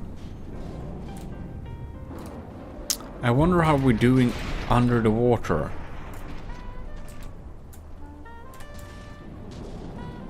Like, won't these do any damage? They should deal some damage.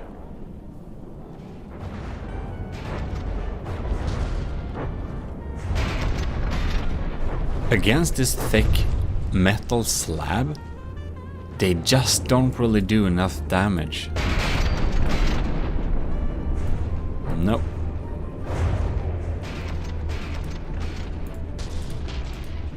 Should have been huge missiles or something like that. And I haven't seen them in a while, actually. What's up with our big, expensive missile system here? Is it damaged, I wonder? It seems to be quite online.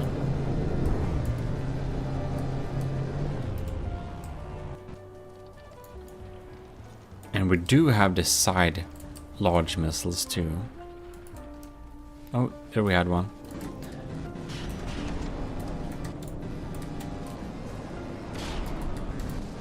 So I'm quite curious to just follow one of these larger missiles or larger torpedoes and see where they lead.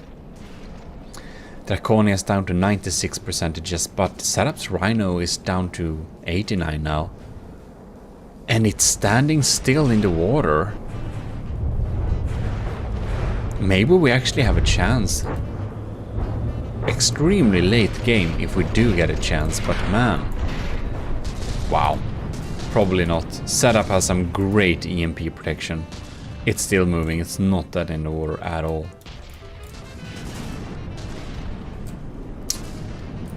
Most of our mortars do miss, unfortunately.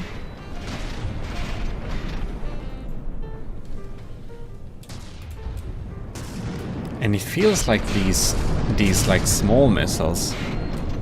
Oh, that's like a diff broadside, isn't it?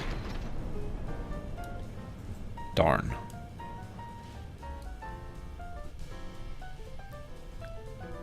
Scary for sure. And our laser, it's trying to zap that shield because it's hot. Wow, that's just so much area to zap out. Especially when we're at like 65%. Quite impressive. Is this one of the diff shells? Is this a disruptor to weaken the shields? Kinda amazed that the laser is still online at 64%. That's quite lucky.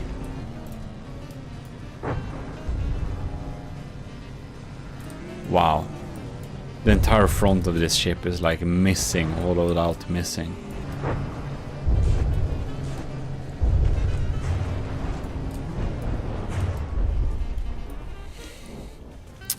It has been only 6 in-game minutes. As if. And Setup's cannon seems to be quite resilient against heat missiles too. Heat missiles is a great way. It's a great way to take out enemies. It's a great way to take out enemies. Turrets actually, because a lot of them doesn't have like really good armoring. Here we can see we also have some like internal shields going on there too.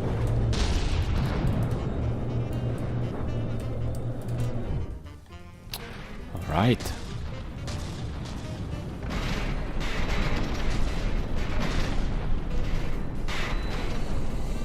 Okay. Both of them has a lot of materials. Of course, the Draconia has more, but the Draconia is closing in on the 55% mark, which is quite unfortunate indeed for me. Setup's Rhino is fighting valiantly still. It's doing a good job. It doesn't show any signs of weakness. This behemoth is definitely a very formidable battlecraft. And we do have to love the multi-barreled designs.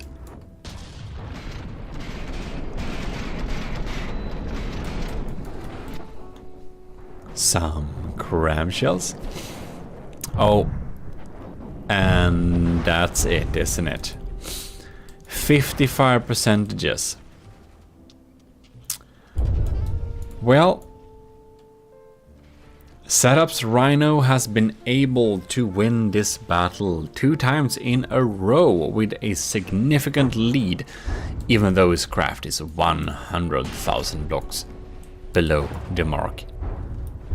So that is very impressive indeed. Well, I do have to say, very good job, very good ship you have made. It's definitely stronger than the Draconia.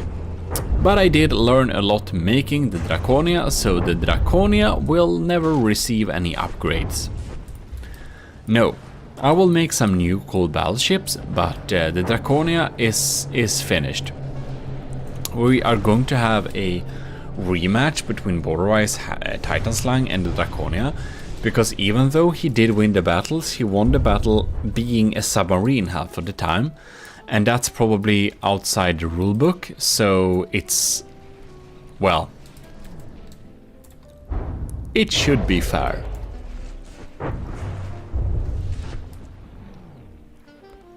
It should be very fair to have a rematch. It should actually be unfair to not have a rematch. Well, well, well. These swarms of medium heat missiles would, in most cases, eat up most crafts' undersides, but not this time. The Rhino is a little bit too thick underneath for that. Well, this battle is 8 minutes in game. Are you kidding? So yeah, that's the thing. It's a little bit... I would love to upgrade my computer so I can have bigger battles without lower FPS or anything weird like that. But right now I don't have that, so maybe in the future I will be able to put some YouTube... I don't know. I'd be able to afford a pretty nice gaming PC, and at that point we could do some better battles. But for now, we are with this system, and we can do almost whatever we want. We just can't have huge FTD battles. We have Vesrets. Vesrets Incolable. I don't know what incolable means, but maybe someone can tell me that. And we have a pretty straightforward battleship design here. Ish narrow. We can see we use some railguns with a lot of... I don't understand... That's a lot of magnets. I wonder why there are so many. So the mantlet seems to be pretty exposed, to be honest. I think these turrets are not very resilient. They are not built in a sturdy way. Okay. We have some anti-missile turrets, and we got loads of mortars. So this seems to be mostly a mortar design with steam engine inside of here. And oh, and these steam engines, they don't have output. So you can see they can't release their steam here, they're blocked. So to Vesrets, I would advise you to watch one of my instant turret tutorials to make some more sturdy turrets. And take a look also at my instant steam tutorial if you want to know how to make the steam engines work and not be blocked. Because you're gonna have loads of... yeah, most of them are blocked, so you're gonna have loads of power issues here. Yeah. I'd recommend those 2 types of instant tutorials for you, but we shall see how this battle goes, even though the turrets are not very good in terms of defense. It has lots of mortars, and even though the power will probably not be enough to Maybe it doesn't need all that power either, I don't know.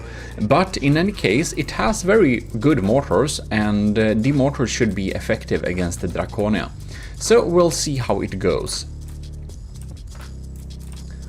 Alright. The Kram barrage has fired.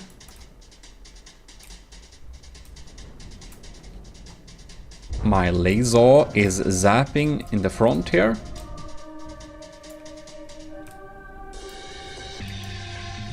The first cram shots are incoming. Seems like the LAM system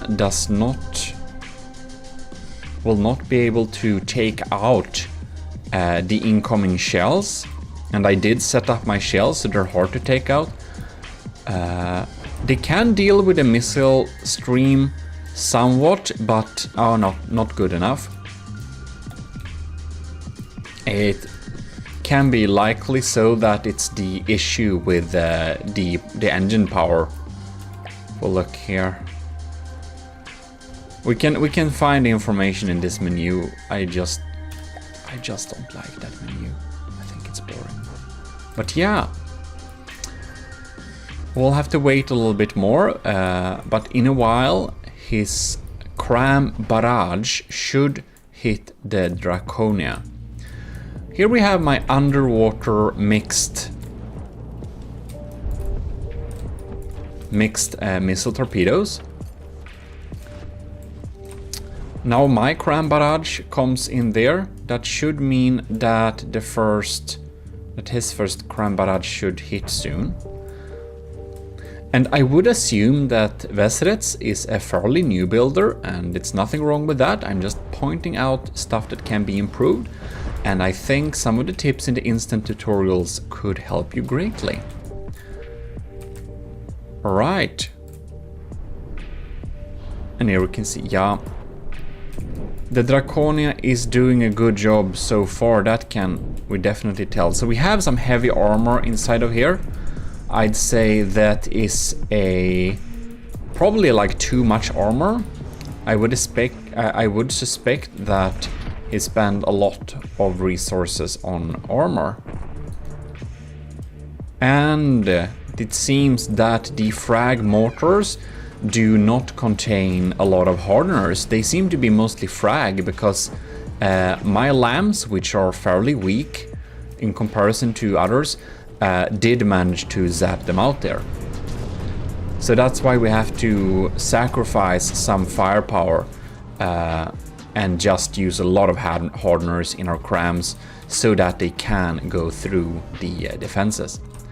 It might also been my anti-missile missiles too. They probably did the job together.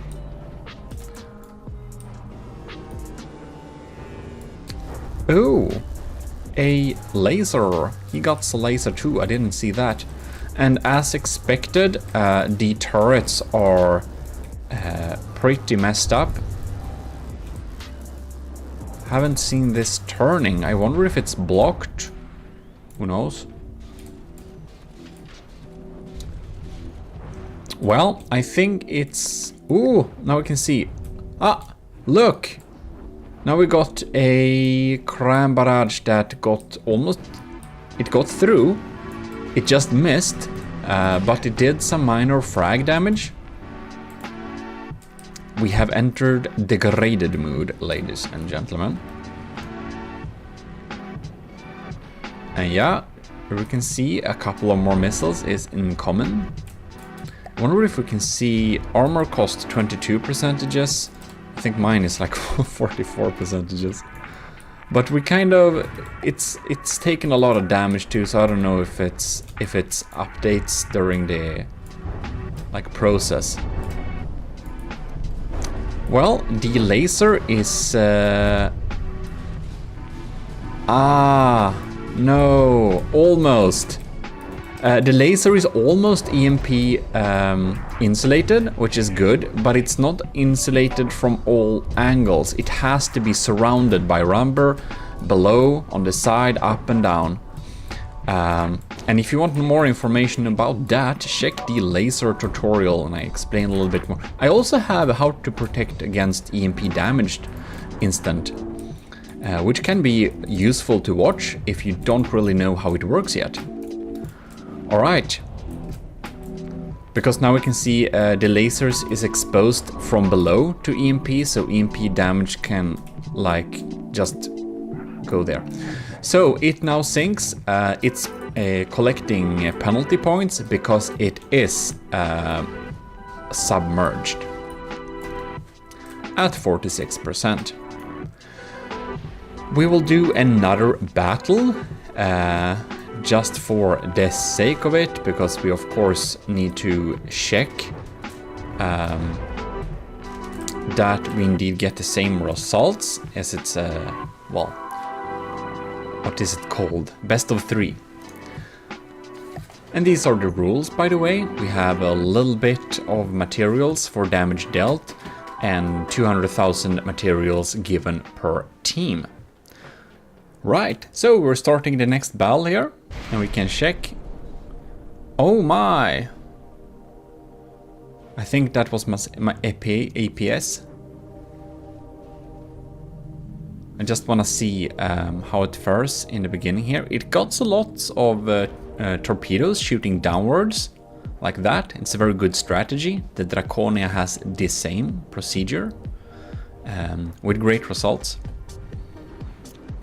It almost feels like the front turret's rotation is a little bit blocked. And there my huge missiles come in. And the huge missile was only added as an afterthought, just to kind of ish reach the high budget Borderwise did set for his Titan Slang. Alright.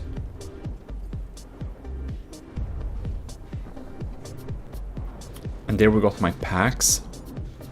Don't remember what I set them up to. I think it's Pierce. And all those missiles are popping in there. So the small missile stream, as well as the torpedo stream from below.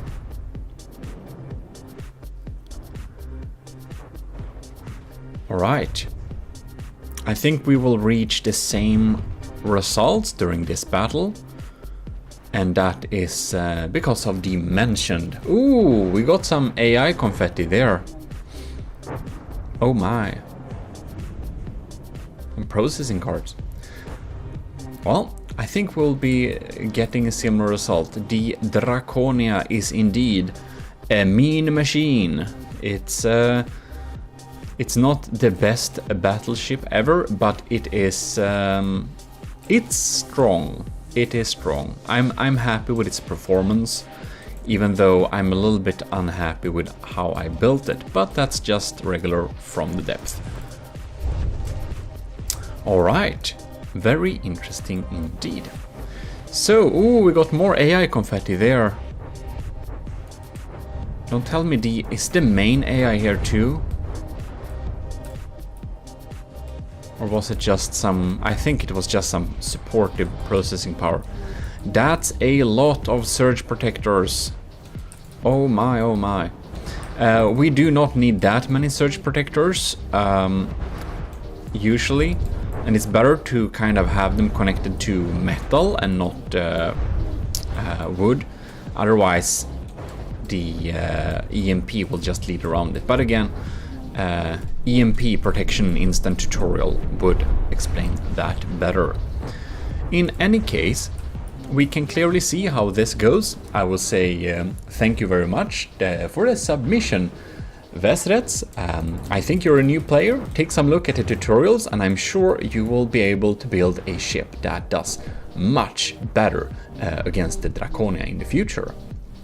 And with that, I would like to throw out a huge thanks, well, to Vesrest for submitting the inoculable and incallable, I mean, and of course to our commissioned officers in the army of GMODIST, which is Stellar Admiral LCG Canyon, Captain Scooby Rocks 125, Commander Ejin, Lieutenant Asteria, and Cadets Shark 93 and Marty Bacon. Ladies and gentlemen, you are watching GMODIST, and here we are with the little first installment of the Fylke Mini Challenge Battles.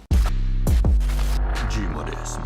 And this is my completed Fylke, which absolutely was not completed like an hour before recording.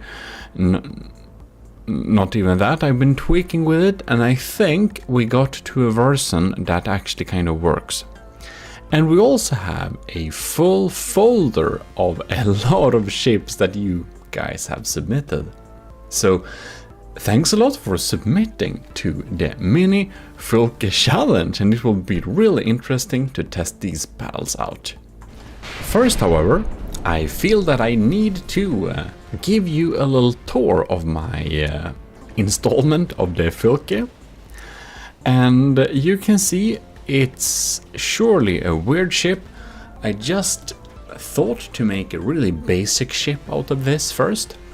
But then I decided to take the advice that you are posting to me in the comments always when I'm making something with crams. And that is GMODISM. To avoid getting hit by crams, you don't need thick armor, you don't need lambs, you don't need anything. Evasion is your friend.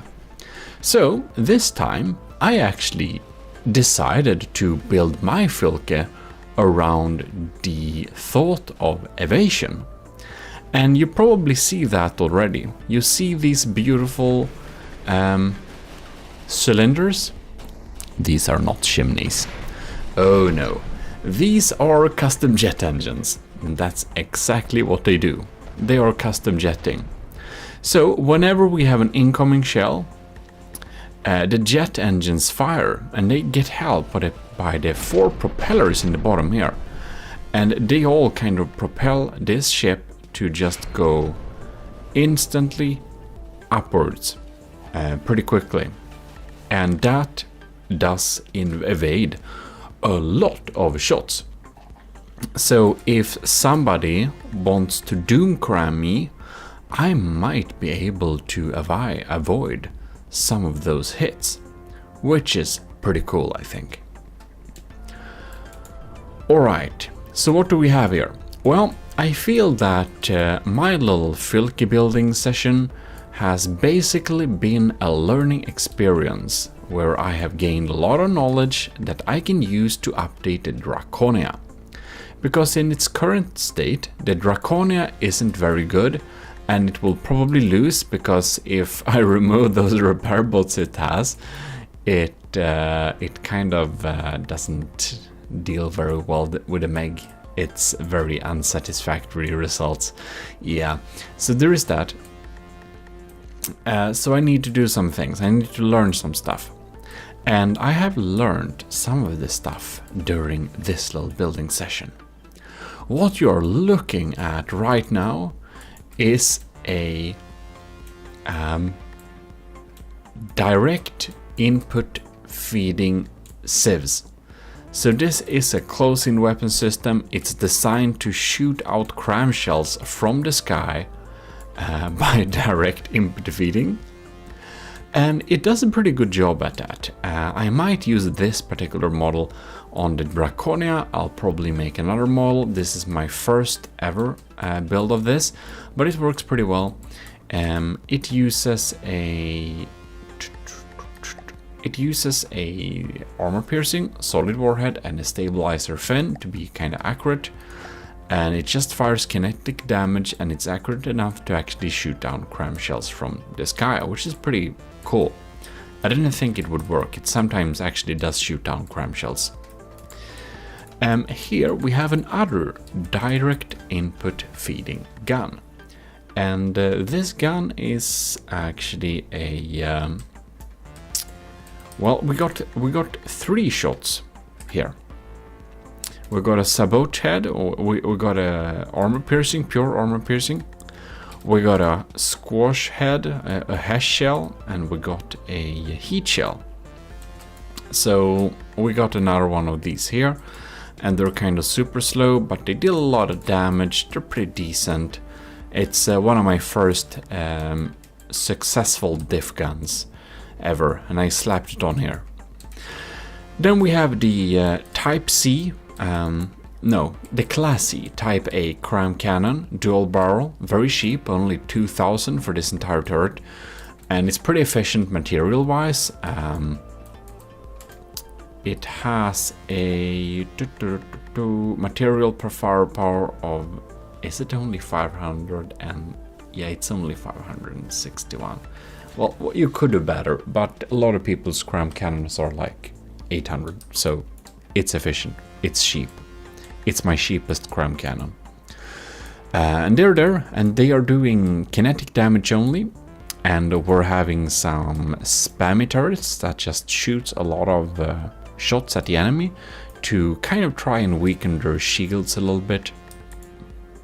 Then we got the super new cool missile, which is a short-range thruster, so it's really quick. We got the Thumperhead, and the other one are shaped charges, and they are going so fast against the enemy that few Civ system will probably be able to sap them out.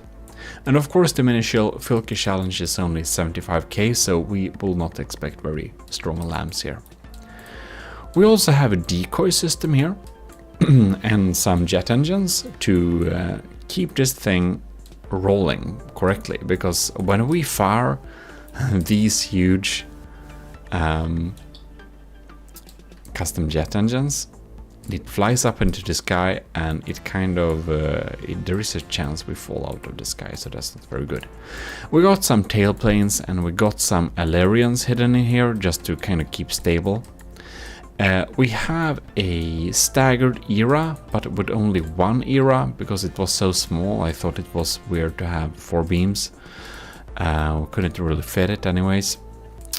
So we have some staggered era going on there. Now I realized we can actually turn it around, but that would have me rebuild this entire thing. We got a power flower, well, an engine in the front and an engine in the back. We actually have a lot of empty space in here. I could have fit much more weapon systems than we actually have in here.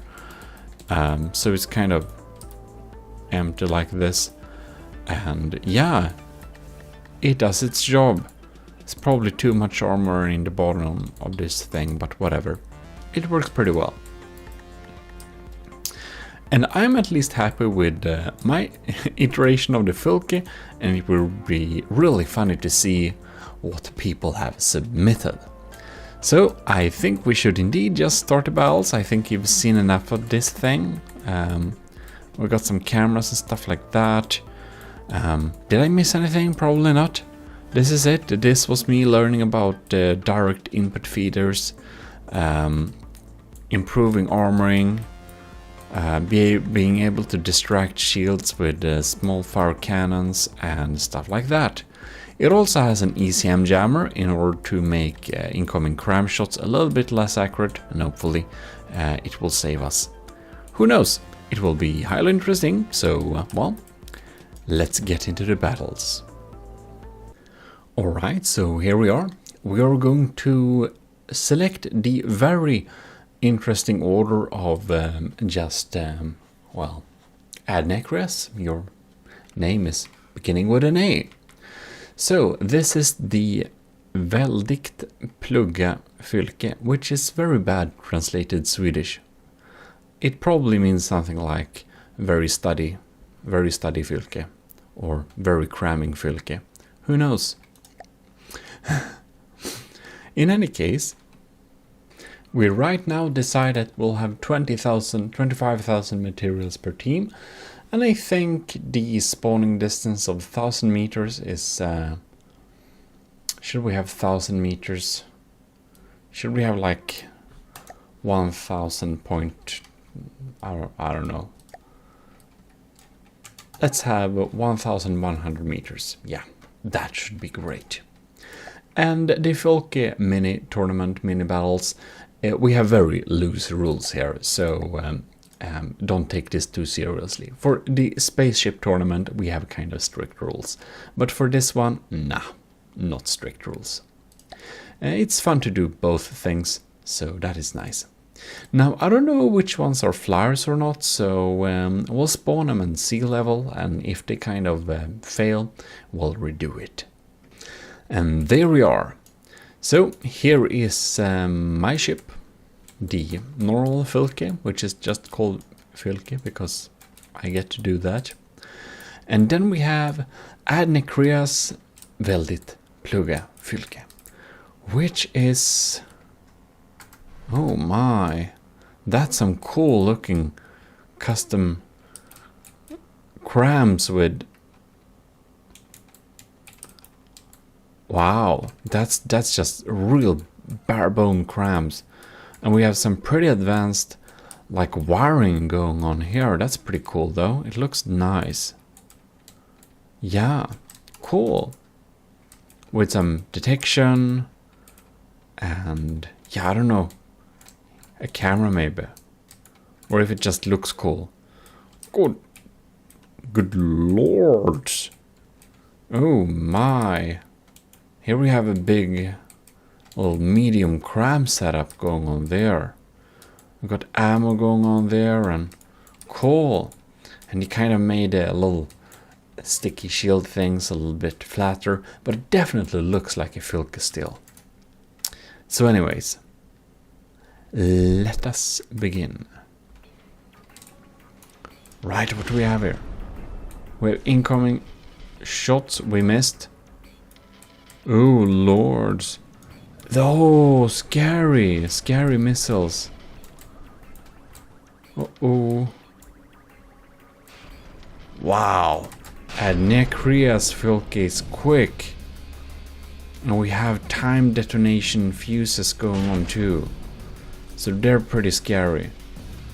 And there is we're not we're not able to shoot him out of the sky. And oh no, we got too damaged. I think my Fylke is almost tipping over a little bit there. The evasion is messing with it a little bit, isn't it? Oh, this def gun is totally out of this game. Damn, that's some dangerous missiles. And I can tell you this, that my version of this of my Fylke is it's not dealt to deal with missiles very well at all. It is indeed not very well built to deal with missiles, no. I tried to set it up in order to deal with crams a little bit, but other than that, it does a real bad job. You can see we kind of evaded one of the cram, and whoa, that was a good hit though. Oh man, I see weapon computers. Oh my. It feels like my small arm guns and my missiles are the only thing that's reliably doing damage. Oh, it's quick. It's quick and scary. It's up at 95% and my Fylke is down to 87%. Not good at all. Let's see if this diff gun can... Nah, it doesn't take out anything. And because of those timed fuses going on there... Oh, it's a shaped charge missile. I got those too, but I think Adnekrias ones are pretty much stronger. I only have one anti-missile unit too. So it doesn't really do reliable damage. It really looks like Adnekrias will win this first battle. Yeah, his Fylke seems to be a tad bit stronger than the one we made. It also has some nice mimics and stuff going on there, so I do think it deserves a nice little win. Whew, now we get bad weather too. Oh lords, yeah. How is it still alive though? Okay, 78 percentages. My sheep guns are still kind of alive, and the evasion system is still working. Well, the missiles are the thing that's real scary for sure.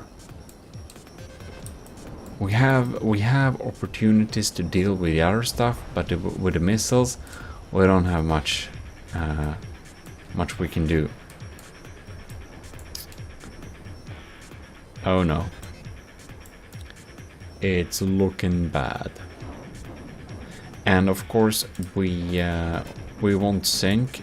Otherwise, if we sank at this point, we would definitely just despawn.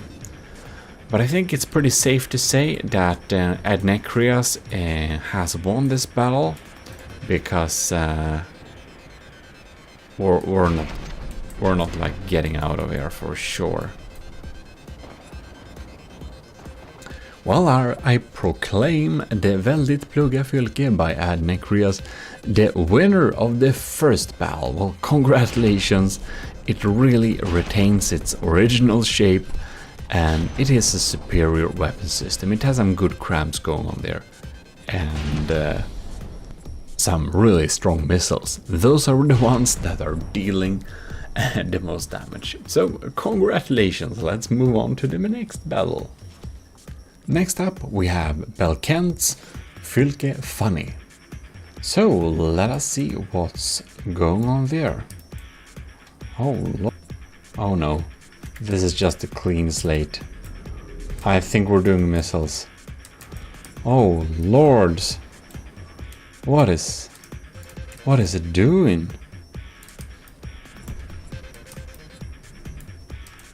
Does it fire hordes of... What's going on here?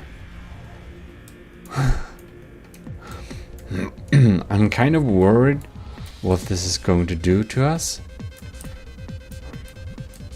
It has shields. Is it just the thing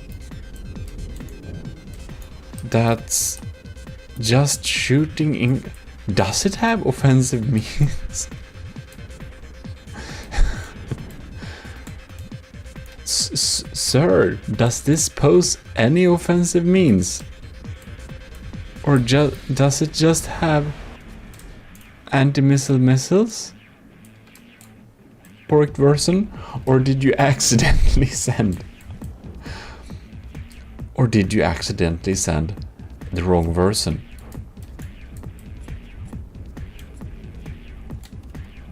I've just been looking inside of this thing, and it's basically like solid alloy. That's why it's kind of expensive. So yeah.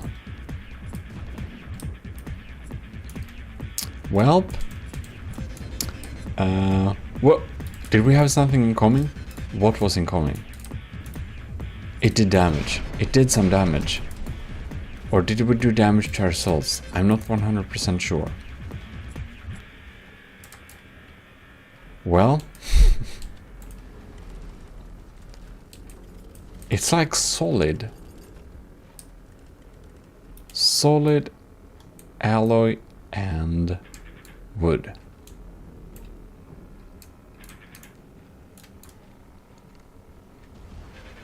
So it's really hard to like destroy. That's for sure.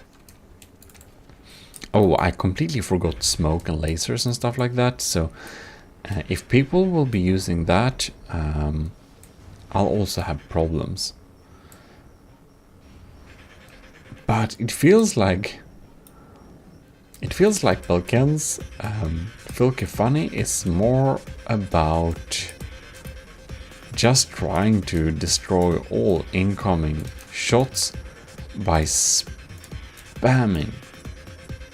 absolutely spamming missile interceptors, or just having loads of missile interceptors here.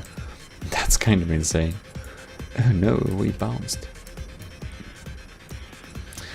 Yeah, so unfortunately I did use short range thrusters, which means that many of our missiles that come in and every now and then they do actually reach the target.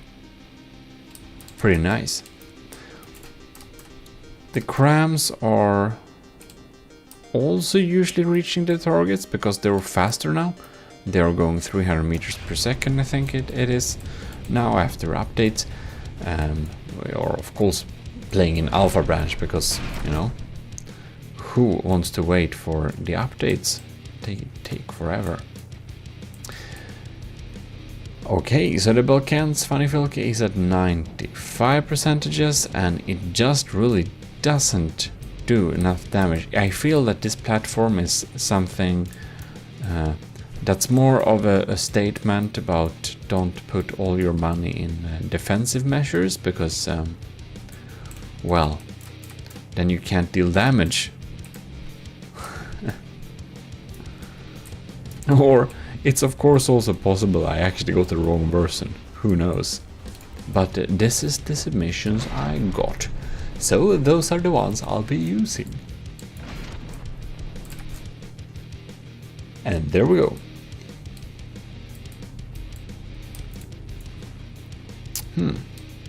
It's also kind of regenerating, isn't it? No?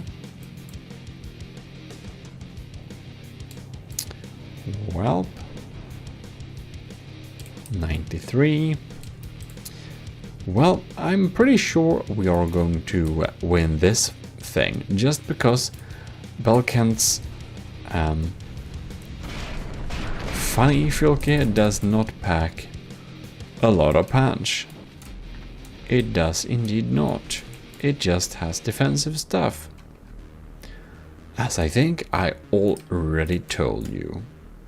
I also think this thing is trying to be pretty stealthy, because we have like passive radar and it's not sticking up very much, so it's like it's probably not getting the best shots. And then we have like passive sonar down here, so it's really trying to be quite sneaky indeed.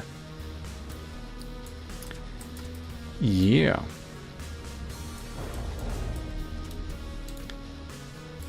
And well, we're moving in this direction. I'll update you if anything changes. It's kind of amazing our diff guns actually have a opportunity to reload. And it does get a tiny bit of damage sometimes, but I'm thinking that it's more that my failsafes just won't do a good job enough. It is of course possible we have some rare damaging missile, because you can see my civs, well, this like civs cannon, it does fire from time to time, and I'm not quite sure what it shoots at, because it shouldn't really shoot at like missile interceptors. I think it won't, and this thing shouldn't activate unless there is an incoming damage missile going on there. Maybe I just haven't spotted it yet, but it is clear in... Oh, I think that was it. I think that either our... It seems our diff guns and our evasion is working enough for us to basically not take any damage. Yeah. And fortunately I went with kinetic crams. So despite the missile interceptor spam, they kind of get through. They get through indeed. And this battle is like not turning in any direction. The Balkans Filke is having 9,000 materials left. My Filke has 17,000 materials left. And we're just continuing to do damage while we are taking basically no damage. So there seems to not be some kind of Easter egg going on in terms of I don't know, nukes or something. I think we would have seen that by now. So I think we can indeed actually proclaim the winner to be myself, because, well, this doesn't have, from what I can see, substantial offensive measures. It does have some repair bots because we can see that it repair itself, and my Filky also has repair bots. I think it has 3 maybe? I think it's like 3 or 5, but something like that. It's not I didn't spam them this time, which is reasonable. Yeah, so there is where we're at. Well, build count both in material wise and percentage wise. Your ship is slowly losing while it's spending a lot of materials on, I don't know, I suppose repairing and trying to shoot down incoming shots. And if I have gone for like a explosive cram kind of setup only, I think this ship could probably have basically won by endurance, but not this time. No, indeed not. So my Filky is the winner of this little battle, and that makes me happy. So yeah, let's move on. Next up on the menu we have EC8, Le Charles de Mini. And this is an adorable little vessel. We have, oh, that's wood, but mimic the glass outside, so it's a little bit shiny. We got some smokestacks with, well, smoke emitters. We got some really circular mimics and some mimicry, I believe, to make these turret shapes. Or is this just me being incompetent on how to make a almost perfect circular shape like this? Ew. Oh, yeah, no. This is a big mimic. Because the turret actually... Yeah, it actually looks like this. Okay.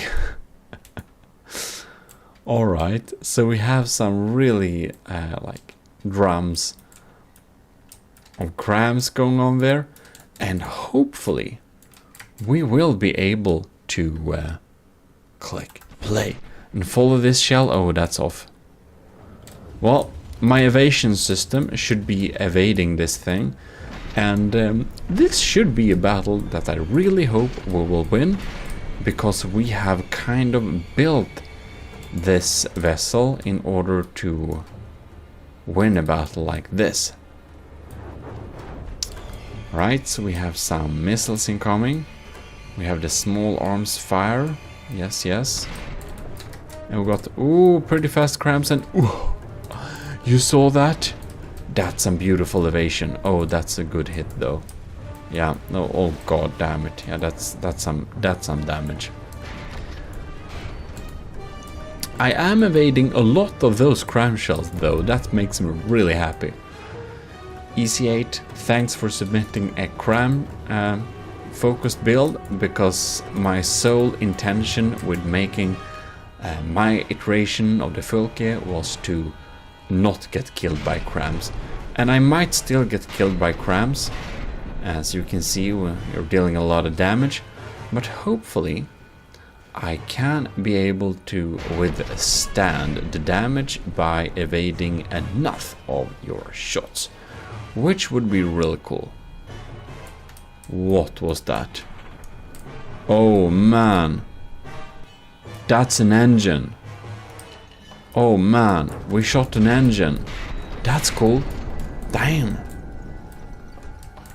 Oh, I think we hit an ammo compartment, because I ain't got that many explosives on board. I got diff heat, I got diff hash, and I got kinetic crams only. Yeah. I also got some thumper and some shaped charges missiles. Alright, so my Filky is 93 and EC8 is 90. This will be highly interesting to see if he has some magic trick on turning the tide. Did you do that old cool Adnicrius trick with making your ship burn when the health is low enough? Man, that's super cool. I don't know if Adnicrius came up with that, to be honest, but I did notice it on a ship we fought that he made. Yeah, that's really cool.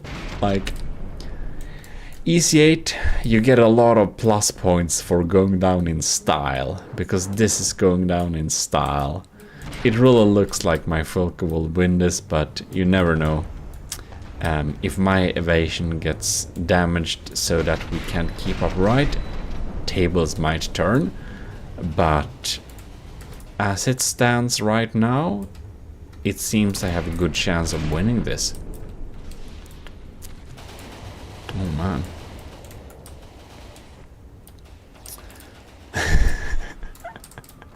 I think my evasion system is so funny. It's like... Oh, a cram shell is incoming. Go up, go up. All engines forwards. And I love these missiles. You can see they stand there, they fall, and then they just boost with short range. And they're just so fast, they're so hard to shoot down.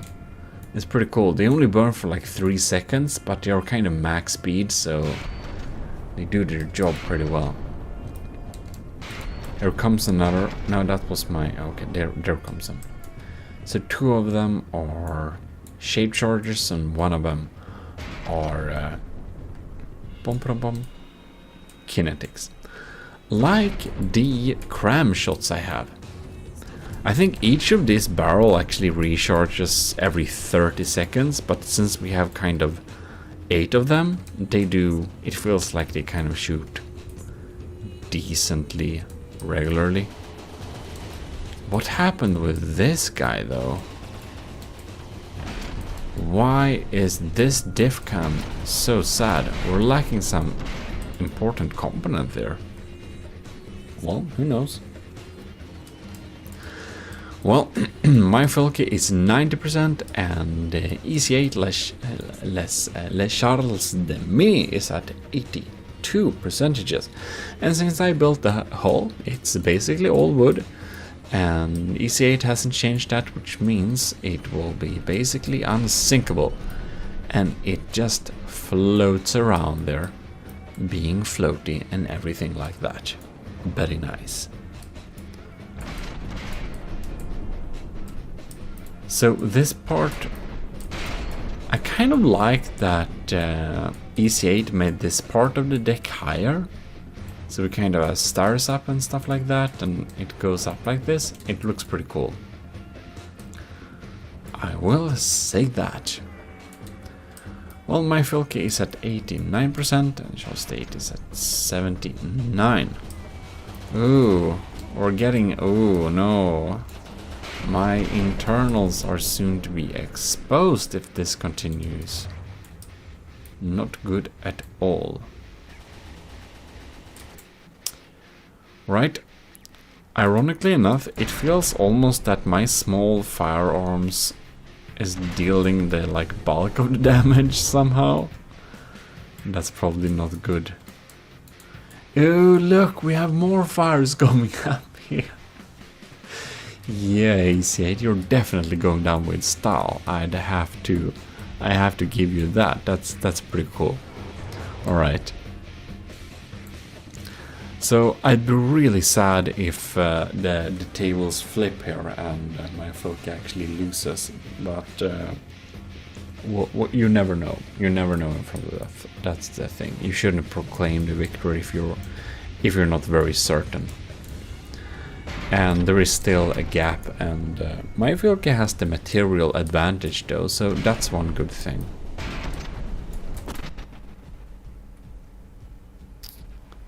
I made some of the cram barrels I made really accurate, and some of them are like less accurate.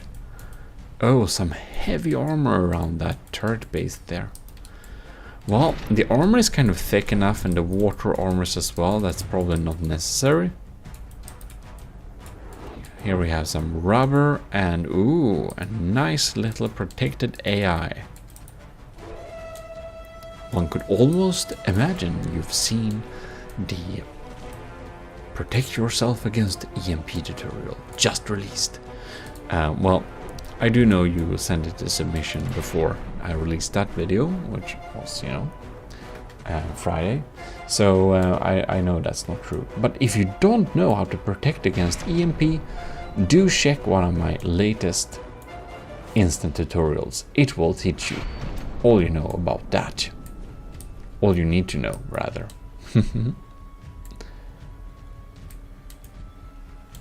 Because all you know could practically be nothing, and that's not what I meant. We have more fires going on here. Poor thing. ECCLESIARCHY the Mini. I think we can proclaim that Les Charles the Mini is not going to win this battle. I'd be highly surprised if the tables flip here. So I think this will conclude the first battles. We just had 3 battles, and of course a tour of my iteration of the Filka. I finally tried evasion and I tried to learn diff guns. So that's something at least. Well, of course, we have a lot of ships, a lot of ships to test, because a lot of you a lot of you folks have just made amazing versions of the Filk, and it will be really cool to kind of try them out. And I don't really know what that means, but this hull is really old, and somebody told in my Discord that it's so old it doesn't have creator tags. And I don't know how old that means, but I think I made this hull like pre-2008. Yeah, no, not 2008, what am I saying? Pre-2018, basically. I don't know. I made a Filka hull a really long time ago, and now I finally filled it in with some armor, weapons, guns, and stuff like that. And so have you. Unfortunately for EC8, Charles the Mini is going down, but I must say, it's going down in style indeed. Ooh. The cramps aren't reaching very well, are they? They are indeed, they are not. In any case, you should, of course, if you're not subscribed to the channel, you should definitely subscribe in order to catch the next battle. We'll do these little easy challenges or tournaments, or really just easy stuff. We do them from time to time, so you need to keep tuned to catch them all. And of course we have proper tournaments as well, which has much stricter rules than this thing. But these easy challenges are very nice entry level things. If you never participated in anything, you can participate in these things because they're just so easy to do. And like, yeah, you don't need much pre-knowledge. And if you, of course you need some pre-knowledge, just check through my instant tutorials and you'll pretty quickly learn the basics and ins and outs of this game. So, well, I hope it will help you too, because it has helped many other people. Well, we are down. We got some damage going there. But it feels like, yeah, we're slowly regenerating, so that's nice.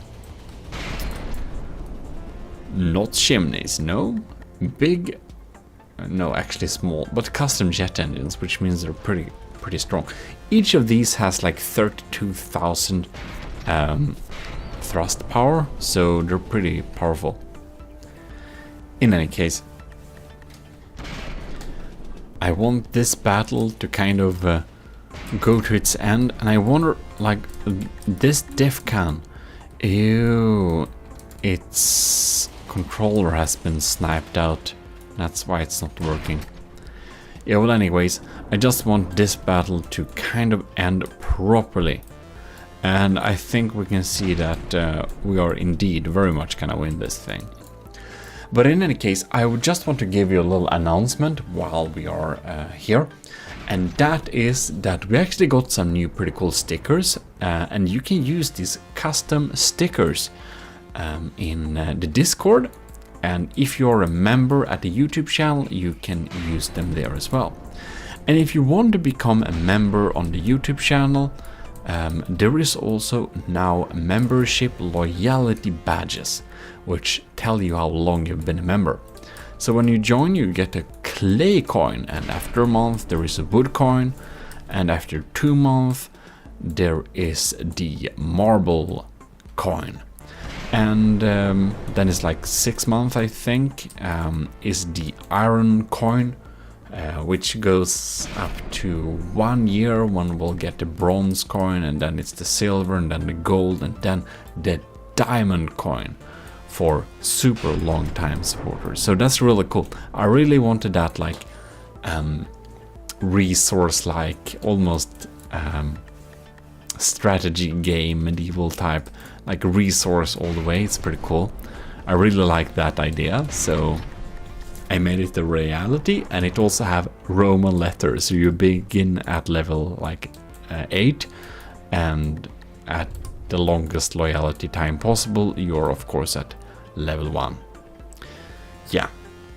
So I just told you that perfectly in time for that. So now we can just... Welcome to GMODIST, and we're here for the next Filky battles, and today we have a co-commentator, Light of the World. Hello? GMODIST. Hello indeed. So let's begin the battle. We're gonna just start them right off, and here we have my ship, and this time we begin with Philip Ross 1 Rammer. What Looks do like we... he's pitching a little too far into the water. Not Yeah, helping it's himself. digging down really. I don't know if that's intentional. It's like it has a paddle wheel or something on there.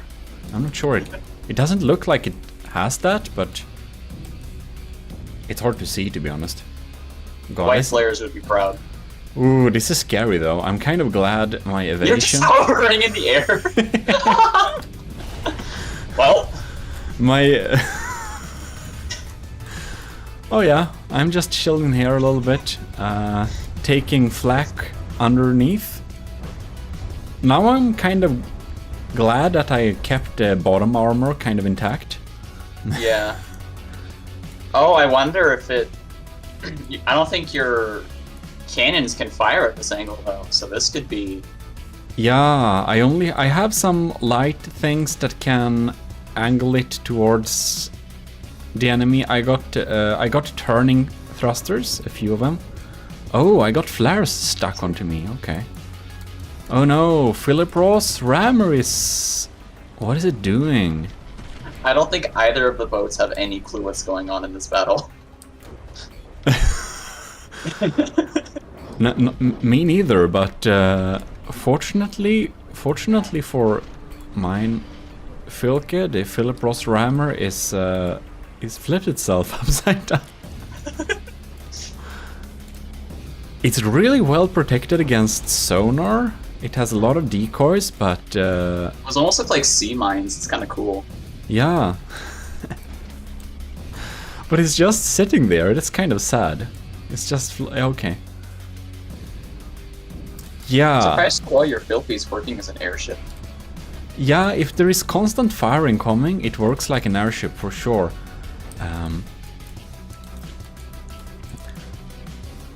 Yeah, so Philip Ross tried to go for a lot of decoys to avoid enemy missiles. Fortunately, it didn't spend so much on rolling and keeping it upright, and it's looking to be its demise.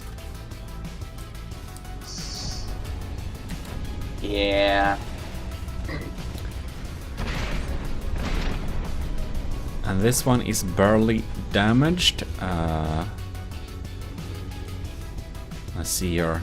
We don't really get a good angle here. It seems that the missile's popping up all the time. My ship takes it as incoming fire, so it just goes up again.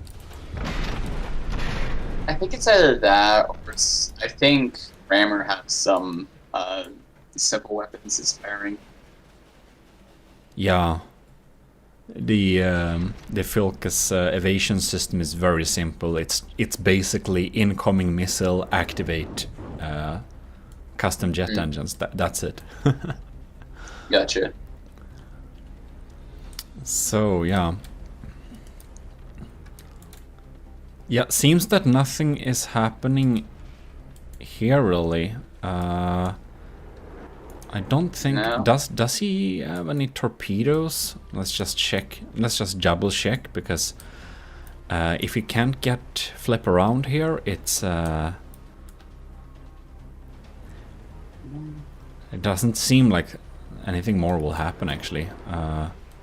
I think the only non-ram weapon is the flak cannon or two he had on the top. Yeah, that's true. So this battle basically won't go anywhere, so I think we can actually proclaim the Filka's victory because I don't see this flipping anytime soon. No. I think your repair bots are just gonna mend a couple beams. Yeah, I'm actually thinking that the damage I have towards my ship, I think it's partly self-inflicted. Alright. Right, so Rammer is out of materials and down to 79% and has done absolutely no damage. So, I will congratulate my own Filka and its evasion system for winning this battle, and it was unfortunately for Philip Ross of flipping upside down, but that happens. But on the other hand, I think my evasion system would probably have avoided the melee capabilities fairly well anyways. Possibly. Yeah, it definitely seemed to jump out of the water when it got close. Yeah, so let's this battle is over.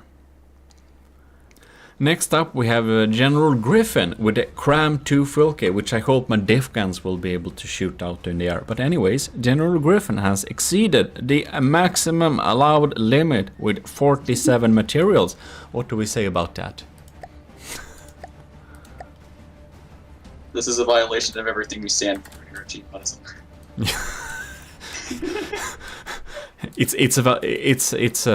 It's definitely a violation, and the win may be taken. My. Oh god. I'm kind of curious. No, I can't do the. Ooh, unfortunately, the main construct 3x3 is intact, which means that it's not doom crams we're looking at, but it's a lot of crams. They're hull mounted, it looks like. Yeah.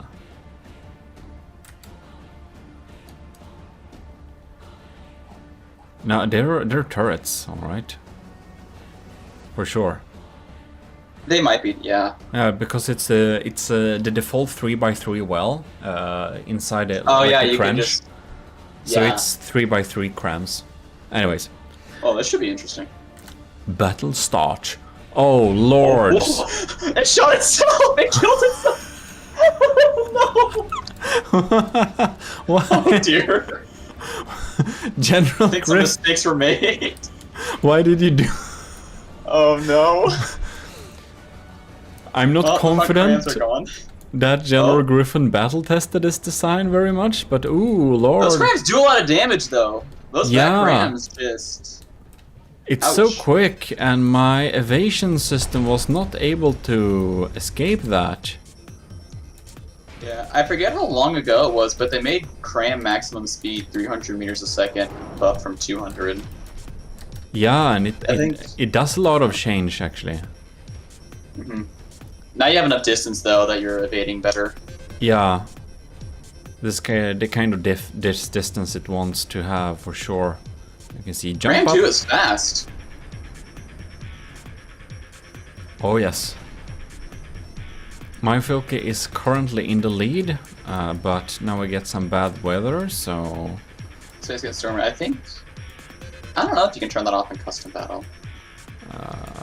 I think It you might be can. partially where you are. Yeah, maybe, but I don't know. I have the unpopular opinion of kind of liking the slight weather changes from time to time. No, I do as Oh well. no! That was a bad Ouch. hit. Oh, I think... I think that might have been a turret. Yeah, it may be the angle just. Or it might have been the turret. It was the angle. Ouch. But these crams definitely hurt. Ooh, Monaro.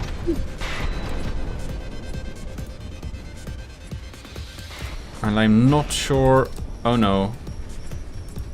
Is my diff gun is dead? Okay. My other diff gun is alive.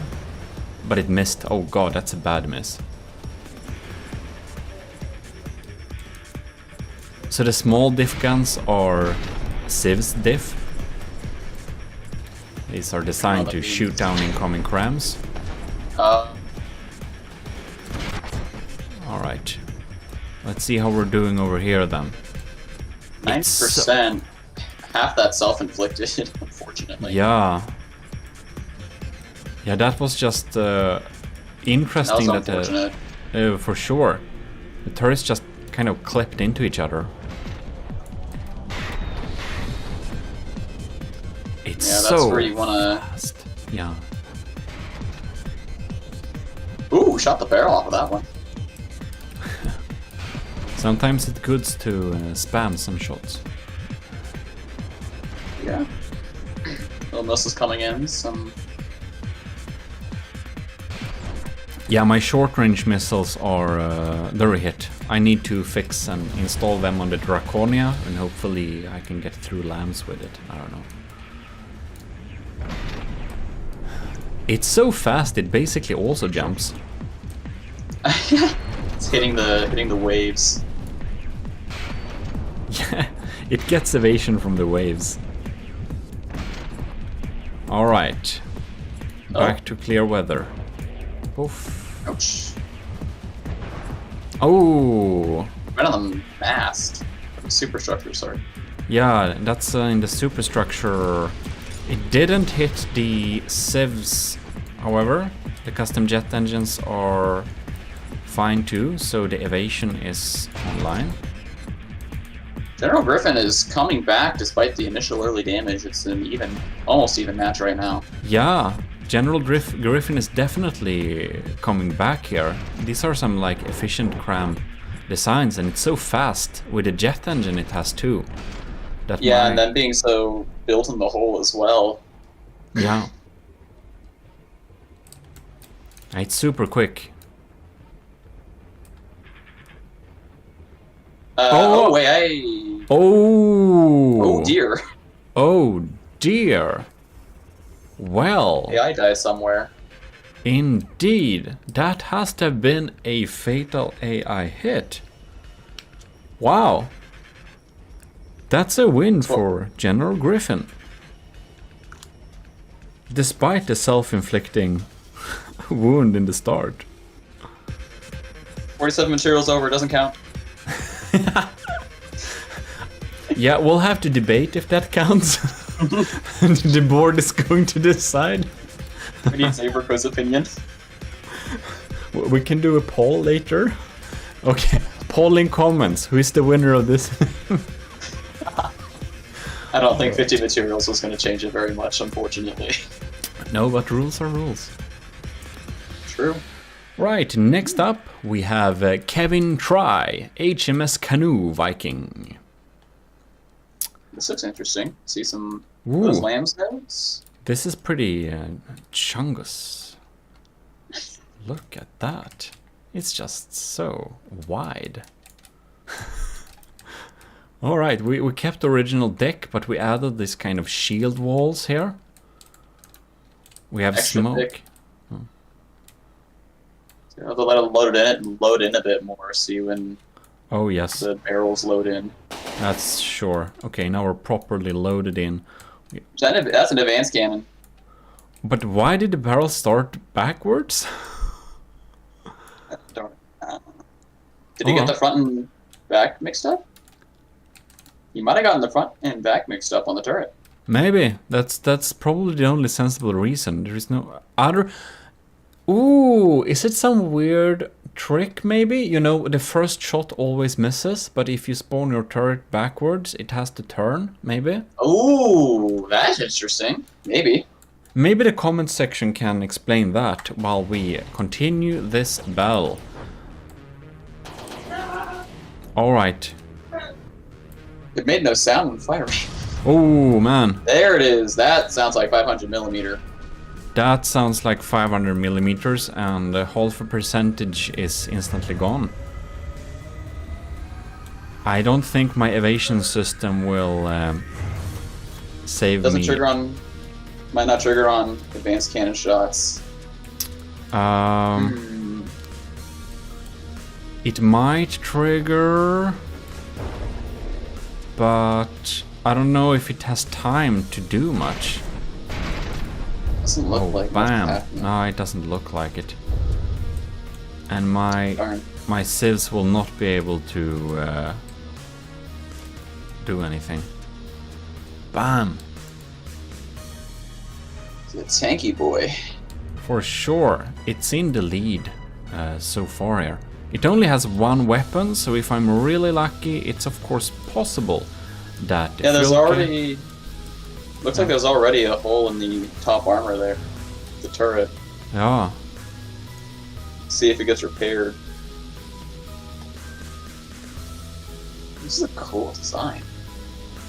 It's super tanky, for sure. And we got the 30mm cannon set on top as both anti-air and damage, so they got both. Is your evasion system a little bit? Yeah, I think it might get triggered by the missiles. Ah, that makes sense. The flares are triggering it. Yeah. The scary flares. Oh, I think I debated that one. Down to 90% on the Filky, the Canoe Viking's still at 96. Yeah. The metal shielding doing a really good job now. Yeah, Ooh! Taking off the top cannon. That's interesting. Whoa, look there. I almost got no turrets left here. It's not Thanks. looking too good for the Filk at this moment. One diff gun is off, the other one is basically offline. The missiles, they're here, but I think my detection is Stick bad with enough. me.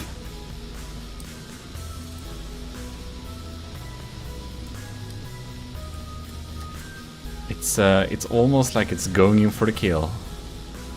All right, it looks bad. I doubt I will be able to turn this around for sure. Yeah, no. If I just get a few lucky shots to shoot that barrel off. I don't think there's anything left to shoot though. It's basically my missiles. It's a small... One of the turrets are still... One little cram left. Ooh, Oh, never no, mind. not anymore. Dang. Oh, and this superstructure is just hanging there. The jets are severely disabled. The only thing I got left is one double 60mm cannon. Or is it 60 or 40? I don't remember. No, I got one here. 30, no? I think it's other 60 mils. Yeah. I don't think it's going to be able to outdamage his repair boss though. I don't know how many he has. No, that's we don't got too many restrictions on that. Let's see if the missiles can do anything. Ugh. One of them hit. Yeah.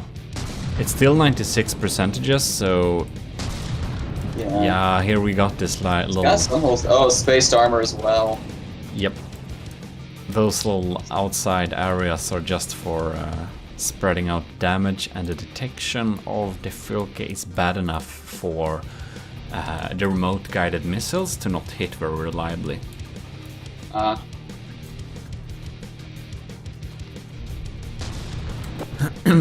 I do have I did set up my armor in order to take APS shots, but it of course only takes one APS shell at one place and then it's done.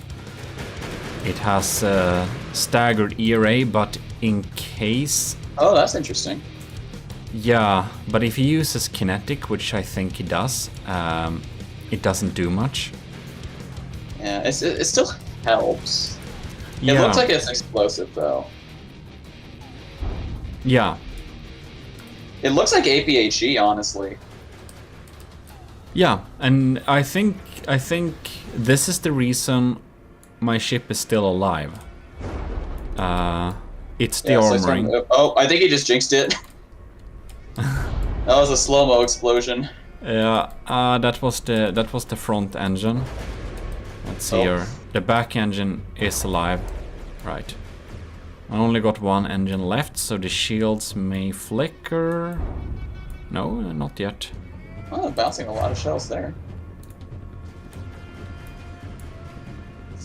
But ooh, I only have 1,200 materials left, and Kevin got like more than 10 times as much. So Let's go resource storage somewhere. yeah.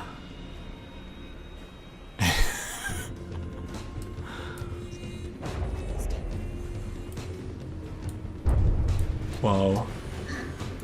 Are my missiles still... They're alive, but we're not out damaging. No, and he has anti-missiles as well. Yeah, I've seen those working. I'm kind of surprised they actually are able to take out the short range thruster missiles. I think your short-range missiles, when they have their build-up, I think it gives the anti-missile missiles enough time to launch. Yeah, that's true. 69%. 69%. One of the missiles are, or two of the missiles are shaped charges, so if I'm really lucky... Oh, really? There's still hope! Not much, to be honest. It's just that my materials have increased. It's now 1,700 instead. Probably just damage blocks. You seem to be gaining materials whenever you take damage, which is strange. I think I pick up my own scraps or something like that. I think it's basically how it works. Ugh. Bonk. That was the one that was gonna hit too. That sucks. Yeah. Well, Well. HMS Canoe Viking. Yes, that's true. HMS Canoe Viking, it's up to 99% now, so it's extremely clear that we are not out damaging Kevin Try's repairing. The So, recoil though. yeah, that's some heavy stuff. So that means that we will proclaim the victory of Kevin Try, HMS Canoe Viking, Jungus Boy, with a nice spaced armor, very nice, very impressive, and I will fully admit that my ship has absolutely no defenses against a armor-piercing high explosive, except like a layer of ERA, which is now spent. But it did survive a long time. Yeah, it's been 9 minutes. Yep, Oh, there it goes. there it goes. Well, we should be moving on to the next battle. Congratulations. Very rapid fire. Oh no. Alright, so here we have Killcam's Filke, which is the Piant Stripper. Piant Stripper. It may be a wrongly spelled paint stripper. And oh lord, this is a front siding. Oh no. Good lord. Well, here we have some proper armoring. It's dealt to deal with kinetic shells. Oh my god. And it's, oh, big bad custom jet engine, lots of materials, spaces. Dude, Alright. my million cost battleships have less armor than this thing. Yeah, this is... Jesus Louise. Oh, it's just a shell. It's not anything else. No, it's just a We're min-maxing heavily today. And like these internal jet engines... Because the inside is wide enough that it counts as working. That's so interesting. It counts as working, that's right. And it's just a big APS, probably very fast farm. God. Alright. Is the game gonna be okay? We'll see. And god damn it, look at this thing. Alright. Oh man. Oh There man. goes. Oh lords. It is making holes. It's going for it. Oh no. And it's so heavy front. Oh, it has a little decoy there. It has shields as well. Man. Why not? Yeah, of course. And, well, it follows the rules. It looks like the Filke, that's for sure. Just a little bit bare bones, maybe? Oh no. This is like some proper... Oh, it's this... Oh, look, it takes out shells too. It aims at missiles coming toward it. Yeah, it's Or is that a both. separate thing? Wow. Oh, that's some pretty nice setup, though. It deals with incoming shells and... Yeah. Well, when you've got that much firing at it, why not? Yeah, the How many only thing that shells is are- dealing damage is my small fire. I guess my diff guns could I take think it only out. goes for missiles. Yeah, no, it takes out my crams. Whoops. Is it? Yeah. I don't know. Oh, it does. Wow. Yeah, it's anti-cram and anti-missile for sure, so it's both. So I have no ways of dealing damage against this thing. It's at 95, so something's happening. Yeah, it's the 30mm cannons and the 60mm cannons. They are they're dealing all the damage. Our simple weapons. I think the diff guns do their damage too, but they're yeah. one shot, basically, or two shot. But they probably already fired their shells, and yeah. Right, so we'll see where this goes, but it doesn't look too great for my focus so far.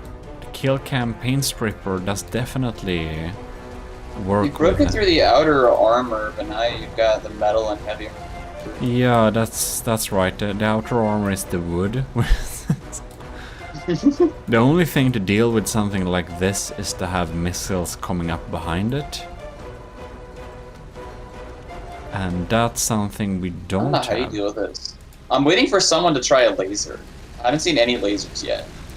Nah, it's hard to make a laser for this cost that does anything. That's true. Or if you do only a laser and only an engine, it might of course work, but... Getting my side lasers, like small lasers, can be kind of nice though. Oh, I've yeah. done some small lasers and stuff. I do a lot of 79. campaign, so I get stuck fighting a lot of little things. Oh dear. We're stripping through the era stone layer for sure. Oh no, there we have a Oh, breach. that's the AI. Oh, That's- there it goes. No, there it goes. that's just my additional processing power. Oh, that's good. Oops. So, but It's at 91. So. yeah, but if we won't land a shot on the barrel itself to make it not accurate, it's basically no chance of taking out anything because it still takes out all my missiles and crams. Yeah. I'm feeling this is a pretty like min-maxed design. It's really like a front-sider. It's not being... It just relies on the enemy being at the forwards and it being able to face forwards all the time. Yeah. There's some holes on the bottom there that looked interesting. On the There's bottom? a couple, like, if you go inside of it again, I guess there's still that layer of metal, but you can see there's, like, you can kind of see the air poking out from outside, Yeah. and that would be much Oh, should we no. go through? Oh. Well, I think we can all see where this is going. The paint stripper is definitely going to do its thing here. So the Filke is down below 69. It's almost bisected. And somehow Ish survives, landing some small shot fires on there, but I mean, the Myfilke is still leading material-wise, but that's probably gonna change soon enough. Whoops. Cranked it. It doesn't even have to be accurate, it just... Fire so many shells that it doesn't matter. It doesn't matter, it just spams them. It has no repair bots, so it could be wore down over time. Your small cannons are still active, which is interesting. Yeah. But despite being at 60%, you're still moving and firing. Like, Yeah, it's That's fairly impressive. versatile. But it's soon pushed below 55, so yeah. then it doesn't matter much anymore, but we're still dealing damage. That's something. 89.2. Yeah. And there it goes. Oh yeah. Field's bouncing some. Yeah. Oh. The cannons remain valiant. 55. Man. Yeah, well, I was almost hoping we could run out of its materials, but it was conservative enough, so it didn't matter Yeah. much. There's the 55% mark. And There we there go. it goes. There we go. So congratulations, Killcam. The paint stripper did indeed strip the paint and more. Yep. Yeah, these round there is a lot more losses for me than wins. It's like it's been pretty harsh battles here. Yeah. Next up, we have our co-commentator, Light of the World's World Feringer. It lost the little AE thing, but oh well. Well, that Thank you, happens. file sharing. Well, it will be very it's a Oh, special. it kept the color. Well, that's Hey, nice. That's nice. If you didn't choose the fleet colors, it always keeps the color, I think. That's good to know. But if you choose the fleet colors, it won't. Maybe. Okay, there we got barrels. Oh, there it goes. Oh well. Oh no. Okay. I don't care. It's just colors. Okay. All right. So you didn't use the fleet colors? I think it's because I actually like the coloring was my fleet colors. It wasn't my color one, All right. color two. So I think it's Yeah, that's probably that. Because if you use the other colors and not your fleet colors, other people will see it. Well, anyways, let's see how this goes then. Ooh. I was evading. My diff guns suck at shooting down incoming shells. I like this little house here. That's claustrophobic. That's my superstructure.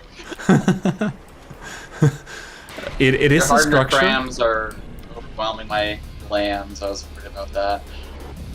It doesn't have time to take out missiles either.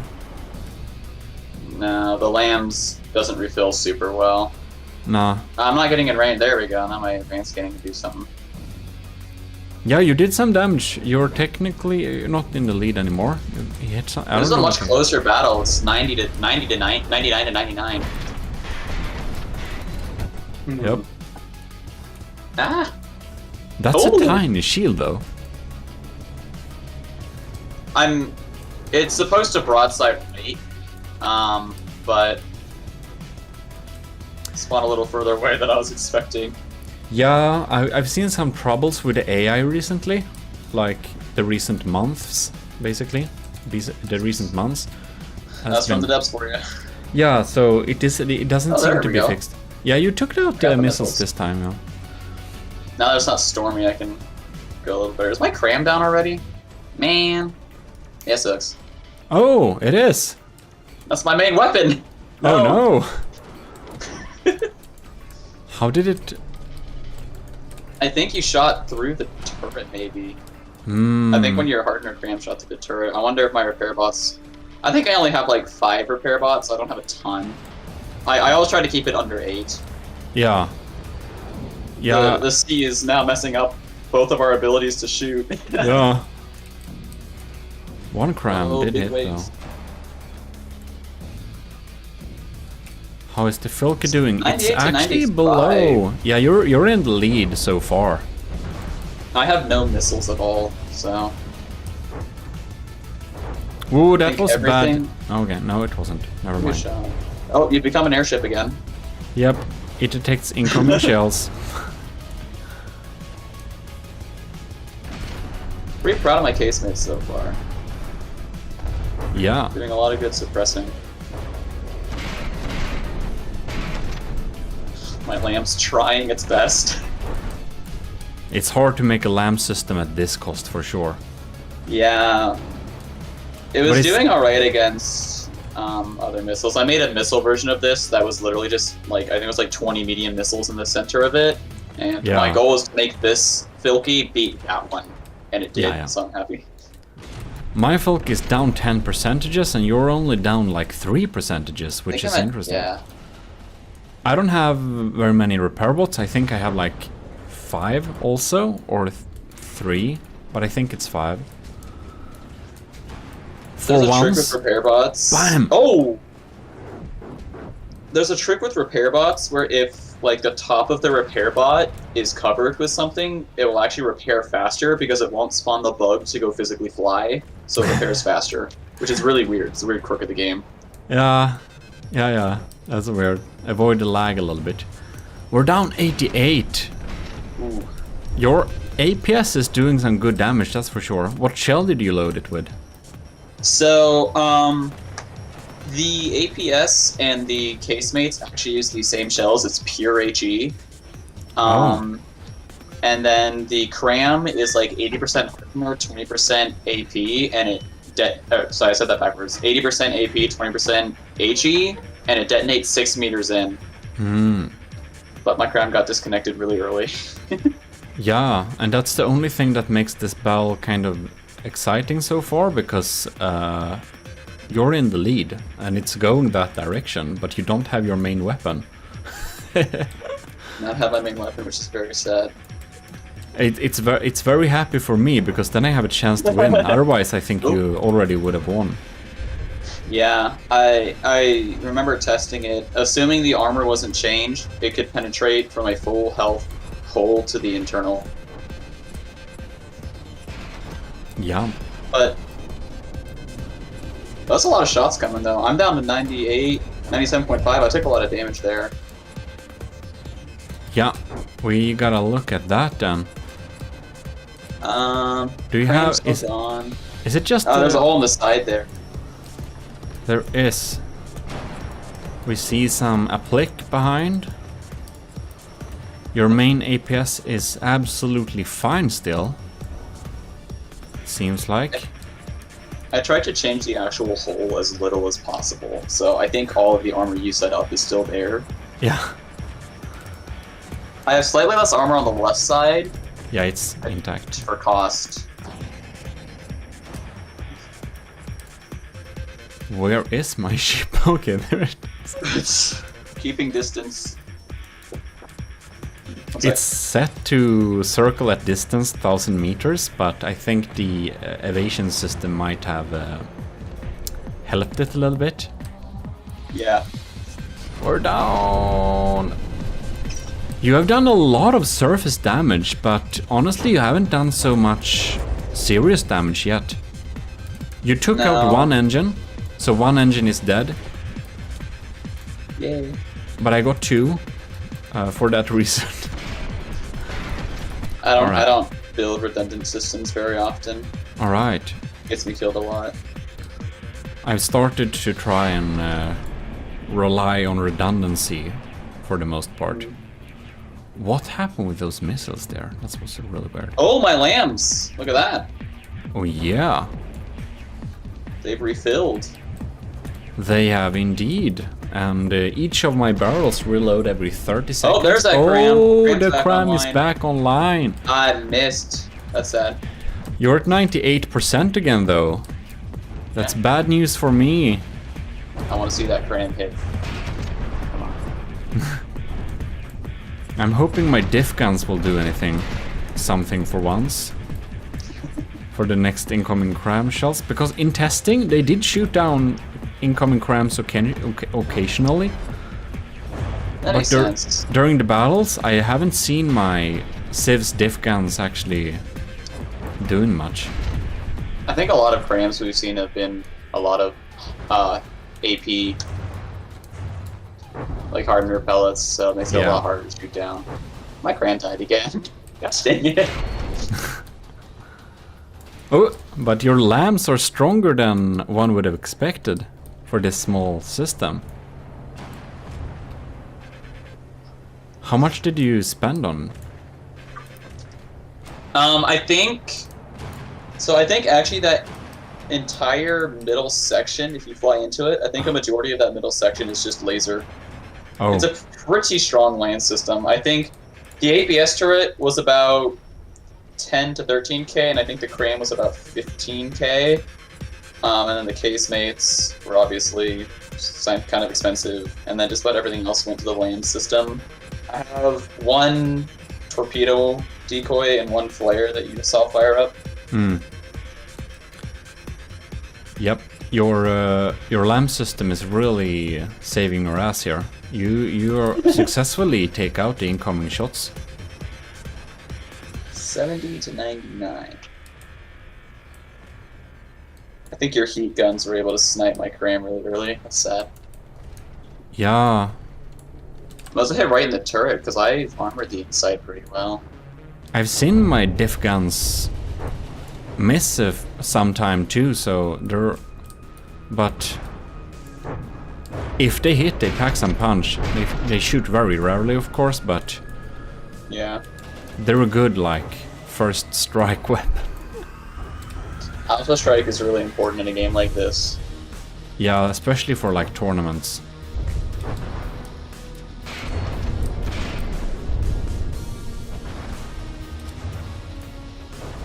Yeah, your lamp system was a good investment. We can tell that very surely. Are my missiles down? Oh, dang. There we go. So,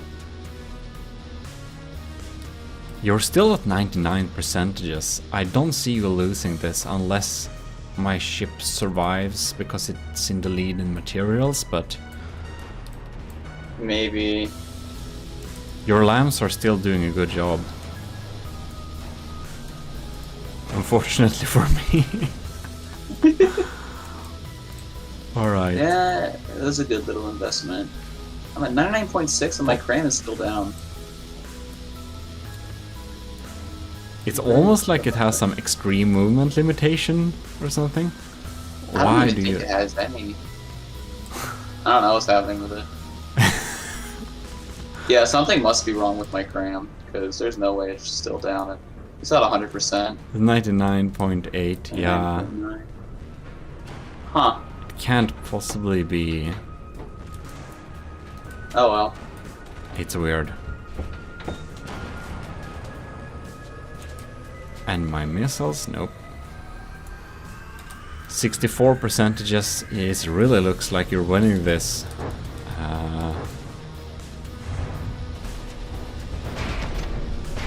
You're taking out those cram shells every time. Now that half the cram cannons are gone, it's like they can't overwhelm your lamps anymore. Yeah. There you go. Okay, I'm literally at 100%. It's not firing. I'll have to check that later. Yep. Something is not quite right with it, that's for sure. 8,000 materials. Am I gonna kill you in time? Hope so. Even if I run out of materials, the AP, because of how APS works, I'll still be able to fire for a little bit.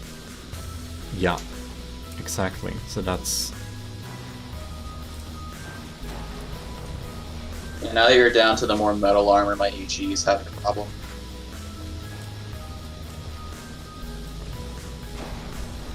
Only I had an armor-penetrating cram cannon. That could help.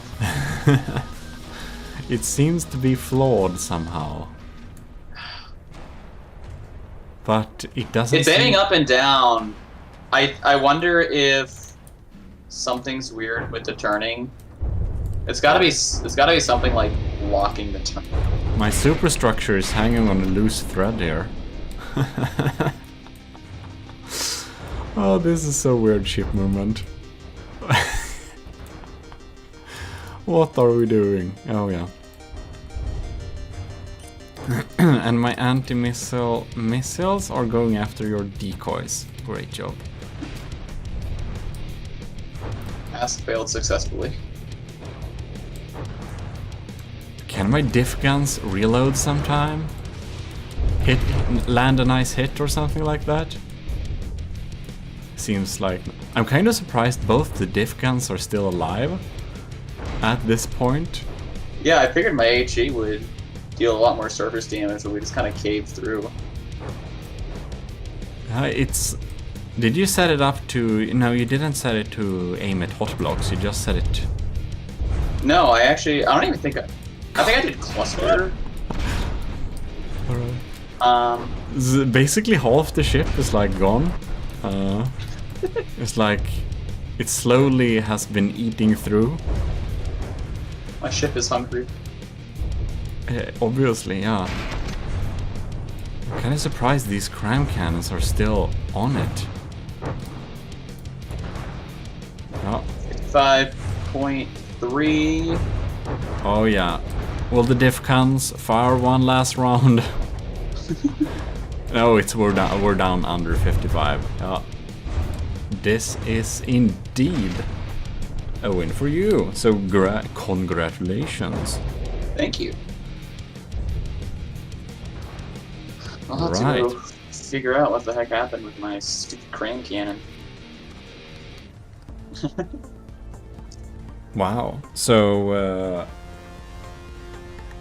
I basically only won one of the battles during this during this session, so that was interesting because and we are back for some more Filky battles, and we will start off with Nova Galaxy's coastal defense barge, which definitely has the same shape and feeling as the original, and it uses fast fire APS, I believe.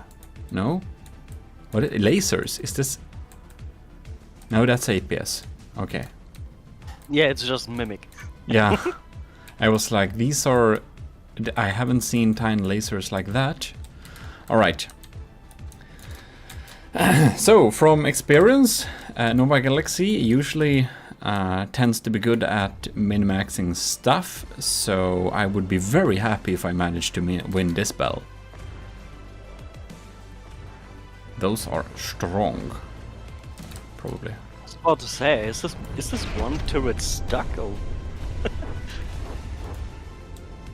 Yeah, maybe. No? No, it's fine now.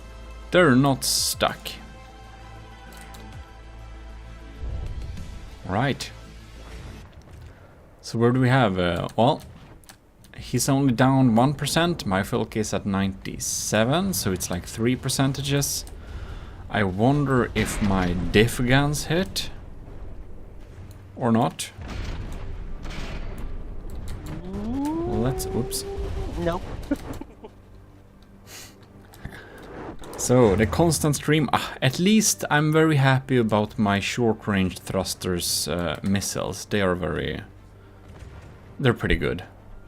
They're hard to shoot down as well, but, well, not impossible, of course. Well, so far, it's not too uneven. No, it's pretty even now. Yeah. So that's highly interesting. So we got some kinetic cramps incoming too, and they do deal some damage, indeed.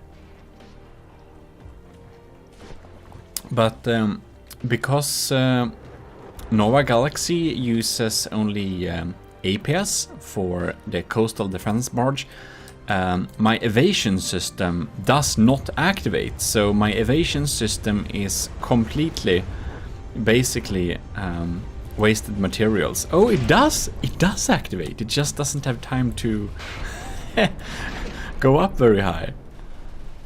Oh, incoming. Okay, better go. Oh. It's like, is there a bullet? No, is it? No, no. Maybe. Oh, that was a shell. Oh no, it wasn't. And then it's like too late.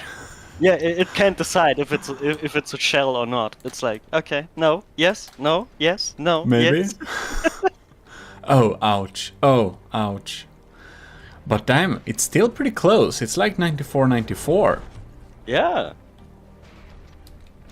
Yeah, it seems that this might be the time where my short-range thruster vertical launch missiles do the difference. Perhaps. They're Possible, yeah. I mean, Sure. percentage-wise, it's pretty even. It's pretty even. He is though in the lead still, Nova Galaxy, but that is to be expected. Let's just follow one of these. They're just so scary. So fast. Boof. And it seems that for the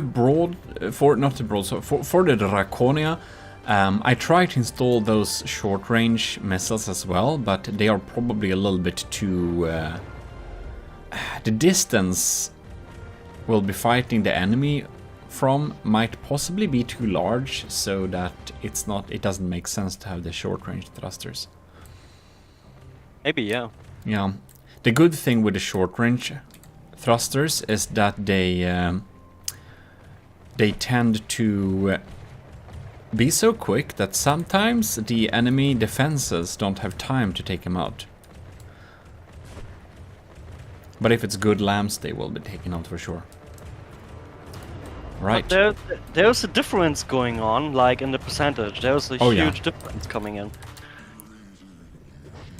That's true.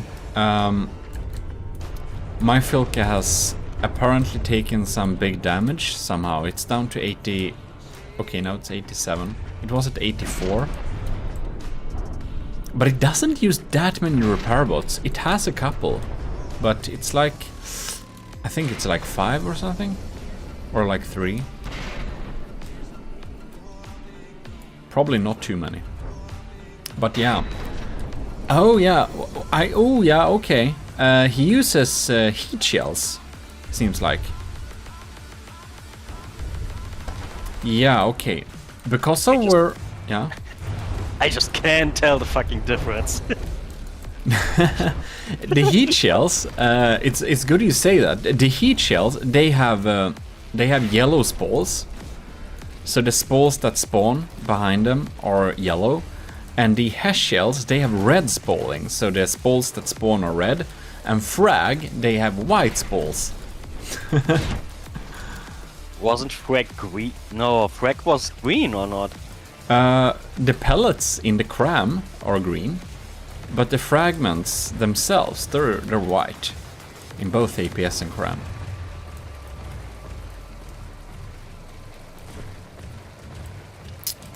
Ah. Right, so Nova Galaxy down to 90, my focus down to 84. I'm thinking that the engine inside of here is probably taken out. Yes, the front engine is very damaged, yeah. Okay.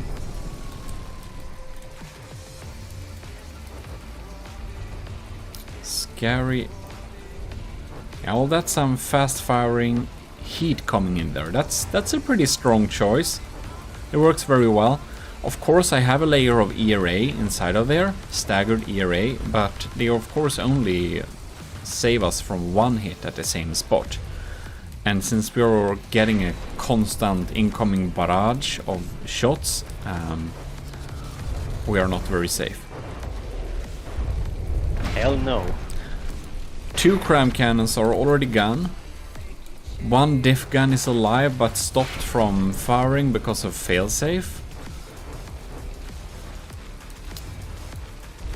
And I have my diff civs gun, and they won't do jack in this time because we don't have anything that they can shoot down.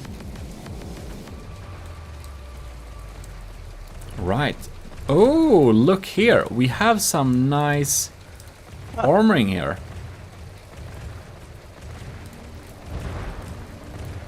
Internal wedges are good, yeah.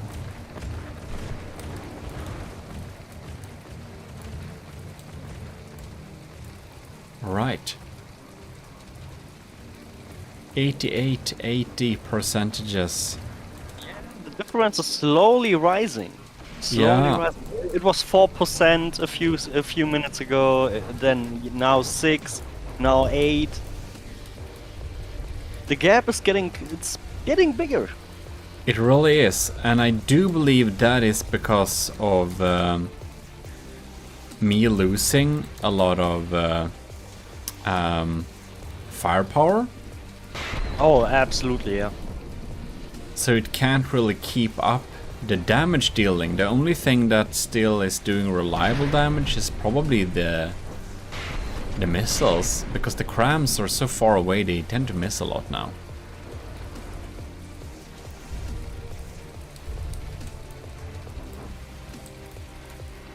I mean, the entire back section seems dead.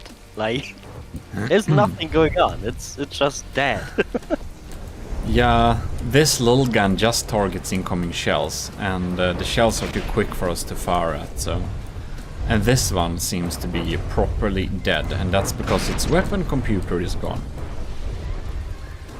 And it's also a diff gun, so it isn't really designed to shoot more than 2 shots per barrel, because it has so slow reload time.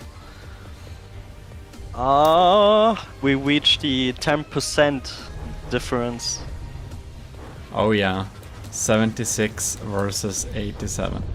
So even though my ship doesn't really use any type of cheating shenanigans, it is pretty resilient, so it can almost fight until like 55 percentages. It holds up pretty well, even though it won't be able to win. Because here we have some good armoring. We have ERA inside of there. Yeah. Yeah, there's a lot of armor going on. Yeah.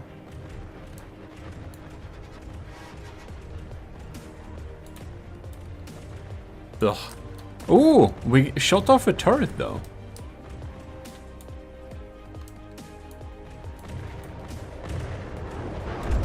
Yeah, well... Well, there are 3 more, so not that it Yeah, matters very much. Exactly. He already shot off like 2 turrets. Is it 3 now? No? They're actually alive. They're just looking a little bit sad.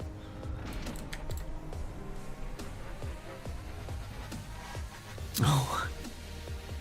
But you know, this is why this is why now recently I install on everything that I build a system that it changes the broadside.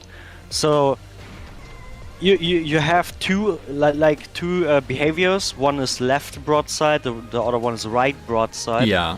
And whenever it is switching, the repair bots have a few seconds, or let's say like 30 seconds, to repair the facing side, like that was facing the enemy. And in the meantime, the left side, let's say the right side was the start, takes the damage while the other side gets repaired a bit. That's why I keep making the same system on every build, like recently on everything basically, because Yeah. it spreads the damage so much. That's true. I did that for the broadsword, and that really helped, and I should really have done that for my Filk as well, because Yeah. It does really help, because one side might be screwed up, but when you change the broadside, it has time to regenerate. It does.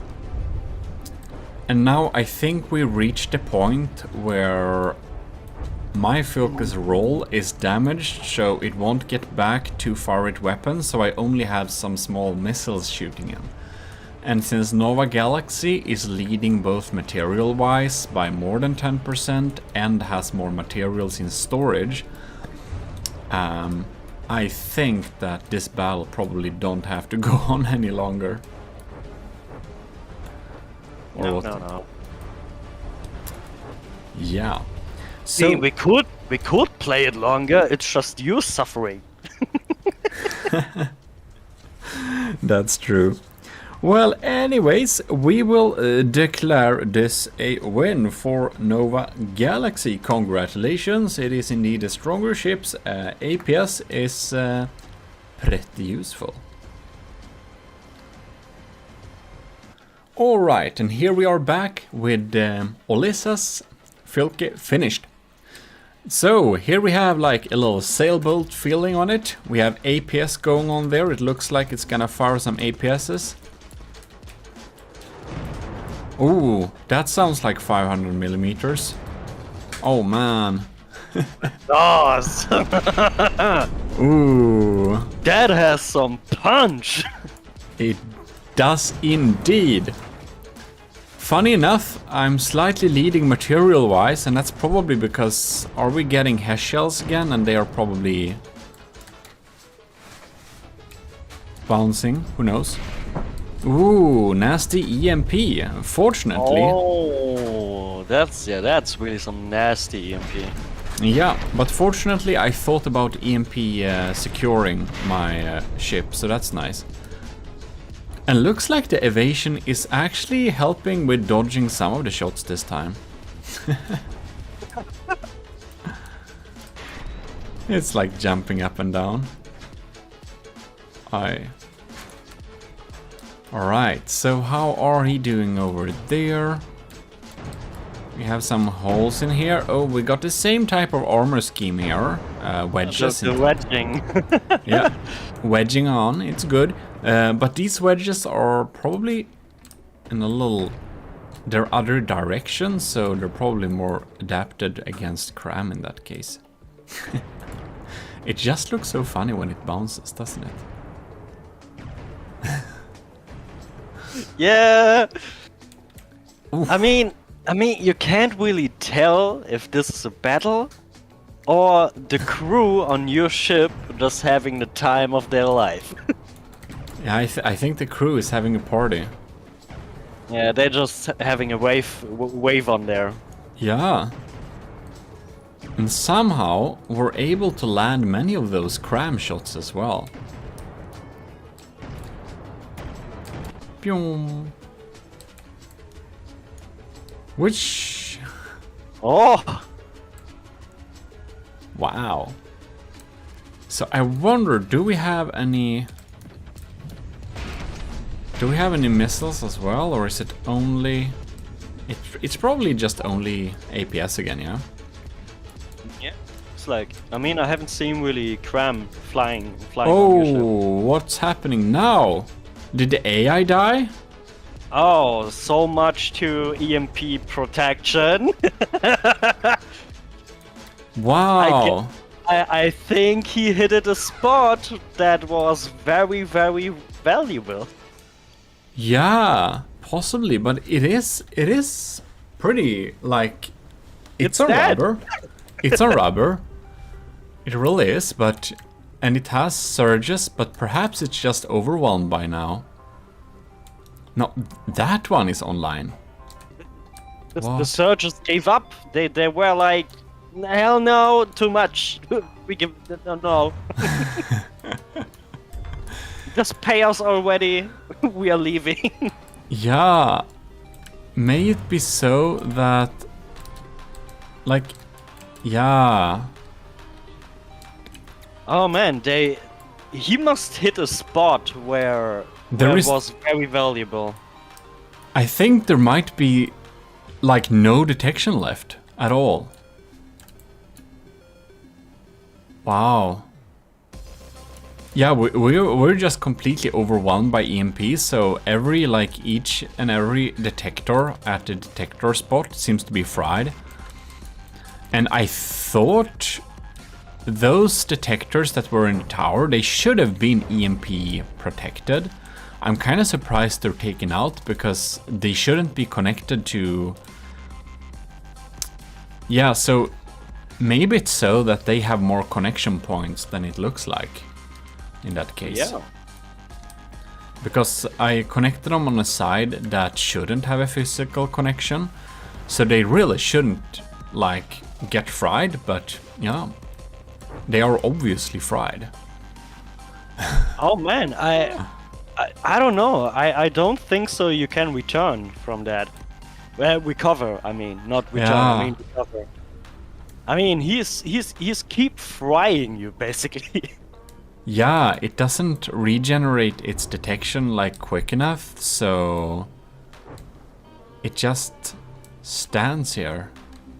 Yeah, it's basically just a KFC chicken wing on the sea. It's getting fried over and over again. That's very true. We're getting fried over and over, as Xaver says. So yeah, Yeah, a little bit uneventful, but this battle is concluded by EMP overwhelm frying. So congratulations, Alyssa. Your Folke also won. I wonder if we'll win a single like battle. Anyways, let's move on. Oh yes. Here we are back, and here we have Saito Shepard's DMS Shakawana 2020. So that will be highly interesting to see. Oh, we got simple weapons. We got a lot of cannons. We got some of those. And here we have some detection. Alright, do we have...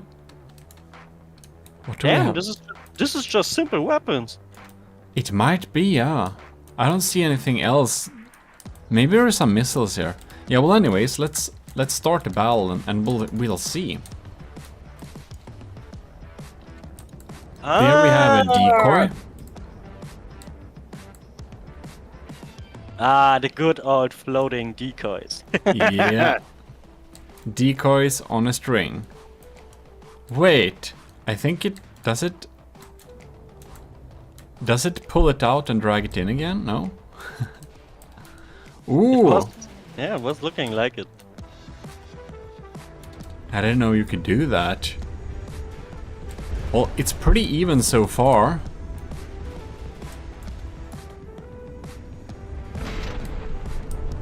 Wow, yeah.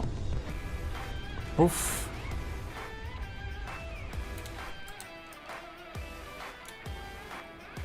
What do we have here then? We have a lot of...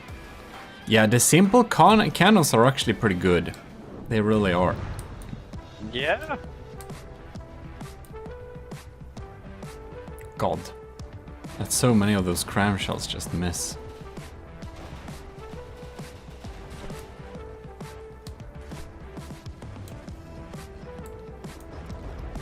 $69, 69, 96 I mean. Yeah, I mean the twin-barreled simple weapons. You can actually give them some nasty shells. Yeah. They're very compact too, so... Yeah. Yeah, that's true. I think a lot of like pro APS builders kind of forget how powerful those just simple weapons can be as like deck guns, because they're so small too. I think to be fair, like these simple weapons are also a very good type to get into the game. Yes, indeed. Because they are easy to use and stuff. It's pretty neat actually. Yeah.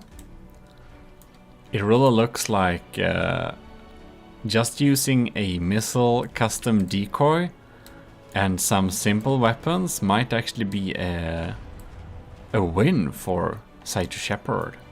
Yeah. Is indeed in the lead. So much for some cheap crams and some diff guns and my missiles. Yeah.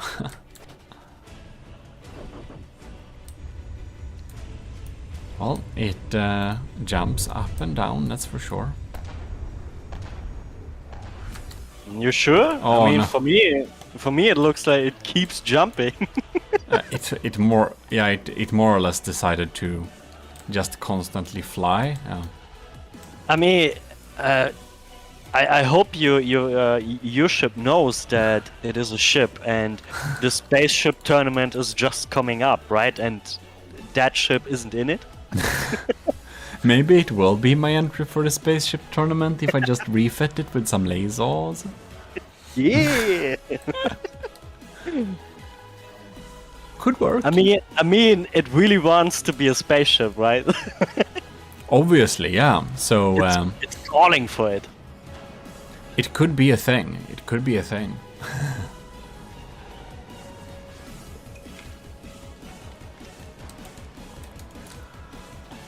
Man, it feels like more than 3 minutes this battle. Absolutely. There's like no major hit. See, we have wooden armor. Yeah, we have the wedges. Staggered E-ray. Oh, we have smoke protection and all that jazz inside of here. I've seen some poles too. Were there some poles? Yeah, I've seen some poles. Oh, yeah. Poles. Yeah. We have stacked poles too, okay. Interesting. Yeah. Whoa. Ooh. There we go. Maybe we... Yeah. It's pretty well protected against my heat missiles, so...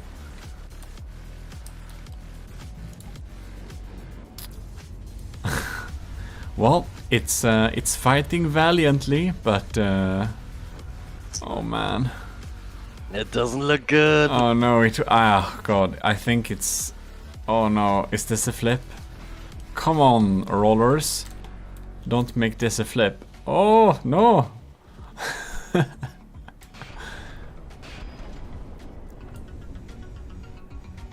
Oh man, if I were a crew member, I had already vomit 100 times, man. Well, that's understandable.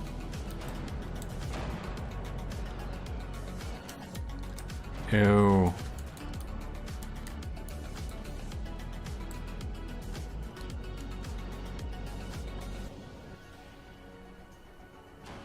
No.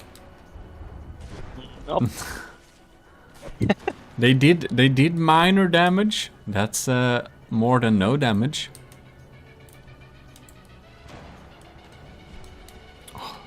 No! Just jumping, yeah. Missing cram shots. And how about these two? Come on, hit something important. Oh. Railing and wooden blocks, okay. That's nothing important.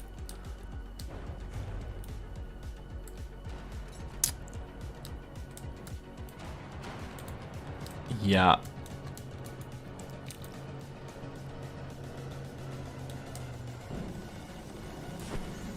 Yeah, dang. This is You know, here you are shooting big ass cram shells, doing nothing, and he's just showing you with smaller shells. That's how you do it. just shooting mini missiles at me. Mini projectiles via simple weapons. That's all. And it's dealing the damage. Yeah, do not underestimate the simple weapons. That is true. I should have just went for a good couple of simple weapons. They are actually pretty viable. Like they do a lot of damage, that's for sure. I mean, we've seen this on the steampunk tournament as well. Like, damn, our crime protection turrets, they had no freaking sense. Yeah. Because everyone was spamming simple weapons. It was like, god damn it. Yep. We did so-called doom crams with only kinetic, and they did absolutely nothing but like miss the target. Oh, hell yeah. And that's all they did, so that's nice. Well, I will say this, however, my folk is still alive and Saito Shepherd is down to 9,000 materials. Oh, god damn it. The cram shells are missing every shot now.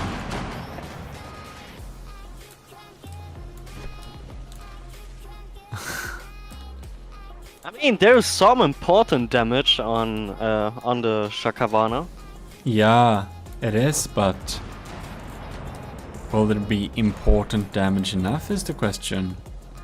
Because it's more well armored. But it seems that something has happened. What is... We have some red glowing blocks there. Is this... Ah, that's weapon computers. Okay. So some of the weapon computers are now... Some of them are offline. That's basically why it's not dealing damage as quickly anymore. Like you can see, there is few shots that are actually shooting at us now. Yeah. And my crams tend to miss, yeah. So I'm also relying on my simple weapons and my smart missiles. I'm glad I put them on there. I kind of feel that I should have gone with only missiles. Just seeing this. Oh, hell no. I'm so happy. I mean, yeah, like every time there was a tournament, like everyone was just spamming missiles. I'm so glad that they nerfed missiles like to a point where it doesn't make sense to just spam them, because they also are expensive as fuck. Yeah, they're super expensive. They're still good, but they were the only option of weapons before. Yeah, basically, yeah. It was like, do missiles, and if you have to use something else, you can use APS, because APS, you can have good shells, and if you think it's cool with cannons. And then it was like, use cram if you're a moron. And now they boosted crams, so they actually shoot a little bit faster, so like 300 meters per second, so it's more likely to hit.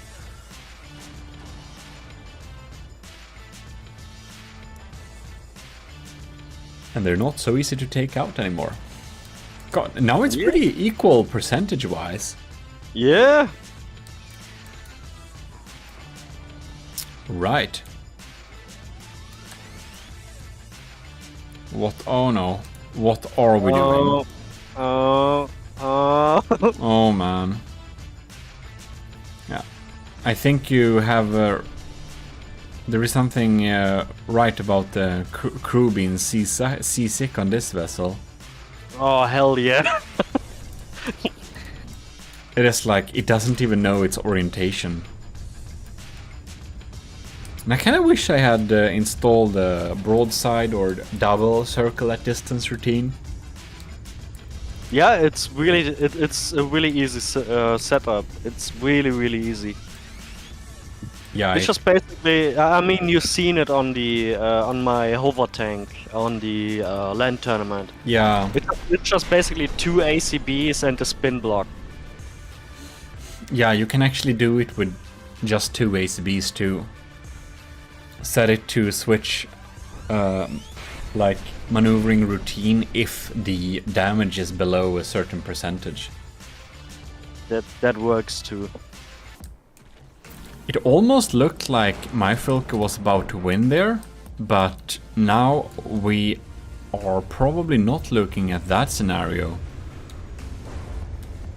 Yeah, these are definitely two ships that have a quite equal strength going on there. Oh, absolutely, yeah. Oof. Come on. Come on. Come on, Defagan. Fire!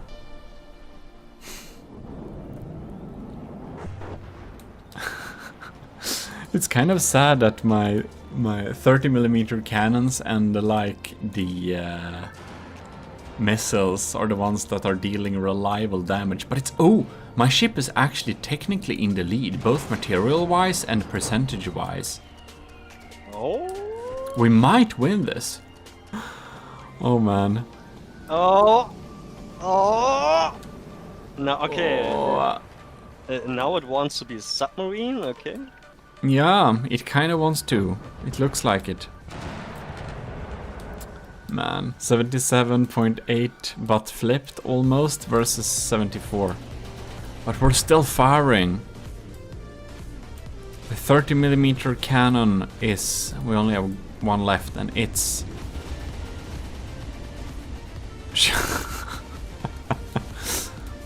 I don't know what we should call these tactics. It's very much not giving up. And now it managed to fire away a cram barrage in that state? Wow. It's pretty impressive.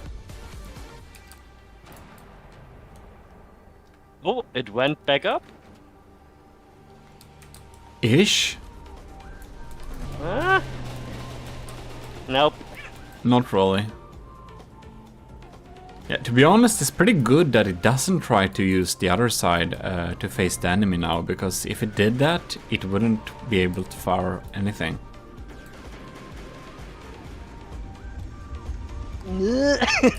Oh god damn it. Yeet! Are we gonna try and smash him, or what are we doing? Because this is a bad idea. Oh man. Ooh, those crams actually hit too. 72.2. Oh god damn it. This is just embarrassing maneuvers. What are we doing? Yeah, we're definitely going close combat here.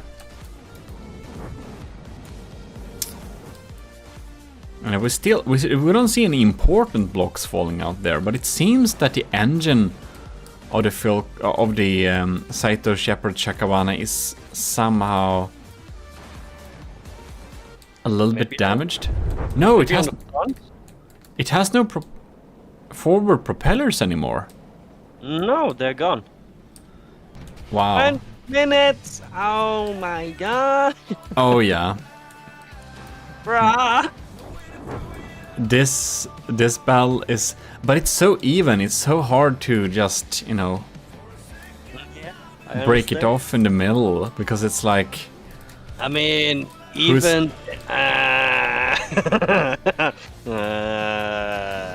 77%, 69, 69. So you're saying that that's a good number to end on? Oh yeah, absolutely. I think this is our first draw. We don't usually do draws, but if it's really warranted, we have to do a draw. Because both of the ships are clearly alive and can get a little bit better, but they're not doing damage to each other, basically. Yeah. It's a draw, so good build, Saito Shepherd. We might need to look at the rematch some later time. Alright, we're back with the last battle for this time, and it is Filke's Hide Sweep by Setup. No, it's actually Setup. That's just wrongly spelled. Yeah. And this looks very nice. It looks like a tavern or something. Ooh. What do you think about this design, Xaver? It's a wooden city thing. Oh, it's more like some Japanese or Chinese people decided to make a ship restaurant and then turning it into a battleship. Oh, holy shit! Oh, That's shit. Oh, holy shit! Man. Oh, damn! I think we're looking at... Oh. And we're going down here. To... Whoa. That's like... It's hard to see where they go because we're in like this battle mood, but that looks like it's like diff broadside. It's a broadside. Oh, I think we know how this battle is gonna go because I've seen the Turtle Lord by setup, and that build is powerful and big. Oh my god, it's quick! Man, oh, darn! Holy sh! Yeah, this battle is decided, dude. He whipped 10% instantly. Bam! That's an insane broadside. Dude, this broadside had your name on it. This broadside was. Oh, look at this. What That's is it a saying? sign. Oh man, that's another one. Damn! Dude, this broadside is saying to you, screw you. This is how you cram. Man, that's like dangerous. I tried to do what you recommended, but ended up still using Alt-N. It was still fun to make this though. Alt plus N? What does that do? Is it a... Oh yeah, it's... oh shit, You are what? gone? How did that... Did you see that? No. You're just gone. He took you out of existence. I'm sorry. I just need to see what happened. I don't think we'll get a different result this time. But man, just look at the recoil. All right, there we go. Woo! And there we have 10% instantly gone. Yeah. Man. Oh my god. That's some power. Yee, 30mm shell that missed. And that kind of tells. No, it hit, but it bounced. Yeah. Oh, there's another one, 85%. God, this God. is a nasty broadside. Wow. This is one hell of a nasty broadside. Yeah, that's some true broadsiding power. Wow, and it just looks like a couple of wooden houses, as you say. Damn, and I'm gonna say that's what people want to see. Ugh. They just want to see instantly whipping 10%. Woof, woof, gone. Some damage. Yeah. That's what I want to see. Oh, look at this. Oh, 2 turrets. It's valiantly my- firing, but that setup has made a really powerful thing. And Alt-10, that's the center symmetry plane, so I think ooh, damn it, that's a frag. I think I said something about trying to build asymmetrically or something, but not this time. This is a symmetrical broadsider, and it's quite powerful. But went through like that. And it's gone. It is that was the most clear win of this tournament. Oh, absolutely. That it has like style points as well for executing this battle extremely quickly. And I haven't seen many APS broadsiders before either, so that's cool. Aye. Alright, so just to look a little bit here. Here we have Sean Reed's county Filke. And it is a missile spammer. Yep, it only has missiles. Cool. So that will be highly interesting to see where this goes. Ooh. Ah! I'm happy I have my decoys. Oh, I see, yeah. Yeah. The decoys totally saved my ass with combined with the evasion. Let's see if it does it again. Oh yeah. They absolutely did, yeah. They absolutely, yeah. Ladies and gentlemen, this is why we use decoys. And they're pretty like powerful missiles, I think, if they would have hit. Then I have my missile. What? No, that was my anti-missile missiles. What did they do? Oh no. Here are my missiles. And that missed too. Well, it's too bad. Right, so my Filka is at 99.9 and Sean Reed's county Filka is at 95. So it will be highly interesting to see. And we're very happy that this battle can be an absolute maximum of 10 minutes. It's a little bit sad like that, but we have to make... I have to be better at making like solid rules that actually won't change anything, that will always be the same. So we can have more consistency and not too long battles. What? Why? What? Why did... Was that my anti-missile missiles? Or was it... Or why did they do that anyways? Like... I don't know, they were scared or something. Yeah, they seemed a little bit scared. Next missile volley incoming. Ooh.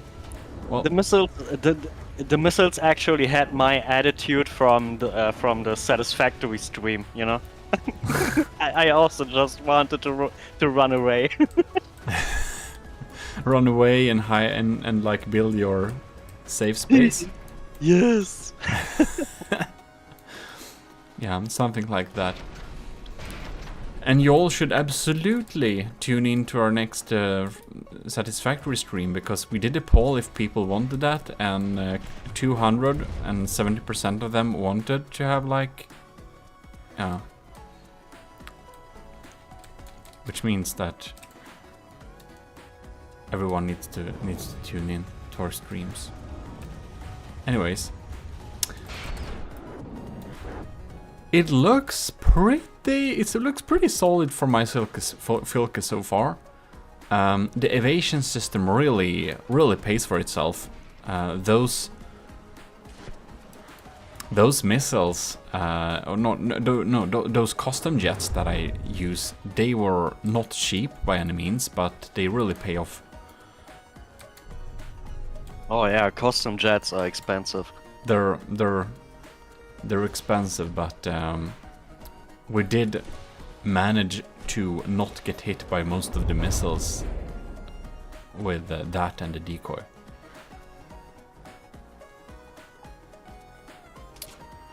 Right. God damn it. These are just grazing like the surface. Because it's more like a submarine, man. It's just the upper deck that's over the sea. Yeah, that's true. It's like it's wood, so it will be real hard to sink, like entirely. That's a bit cheesy. Yeah, I didn't think it. You know, it's not built to be so destroyed. Oh, it's because we have Oh. It's because half of the budget seems to be invested in heavy armor beams. But the top of this craft is not so well armored, so I'm sure that a lot of the damage is just coming from my missiles just diving down. Like that from above and doing some heat damage, or like shaped charges. Ew, oh my. It seems that my decoy has finally been taken out, so the missiles that still survive from Sean Reed are now actually hitting my craft, which of course is bad news, but My Filke is in the lead here a little bit, and that's good because I think I didn't win a single battle during the last fights, which was a little bit sad. The last battle was the best. Yeah, the last battle of the previous battle was best. Yeah, that's for sure. Just started, just a few seconds in, and it's gone. Yeah, that was some real power from setup. Damn, that broadside. Wanna see that again for some rematches and stuff like that. Could be real cool. Oh yeah. This is like not strictly double elimination, it will be somewhat like double elimination or whatever. Well, it will be weird. Alright, my Filke 88, Sean Reeds is at 82. But his materials are running pretty low too. Yeah, It's that's like- what you have to expect when Yeah. you use missiles. They Missiles blow. are one hell of an expensive weapon system. Yeah, they use a lot of materials when reloading, that's for sure. It fires a little missile like here and there, but well, we're at like 6 minutes in, so it's I don't think it's very likely that it will be able to turn this around in like 3 minutes. Ladies and gentlemen, I think we reached the point where GMODIST can't read the clock anymore. He said 6 minutes, but we are already over 7. Yes, that's because I it. was rambling for like 1 minute straight. God dang it! God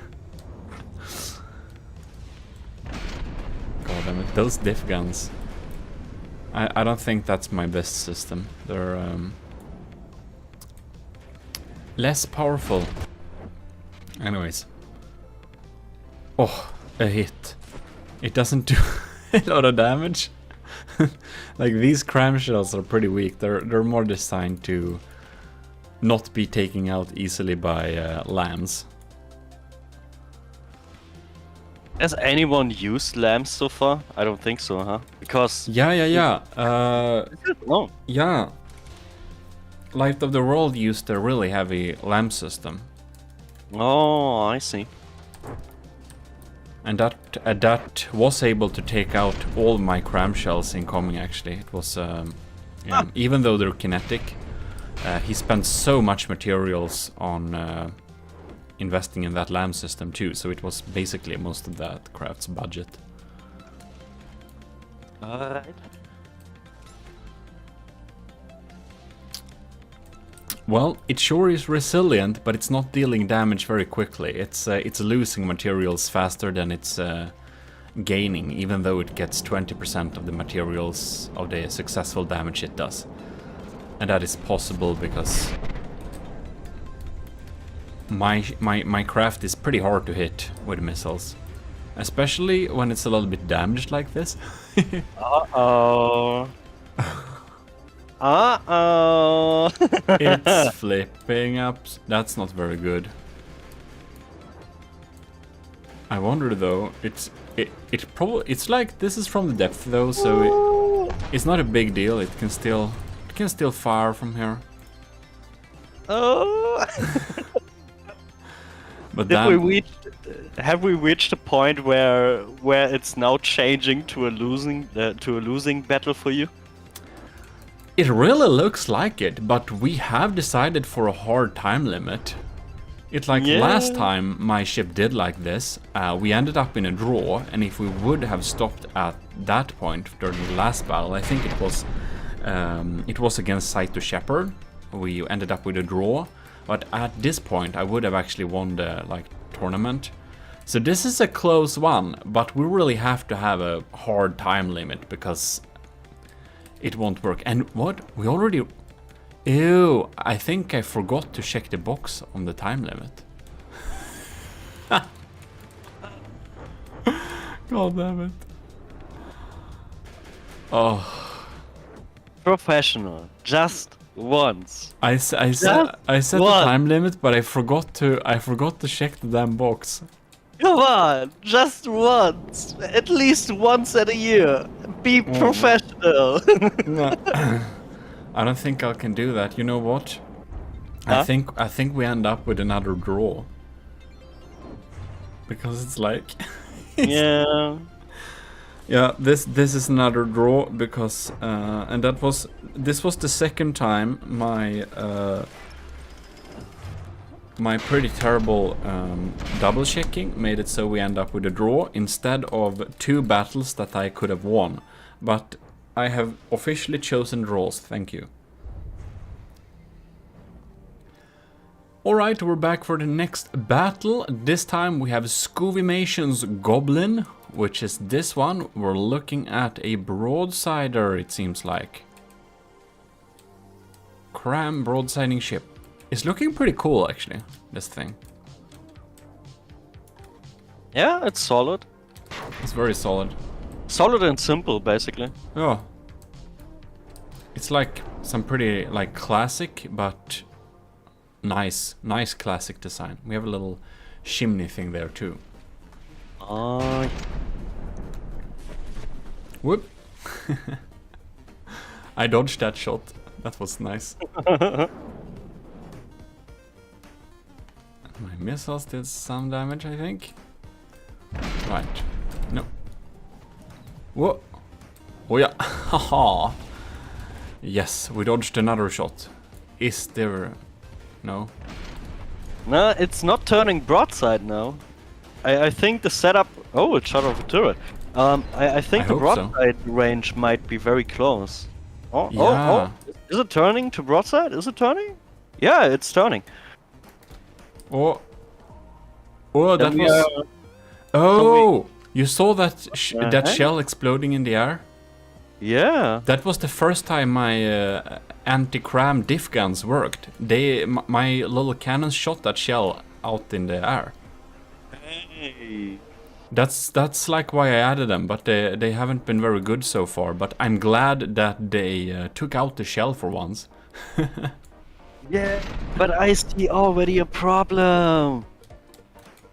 I think the broadside range is set way too low. Like you keeping distance and this the goblin won't go in broadside. Yeah, That's really a disadvantage at the moment.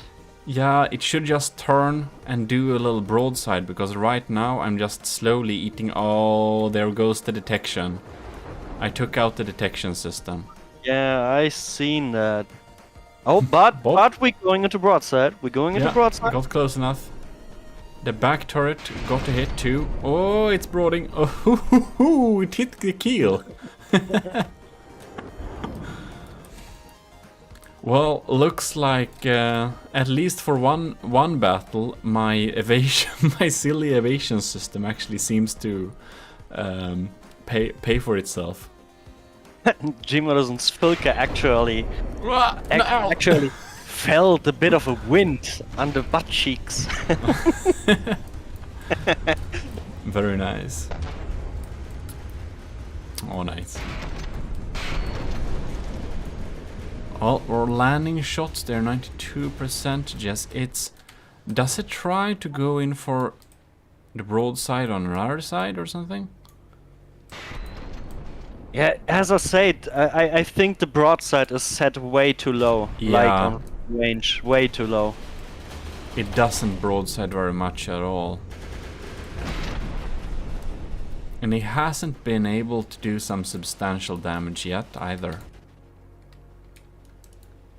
And it's getting like small arms fire incoming all the time, so it's like slowly eating through the wood. I mean, if you set the range for your broadside very low, you have to make sure your ship is at least fast. Otherwise, you're ending up like this at the moment. Yeah. What you do.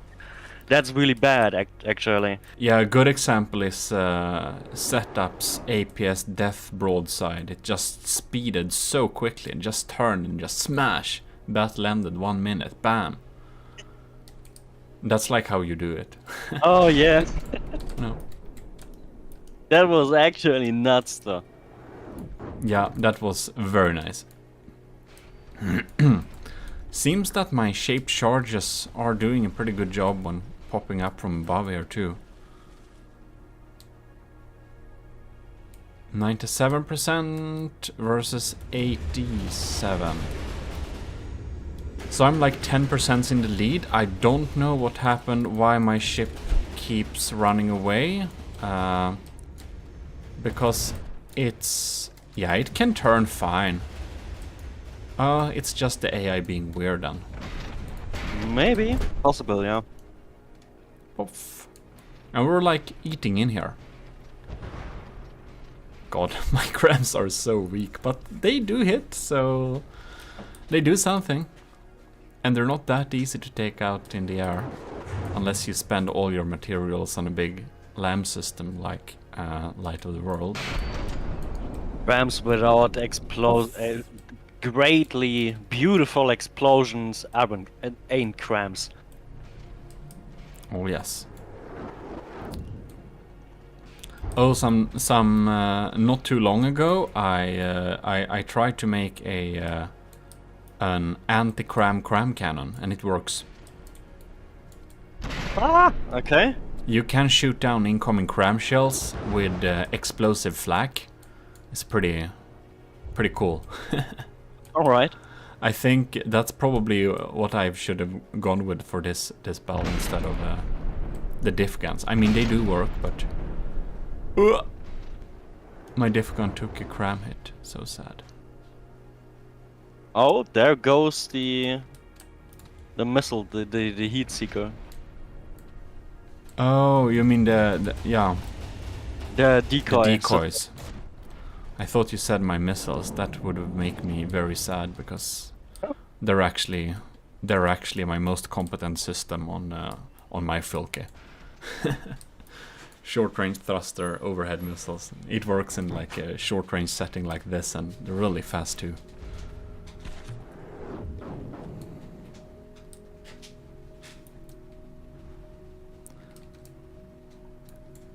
Yeah, but you can see this ship has a hard time getting into range. Like, Yeah. all the damage is basically on the front. Now we get finally some broadside. Finally some broadside, but most of those broadsiding shots are hitting like the keel of my ship thanks to my evasion. Bop. Another one like that. But it sure is, it's pretty like resilient. It doesn't get killed fast, that's for sure. Oh yeah. But it's not doing a lot of damage either. Yeah, I mean, it does some damage. Do we have any serious... The engine might... One of the engines might be slightly damaged, but that's basically it. My ship is at 95%, and that's, I think, a lot because one of my diff guns are dead and gone.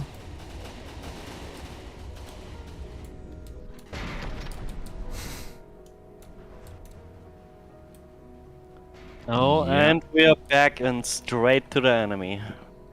Yeah, and it's just not the best move from Scovimation here. The goblin should... Oh, that's a turret. Yeah. The Scovimation's goblin is looking pretty disabled at this time. It's only like 2 minutes left to the time limit, which is actually a hard time limit this time. So we won't have to end up with any more draws.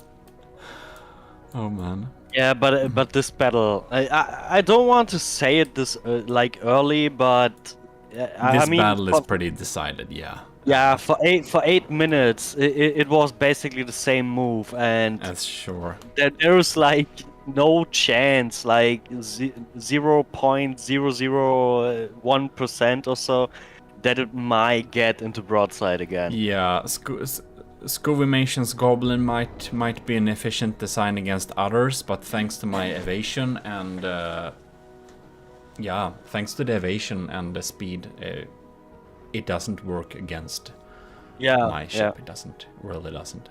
So it's 1 minute left. We can declare this a win for my Frilke, which makes me really happy because that means that I've actually won a battle this session, which is not something I always do.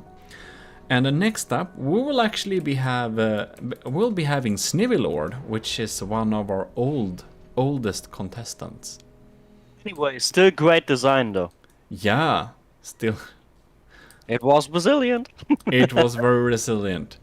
And now we're so close to the 10-minute mark, so yeah. Let us just move on with the next battle. Valiantly fought, you will get another little chance in a little quick loser bracket. Another battle time, so see you then. The heck? Shit, no. What the heck? Look at this. Okay, so here we are looking up at the next battle here, and here we have Snivelords. Different Fylke. DIF as in direct input feeding, if anyone needs any translation. Oh my god, this is just absolutely horrible. GMODIST. Do you want some ships for your turrets? No thanks, I think I'll only go with the turrets. Thanks though. Alright, let's get this battle started. So Snivelord usually builds some really cool looking designs, but I think because the ship had to look like a Fylke, Snivelord went a little bit with extreme efficiency. It looks like we're gonna be quick too.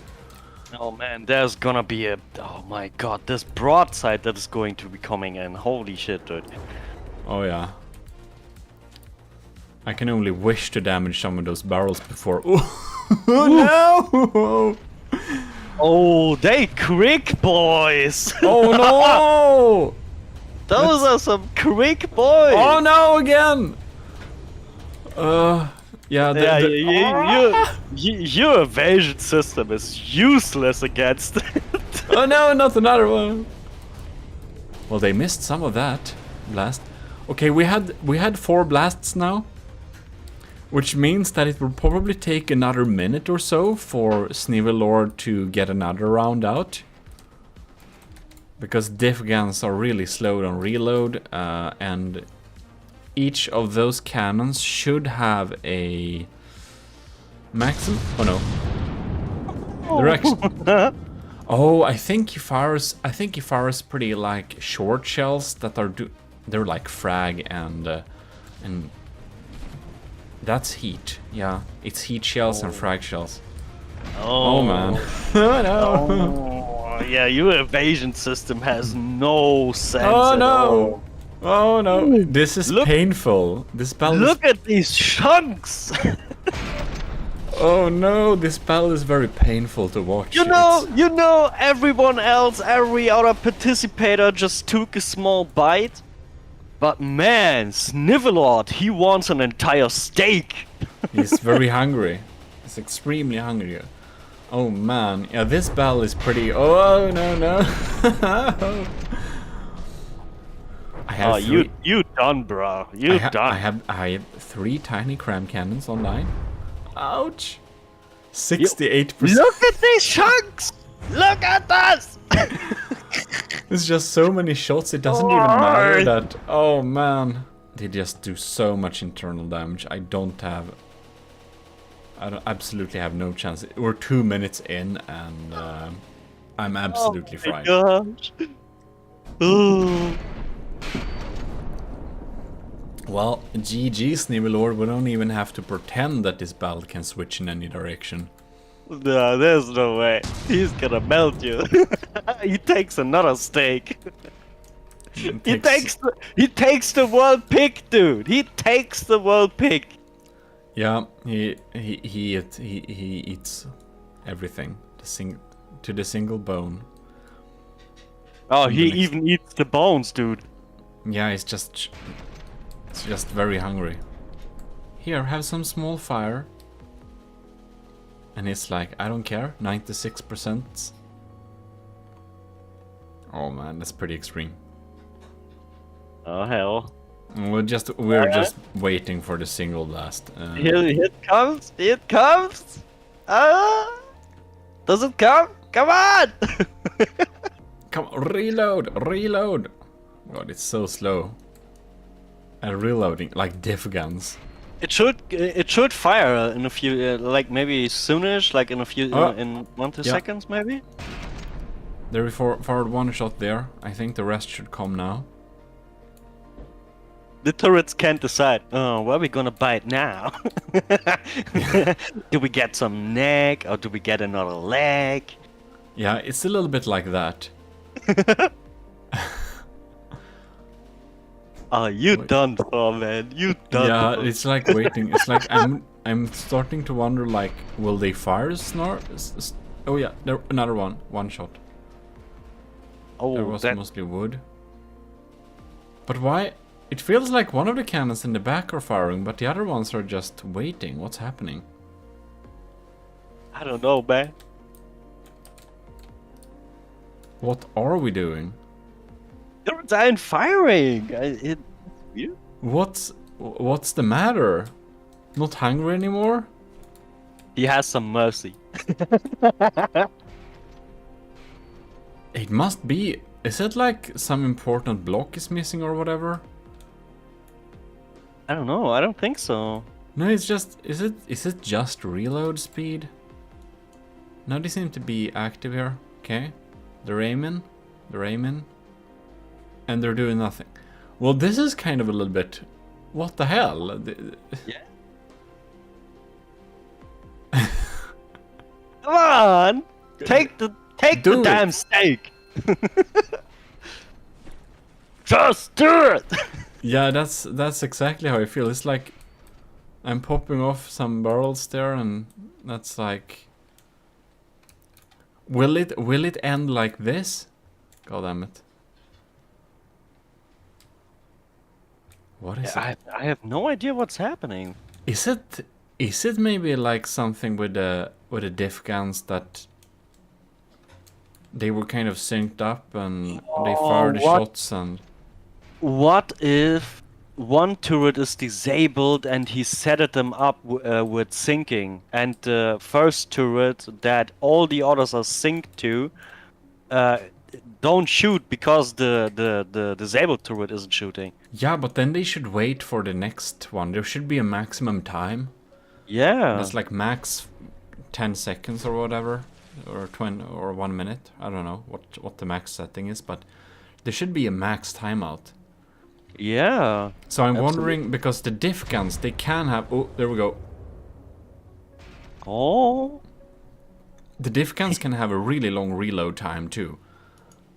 Like 220 seconds or something like that. So basically like a couple of minutes. Oh. They get like one shot per ammo intake, and so if they have like 4 ammo intakes per barrel, they have like 4 shots, and then after those 4 shots, it will just be so slow in terms of reloading. But this is a little bit strange. Yeah. Absolutely. Come on, just do it. Yeah, this is absolutely silly. It's like... Oh. Oh yeah, that's big damage. It's like it's 3 minutes left. There is no way my Fulker will be able to deal enough damage to turn this around. With what turrets? That one. One single 30mm and some real sad crams. Yeah. Come on, shoot one more time. What are we doing? Yeah. As said, I don't have any EMP or stuff like that, so there is absolutely no chance I would be able to do some kind of alpha strike to turn this around, and my diff guns, that in any case would have such a capability, they're already gone. So I think we can still give Snivelord the win on this right away, because this is a little bit slow, to say the least. Yo. Alright. What Oh, look at the front! Look at the front! Oh, that Oh is... no! Oh, nasty tops! Oh, is this... This is shaped charges. That's heat torpedoes. That are some nasty torpedoes. Those are some big damage, boys. And we are covering it in rubber. Is this to be stealthy, maybe? I think rubber is the most stealthy thing you can have. And we're What the heck?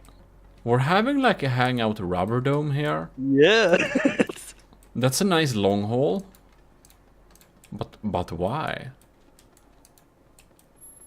And we're having... Yeah, we seem to have some torpedoes. And we seem to have some torpedoes in the back. I think... Where's the propulsion, though?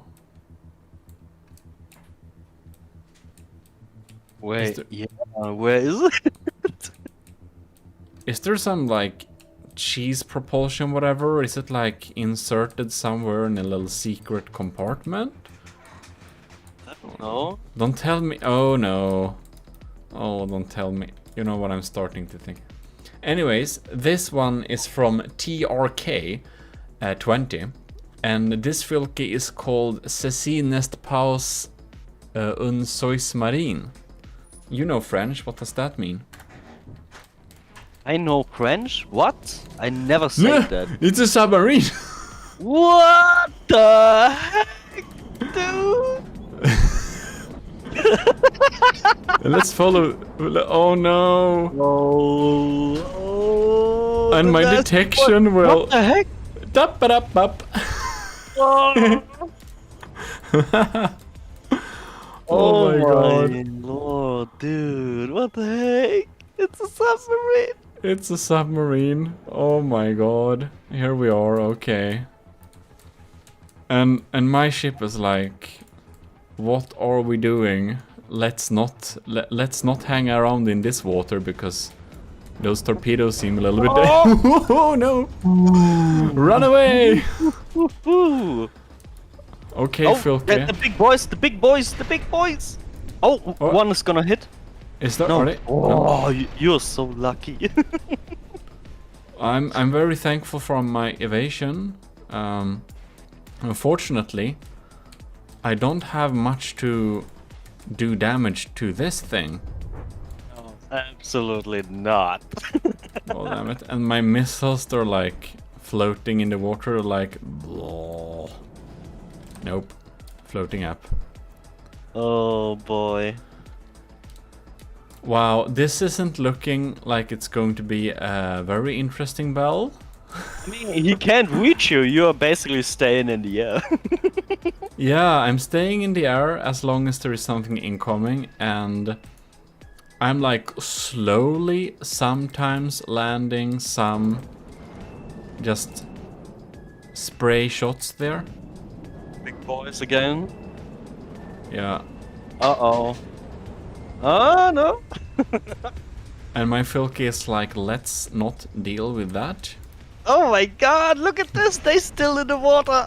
They Yeah. turning. They turning. Of course, they're gonna stay for a while there. This is basically like a shark den.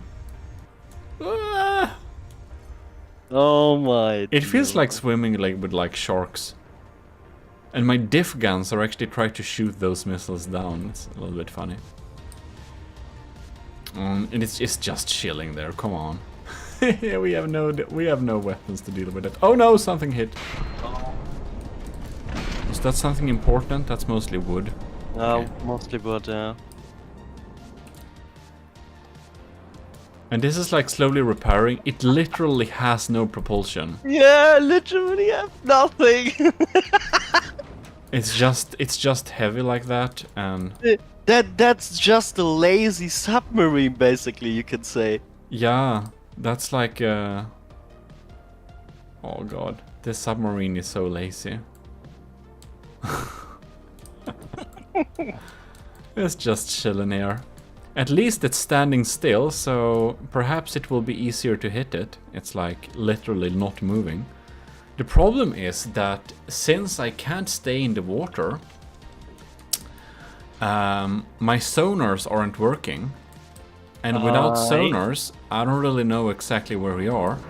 And when I come down to the water, I get friends. No,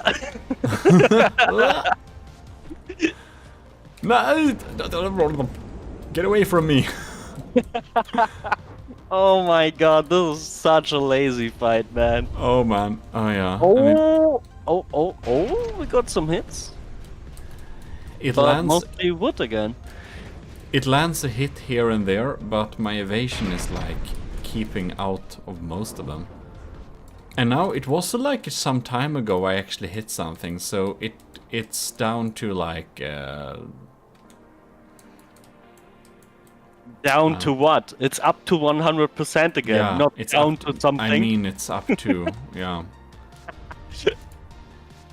Oh, that's a lazy submarine, holy shit. Yeah, I think we said something about no cheese, and I'm thinking that this might be a little bit too close to too much cheese.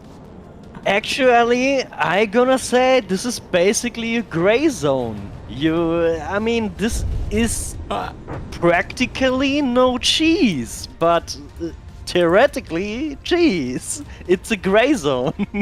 It's a very gray zone, like.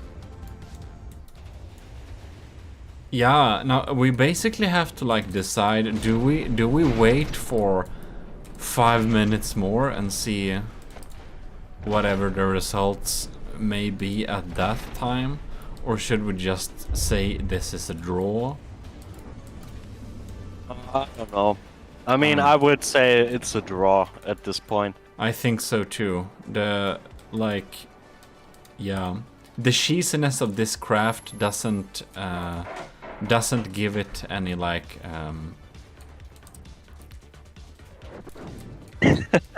any advantages in terms of like rule deciding, because it's a fun thing to see, but it's a damn boring strategy.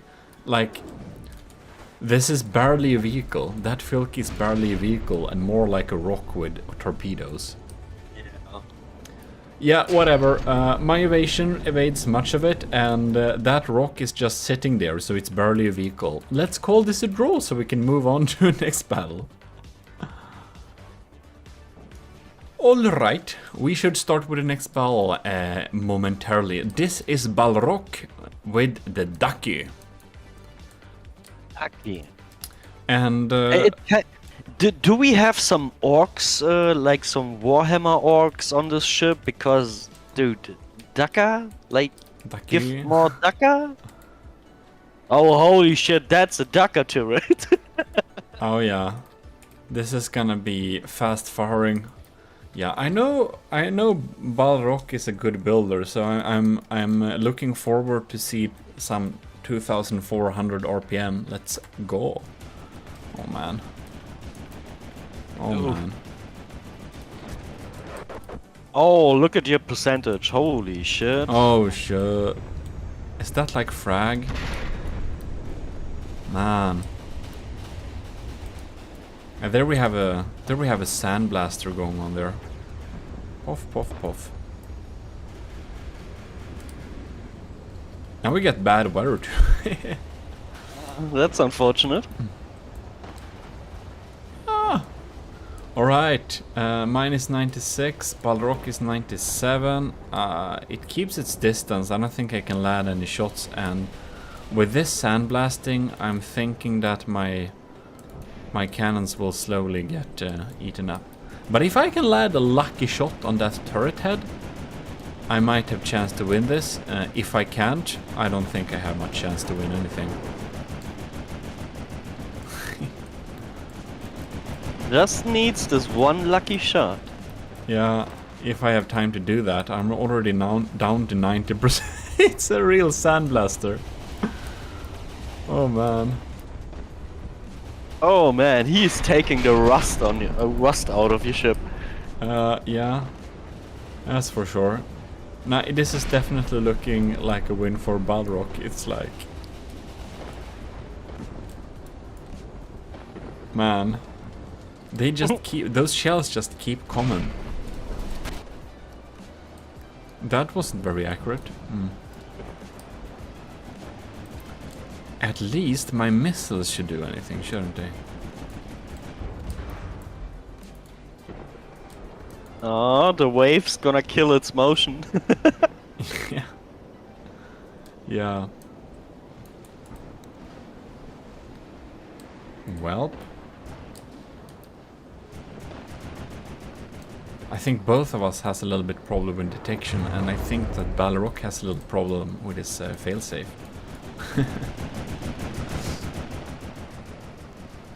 Oh, now he gets some clean shots. Yeah, that's for sure. Now he has a straight line. Bam! It's not looking good for my Foki here. Ooh. Ooh, bam! There was a important hit. Holy. Yeah. It's basically torn through the era here, and the accuracy is super sad by now. And I'm wondering that if I even do damage anymore, like... Yeah.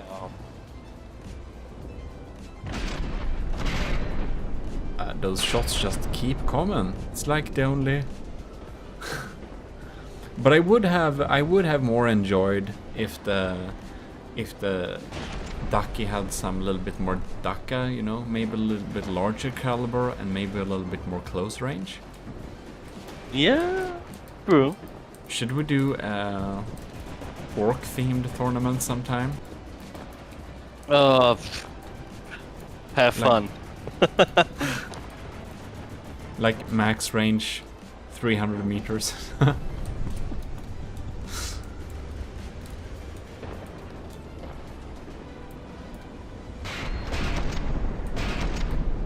Well, They keep coming. they keep Just coming. Just like little insects. Just like that. It feels like this battle honestly feels pretty decided already. It's like... Does. I mean, he keeps eating you away, like... Yeah, and he keeps a distance so that not enough of my turrets hit like very well. And the armor scheme is like divided and stuff, so it's pretty competent. I don't think this will change in any way in 6 more minutes, because I can't get close enough to actually start doing damage. Nope. So we'll say congratulations to Balrog, a very good damage. That Sandblaster is really blasting away, slowly but surely. So this side of the ship is basically cut away. Oh well, let's move on. Congratulations, that's a win for Balrog. Right, so there we are for the last of the battles. First turn here. What? This is What? Xenodragon's Filke Pack Boat. What the? What? What the? What? Power converter. Do not pour gasoline over. Oh no. Somebody's been pouring... And there is a nuke here and like all sorts of stuff. Oh my god. I mean, who cares about that? There's a big ass turret on it. Like a big... What the... What the heck? Oh no! No! Gmod, do me a favor. Kill this thing. Let this fury stuff don't live on. Kill it. Kill it with fire. Kill it with a laser. Kill it with a nuclear weapon. I don't care. Just kill it. What? Do you not like they have taken a specimen? Yeah. Hell no. Take that. No, no. Don't let it in here. Poor thing. And here we have another one, but holding an extra pack or something. That's an RPG, dude. Yes. It's an RPG.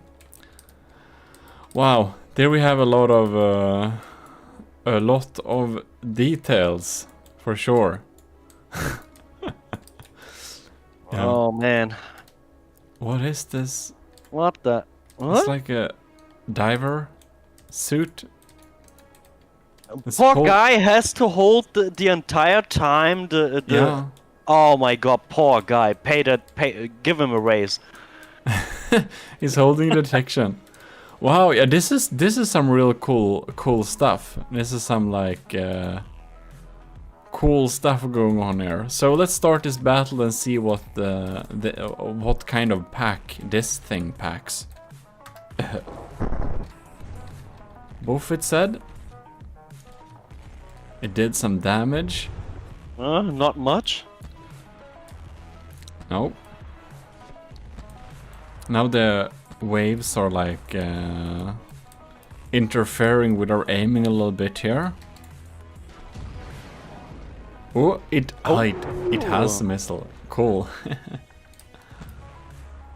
And that thing. Oh, the pack splits pretty soon. Oh, don't let it get close, dude. I love the power converter bonfire. Oh yeah, don't let it get close, dude. That looks like a shotgun pack. Uh-oh. What are we doing here? Shooting crams into the waves? God damn, the weather! Yeah, with the weather we really get some different like results from time to time. Oh, seems like the weather's clearing off. That's bad news for you. Yeah, I think I won't do like enough damage to keep. Look, your specimen is gone. Yes, you killed it. Good. Or it escaped. It's swimming towards my boat and trying to board it now. Oh no.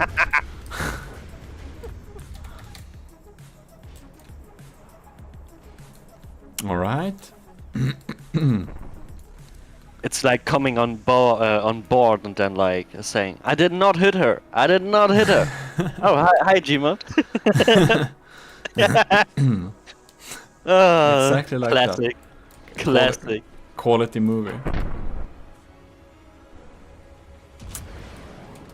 And here we have no. Alright. That's a pretty even battle so far. It is 95 versus 94. The pack says boom, kill some wood. That's a pack gun. Oh. No, that's a, yeah. That's one of my diff guns.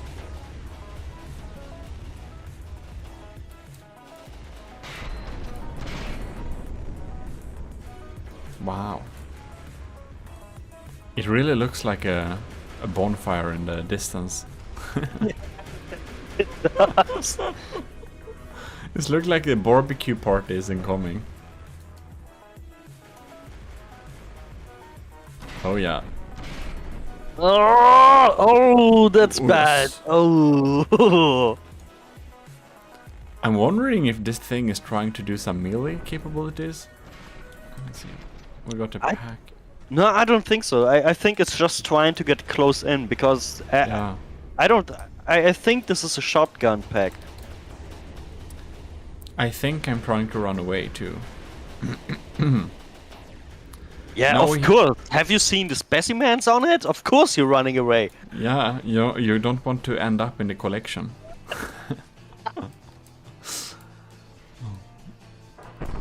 What?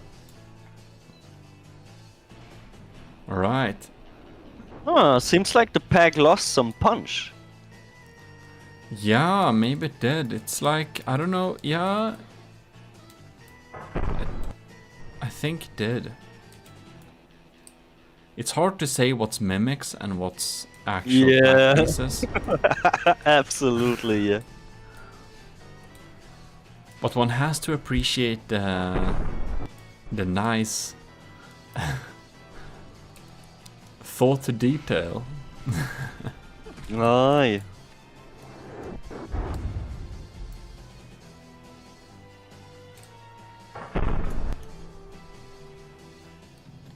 Yeah, the pack absolutely lost punch. Absolutely. Yeah, for sure. My Folke is at 92 and Xenodragons is at 85.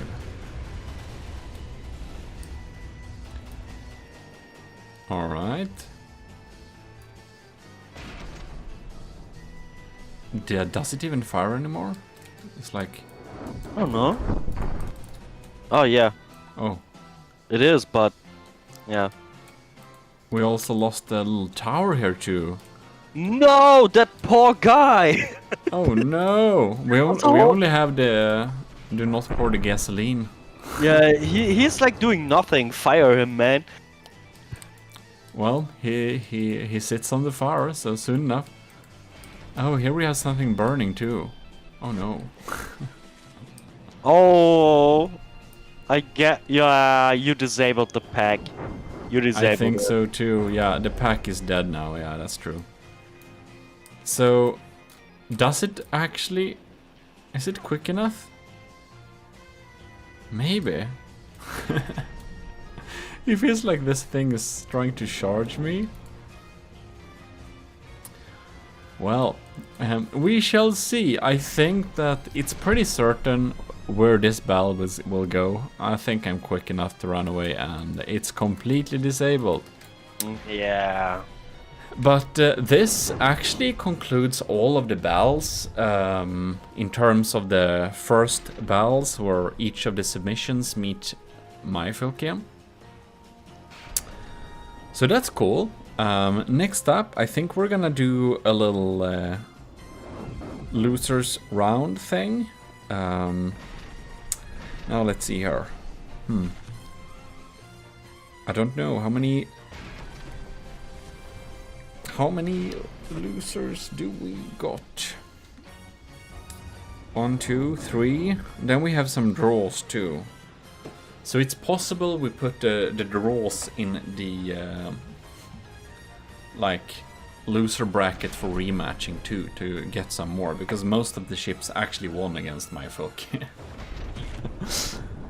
Most of the ones that were submitted in are better constructions. It is kinda closing in, but at that speed is not gonna do much damage. Yeah. I mean, this battle is over. This battle is over. You can surely say it, because the Xenodragon has no capability of weapon anymore. Like, I've seen nothing going against you. That's true. For the last 2 minutes. Nothing at all. Now, definitely Xenodragon will receive an extra applaud for the best mimicry or decoration for this little mini tournament, but its combat capabilities are not strong enough to get a win. This is so even. This is so... Wow. It really looks like Xenodragon might win this with that funny and pretty useless ram. GMODISM. You're watching GMODISM and we're back into From the Depth, and we're gonna start right away. This is the rematches. So we had a couple of battles where we had a draw, and I don't feel that draw works very well for me. So we are going to do rematches of all those battles where we have a draw. And first out is Saito Shepard's DMS Shakabana versus the my Fylke. So this will be very interesting. We're going to see if we can get another result this time. In this battle we have the updated rules, which means that we actually get material from the enemy when we deal damage. So we kind of reward damage dealing a little bit here, and that I think will be a good thing to go with. So let's see here, it's raining blocks from my Fylke here. The outside armor is getting hit a lot. Okay. Yeah. So we are basically wanting to just see if we can find a result of these battles. So this is, as I already said, rematches. First out we have Saito Shepard's ship, and then we have Sean Reed, and then we have TRK-20 with that evil submarine thing. And we shall see if we can get another result this one. Right now, the Cyto Shepherd, the Shakawana, is actually in the lead. It has dealt some damage, but we are early in to the Battle of course. Yeah. But it might change, and hopefully this battle will be a tad bit quicker than, well, the previous one, because I think we waited for like all too long with this battle.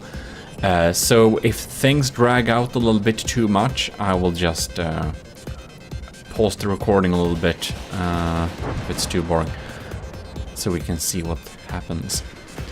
And basically, we want to know which one of these ships is actually stronger with these updated getting materials for dealing damage rules. My ship is jumping up and down, firing some shots there. Cyto Shepherd is relying on simple weapons mostly. And they actually are fairly competent, they deal some damage, and the side of the ship is just so damaged that it's almost tipping over a little bit there.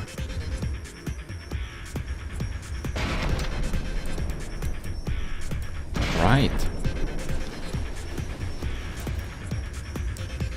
Ooh, we got some incoming shots there. It looks like this diff gun is very sad.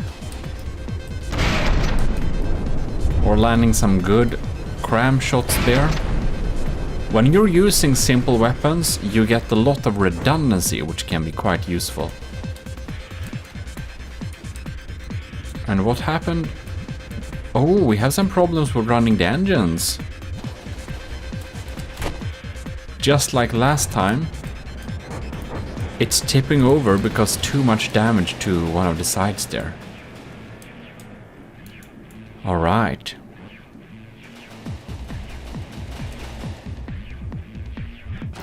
So maybe this will indeed... this will indeed be concluded. Now we are in a similar position like last time, where my Folke has a hard time keeping upright, and the Shakawana's damage dealing capabilities are like quite handicapped with some of the turrets offline. But now it seems to be doing better than last time. Well, we're up to 4 minutes. So a little more than 5 minutes in, and Cyto Shepherd has a slight lead of, well, 2 percentage units basically. So it's very even. It seems that my Folke has a lot more materials in storage, however. Oh, but there a turret went. Indeed, one turret went, so we're 85 and Cyto Shepherd is 89. So with that turret gone, it's definitely a bigger difference here. It's starting to eat through the hull here. So when you're using simple weapons, you can really load those case-made deck guns with some pretty scary shells. They are not to be underestimated. They are actually quite a nice small APS system basically. We're 8 minutes in and Cyto Shepherd is in the lead with about almost 5%, 4-5%. And we can see it's still active and fighting, and so is the Folke. And since we only have like 2 minutes left, it's really looking like Cyto Shepherd's Demon Shakawana is going to take this victory home. Since we have a hard time limit at 10 minutes. Only 45 seconds left. My Folke is down to slightly below 80%, and Cyto Shepherd is at 84. So this is a truly super even battle, that's for sure. So we shall see if that can change in 15 seconds, and I believe not. Like, now Saito Shepherd actually lost another turret here in the back, so it really basically has no firepower left, but only 4 seconds. Yeah, it definitely looks like Saito Shepherd's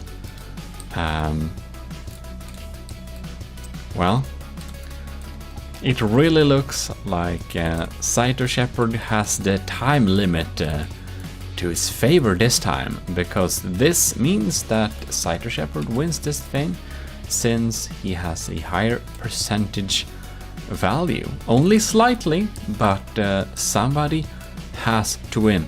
So, congratulations, you are winning this little rematch by having a higher percentage. Very nice, congratulations. Next rematch is actually Sean Reed for 343 County Filke, which is a missile boat. It's a true missile boat.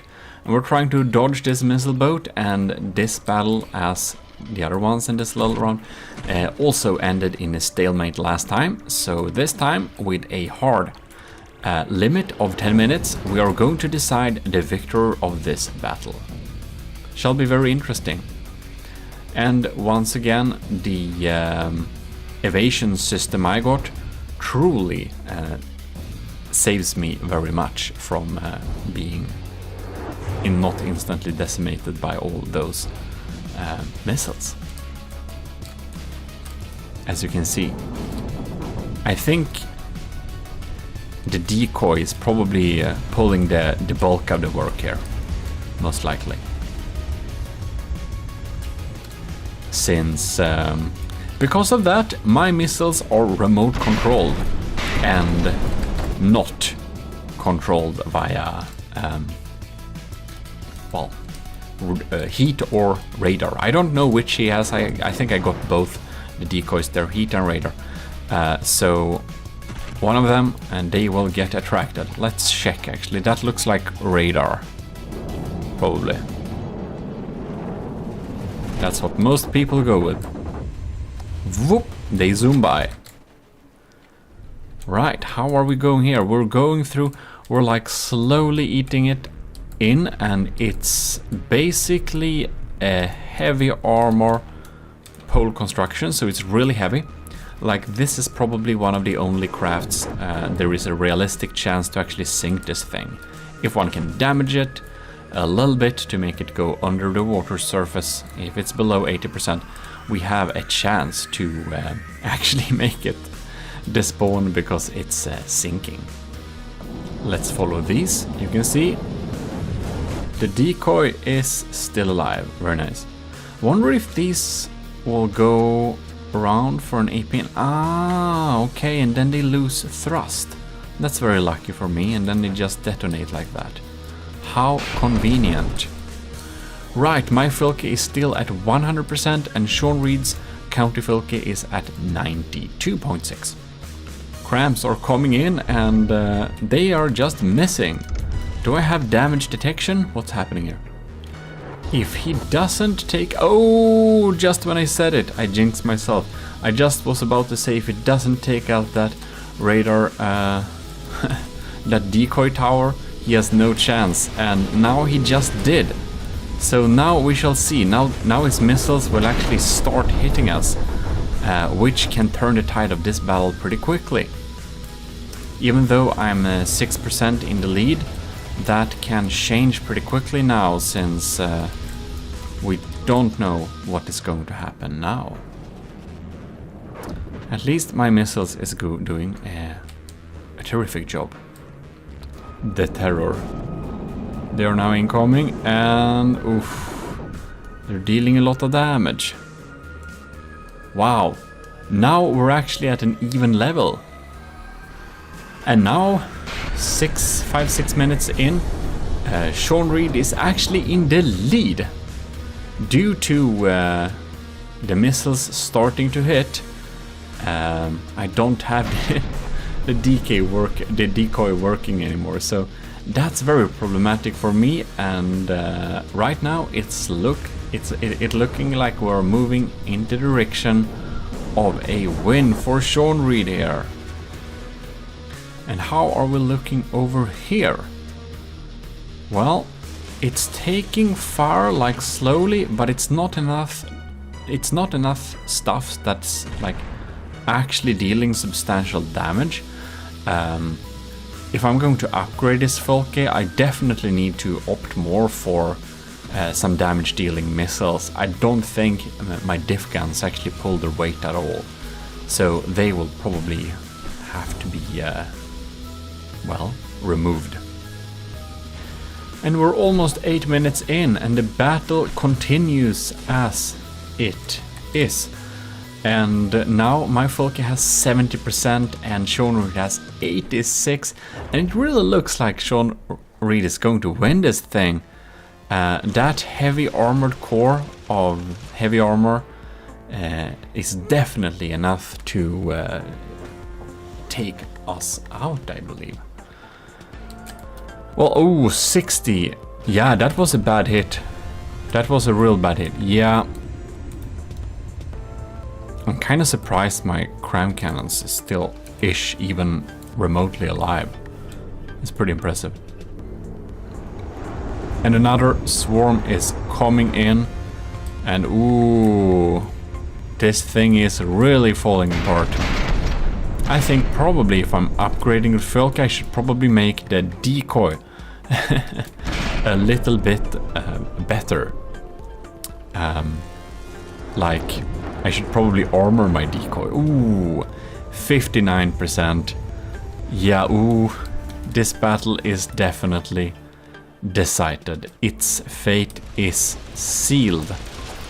So it really looked like I was about to win due to my very useful little decoy, but this is not the case, because here we see we're so close. This can't end in any other way. This is a win for Sean Reed, so congratulations on clearing up that draw. So we shall be moving on to the next battle.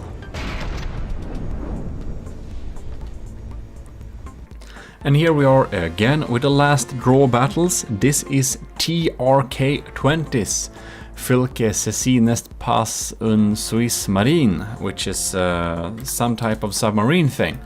And this is definitely a very cheese design. And it uses some pretty strong... torpedoes and stuff like that, which my ship tends to avoid. Now actually one of them hit. That was very unfortunate for me. I think this battle would probably have ended very quickly if it wasn't for the fact that I didn't have my evasion system. But I must also say that TRK-20's way to go about with this battle is very like borderline cheesy. We have very loose rules when it comes to the Folke battles, so it doesn't mean it's an instant disqualification, but it might well damn have been. It's barely a vehicle, it's more like a rock, and it's slowly sinking like that. Yeah. And just, it doesn't have propulsion, it doesn't have engines. It's just a slowly sinking rock with torpedoes, and it has like heavy armor and stuff, and yeah. It's what it does. It sinks, it shoots torpedoes, and it repeats. And my ship is just jumping up and down in hope of well, not getting hit by torpedoes. Look, it just sits here and it's just regenerating slowly, and no weapon is able to reach it. So here it is, and it's chugging out some torpedoes. Can we just take a moment on how like sad is it? Do you see that? It just sits there and it just chugs out torpedoes. And God damn it. This is you know what we're gonna do? On the losers bracket there is currently 5 people, and since the rules for battle is pretty loose, it also means that rules of judging the victor is also pretty loose. We'll just do like this. We already have 5 on the loser bracket, and I feel like it's much easier if we have an even number. So we're just going to say that TRK will lose this battle because of building a ship. That's a fun concept, but the concept is fun, but it's boring. It's a rock. It just sits here, and it gets so little damage done to it because it's so few vehicles, so few shots that actually are managed to hit it, and oh, something actually hit it, I think. Wow. Yeah, well, that's the thing, and it's barely a vehicle because it doesn't have propulsion, so it's more like an intelligent rock with torpedoes, which will make this thing deserve a losing point. Because here in the Filky battles, the rules are loose, so is my judgment. So, TRK20, you're losing this battle because this is barely a vehicle, and you've made a Filky looking intelligent rock, I give you that, but yeah, you'll get some disqualification points almost, just so that I can get 6 losers on the loser bracket. So the loser brackets ends up nice and round. Fantastic. With that out of the way, we can definitely jump into the losers bracket. First out, we're going to pitch Belkent, which actually sent the wrong version of his ship before. So now we got the right version, so it wasn't a joke. And we're going to actually pitch that against TRK20's submarine thing. So, as we suspected before, we actually got we got the wrong version of Belkent's ship. So here we can see, here we have TRK20's intelligent torpedo rock, and here we got Belkent's Filky funny renamed to avoid confusion. Thank you very much for avoiding the confusion.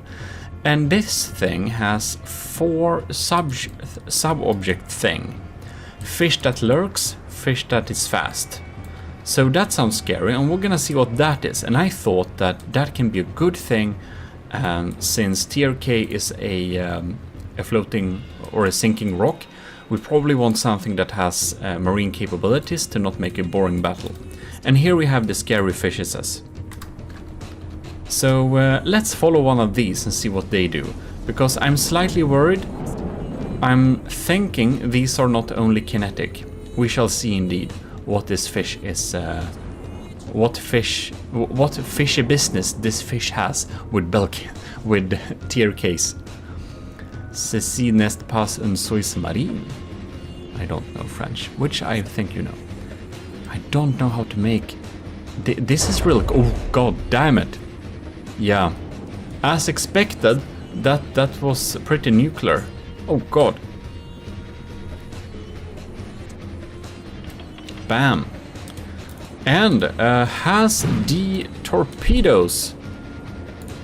Because I do know that TRK20 has some pretty powerful torpedoes. They seem to not have reached. No, indeed. They haven't reached the target. And this thing is... oh, it is despawning. Well... thanks, the TRK20, your idea was funny, but I'm happy that you're dead, because intelligent rocks wasn't really what I was looking for. But now you are out. However, we'll see you again in the Battle Royale, which is a tradition by now, I think. I didn't think we should have a Battle Royale, but I think we need to, since the focus are small enough for me to spawn them all in, and be able to do that. Anyways, that's the side that, and we're going to go over to the next loser bracket battle. Now I accidentally let it go 2 seconds, but this time we're going to pitch EC8, Les Charles de Mini, which we were successfully winning against there. Oh god, and we got the pack incoming here. That's pretty cool. Anyways, Les Charles de Mini. We're gonna pitch against the Xenodragon's Filky Pack boat, which is definitely our favorite mimic craft of this little thing. So this is like Xenodragon is already winning the aesthetic prize. I think we're gonna have well, first, second, third place, and then an aesthetic prize, which is I think we should say this is probably as good as the first. Should we do the aesthetic prize to be the same level as the first prize, so we can actually encourage some people to build some really cool designs that look nice? I think we shall. Anyways, Xenodragon's Filky Pack boat is really funny. It has so many weird things going on, like this rocket launcher giant cat person with, you know, standing around there, and this poor thing in a tube with an officer looking on, and the bonfire thing. Yeah, this is the winner of the aesthetical builds. And Charles de Mini is a really cool looking ship as well. That has to be said. It's just that Xenodragon has just made such a funny boat. Oh no, the first Cremmy volley is really missing there. Well, we got some EMP incoming from the Xenodragon. Got some cramps going on here, and they're doing some explosive damage for sure. That's an EMP rocket. Will that fry anything?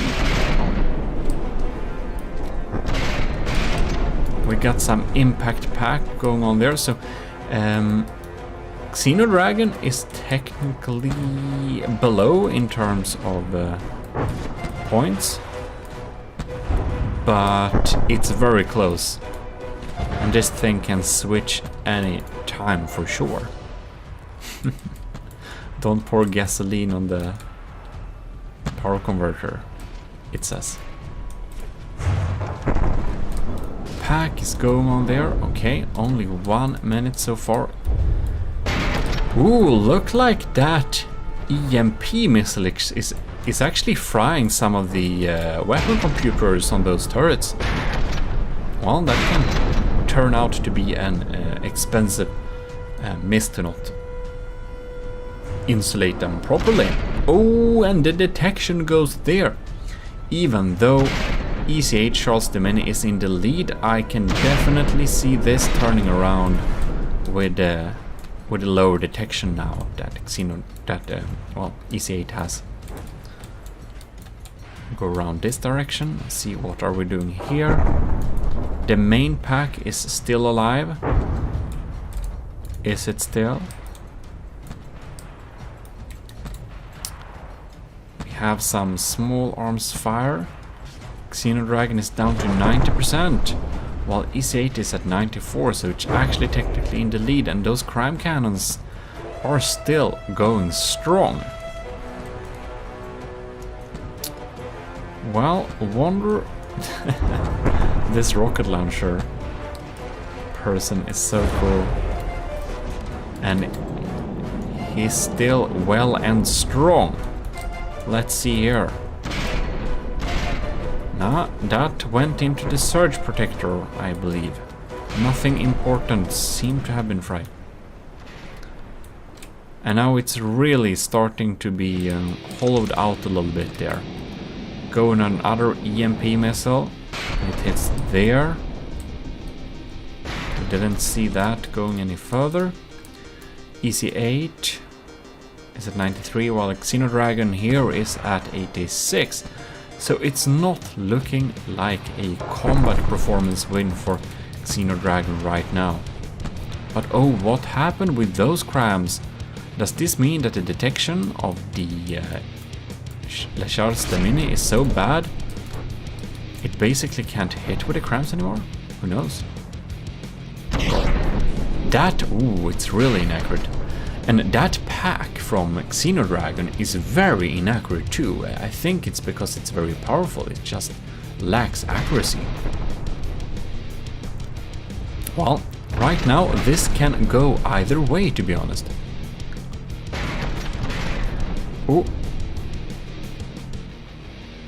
And a new EMP missile is incoming. It went down there. Does we still have surge protectors there? But those crams are really shooting off. The main pack is still online though, yeah. It is. It actually looks like Xenodragon has a good chance of turning this around in its favor during this battle. Surprisingly, as it might seem. Wow! Right now, Le Charles de Mini, the crams are like shooting worse than Chance. It must have like no detection left. It must only be the AI doing its best guesses from a dark room. And we're not even halfway through in terms of time. Oh, it actually landed a hit there. And the specimen is still in the tube. There we go, some EMP. I wonder where that EMP is ending up. It probably already fried most of the detection going on there.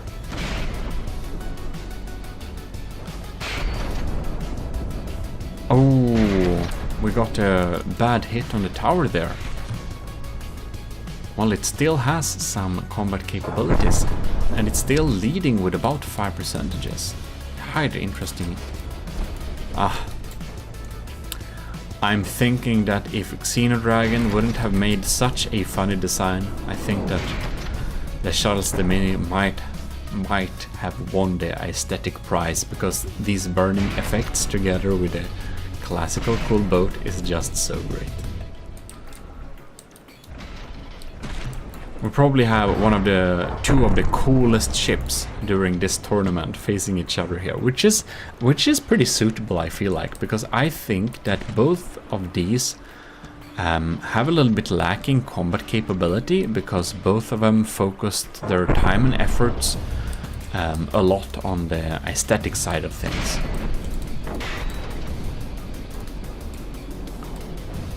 Ooh, that is a... Didn't know it had heat missiles. I thought it was EMP only. Now EC8 is down to 88. Xenodragon is at 84. 85. The question is it possible for it to turn it around enough within the next 3 minutes? What? Let's see here. Something has happened with Le Charles de Mini. It stopped. It seems that the engine is dead. Xenodragon is catching up. It's like 84 versus 86, and it's like 2 minutes left. This can end either way, because now Xenodragon is coming in to such a close distance. This might actually be ending with melee combat. Who would have thought we would see something like this during this tournament? Not I, at least. So let's see here. It's coming in. Will it do enough damage to change the results on these last 1 minute? Oh my god. Oh, this is kind of... Oh my god. 84, 83 point... Whoa, this is so even. This is so... Wow. It really looks like Xenodragon might win this with that funny and pretty useless ram. It's so slow that this should absolutely have no type of effect for an outcome. Oh, and well, Le Charles de Mini hasn't given up yet, and it's a full minute left. So we shall see who can deal most damage quickest, because this ram is about to pretty much break off, actually. Wow. This is kind of funny. I think we have 40 seconds left. It's like 1% unit that has them apart. It's so extremely even. It's so extremely even. I'm almost a little bit sad we have this hard limit. Oh, EC8 is 0.2%. It's a difference of... Wow, Le Charles de Mini is technically in the lead now. During the last 10 seconds? Will you be able to win during the last 10 seconds? What happened? It doesn't do any damage anymore. The melee is out. Wow. Congratulations. Le Charles de Mini, you were able to win this thing with a margin of 0.3%. That's pretty insane. Congratulations nonetheless. You were able to stave off a really brutal melee attack there. And, well, you also kept the specimen safe. Good for you. In any case, pretty exciting. Let's move on to the next battle. For our last loser brackets rematch, we have the Scuvimation's Goblin, which is a pretty cool broadside thing that has too long range, versus Philip Ross 1 Rammer, which is a scary ramming thing. So it will be highly interesting to see where this battle goes. It also got some decoys, okay. It's going in, and will it have the toppling over problem again, or will it keep straight is the question. Oof. Will Scuvimation's Goblin be able to shoot down those ramming things before they come in too close? Will Scuvimation finally get into a nice broadsiding angle to fire those? Oh yes, he got a nice broadside there. Will it be enough to get saved from the blades is the question. Oh no! Philip Ross Rammer missed its mark, and now it's toppling over. Yeah, so Philip Ross has some really lacking roll control, and that is its absolute demise. It should have had some nice roll control and probably use some lead down there instead of heavy armor, which is just so expensive. You know, I think that Philip Ross Rammer is not going to move a single millimeter from here, and he has absolutely no combat capabilities left at all. So this is definitely a win for Scuvimation's Goblin. We can tell that already, because unfortunately Philip Ross does not have any propellers that can be used to roll it back to position. I think if one would upgrade the Philip Ross Rammers, it would definitely have some roll control to keep straight with some roll propellers, and it would have been a much more resilient rammer. So congratulations, Scuvimation. The Goblin is indeed a winner from the loser bracket, and we'll be seeing you further on. I just had to spawn it in there again because I wanted to see if it would have another outcome, but it was the same.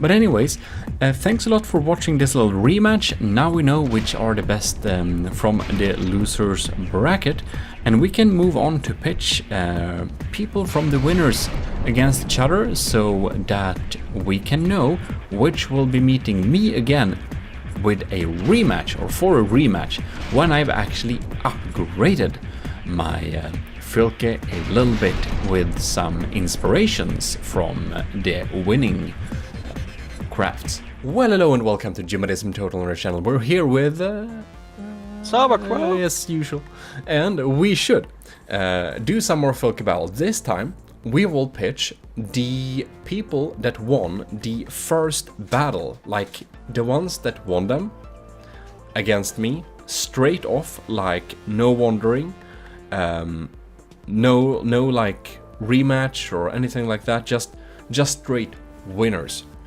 They are going to be pitched against each other, so I paired them up kind of in order.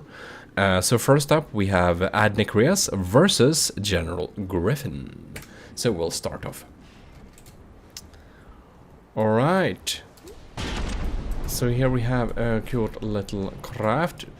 This is very much more golden than I seem to remember it looking. And they have a slightly similar design, so I'm trying to remember which one was which. Do you remember, Xaber? No. No? No. I think this is Adnikrias' design.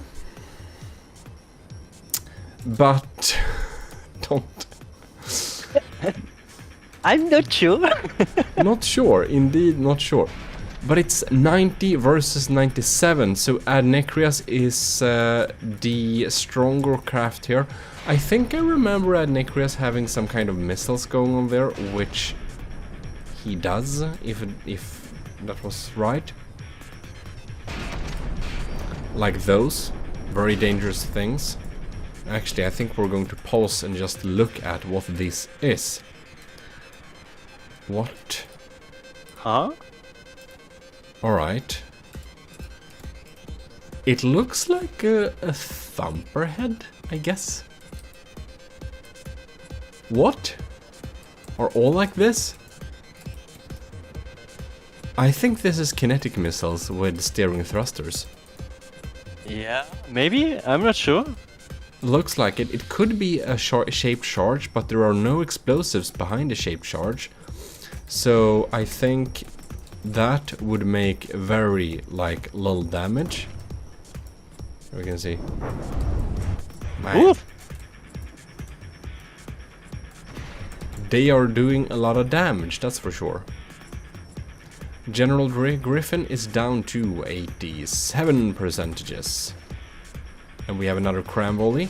And we see the new cold cram textures as well. Have you seen the updated textures, Xaber? They came a few days ago. No, I didn't. No, you didn't. The last time I started FTD is actually quite a long time ago. Yes, that may so be it. Oh, that we got a good hit there. Bam. Well, both crafts are pretty strong, which is very much expected since these are both kind of winning designs. I kinda want to just go and take this in slow motion. Bam. That's definitely kinetic. Yeah, that's kinetic missiles. Okay, just wanted to make sure. So kinetic missiles, they are of course very good at stripping applique and wood. So that's cool.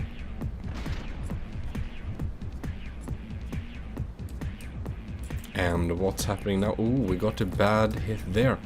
How are we doing over here, I wonder? That's some damage going on here. Most of the turrets are disabled. We have 2 online. Yeah, the third one just got shot off. Yeah. Woof. And they are exploding very much. No one is using torpedoes. No, I don't remember anything like that. Bam. And now it's so equal again. I'm very unsure which is which, but we will see momentarily when the winner is announced. Yeah. And that's kind of one of the hard parts when we have a like tournament of like that the craft has to look like the original Fieldgate, just it has to be recognizable. So if two people decide to make a cram ship each, there is a high likability they will end up similar. Damn, this ship is kind of, yeah, And another big chunk. indeed. You know, I think this is Adnacreus, actually. I think I still was not- right. We are still not sure. Because look here, boom, the explosion there, and Adnacreus percentage went down. Yeah, this is very confirmed. This is definitely Adnacreus. Cool. Then we have solved that mystery. Very mysterious indeed. And it actually looks like General Griffin is going to take this home, because I don't know what Adnacreus turrets think they are doing, but they're not doing anything useful, that's for sure.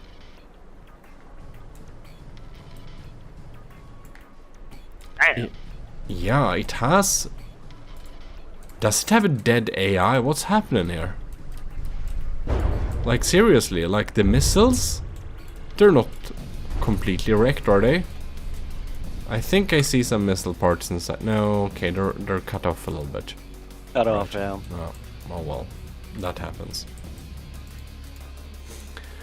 An equal and strong fight, but we've gotten a little bit of criticism for the last like video with ending some battles a little bit too early, so we'll try and keep a little bit calm and not decide things entirely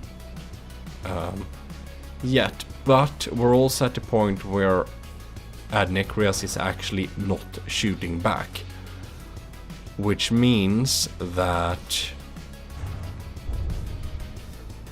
I mean, nothing can happen. Like, literally. Nah.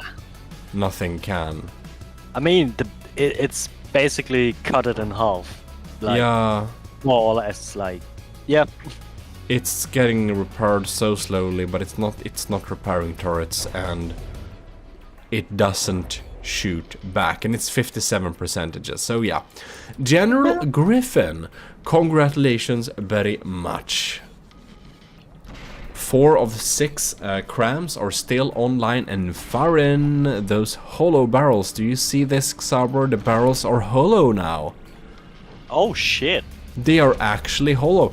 Cram cannons look more modern than APS right now. APS actually looks like some old shit, so that's kind of cool. So they keep continuing this, like next upgrading advanced cannons, then the cram cannons looking old again, then they upgrading crams, then the is this keep going?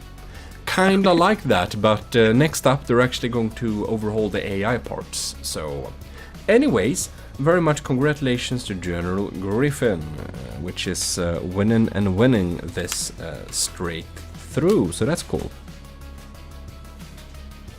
Right, so then we are going to set up the next contestants.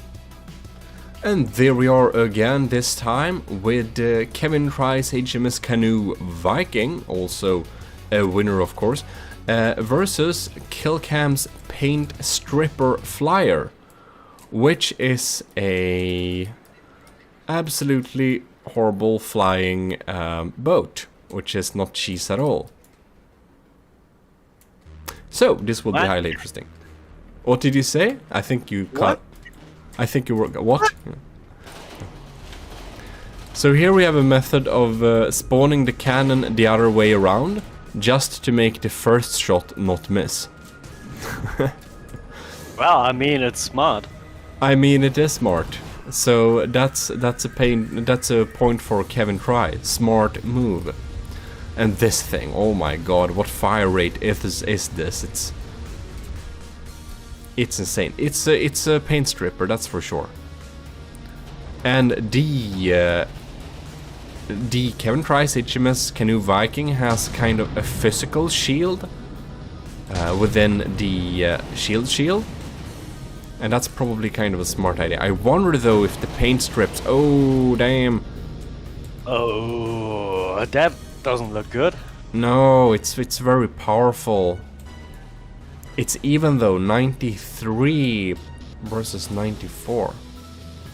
No, it's 94 versus. Oh man, it's slowly eating through. Oh no, now I followed one of those. Okay, it's slowly eating through this like front shield, which is just basically insane amounts of heavy armor and yeah, wedges. And fortunately for Kevin Try's Canoe Viking, it has a pretty sturdy APS cannon, so I think it actually can get through that thick armor in the front sometimes. Which actually means that Kevin Try is in the lead. Yeah. Yeah.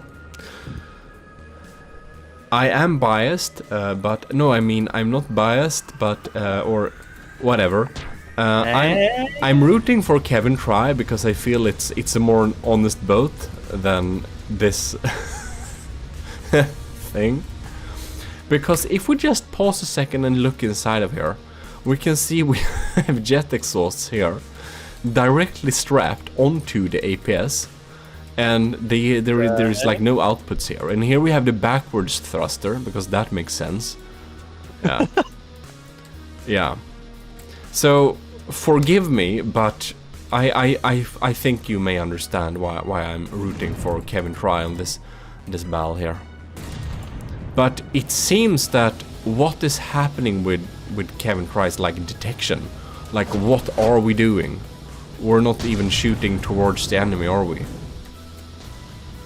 Oh man, that's just...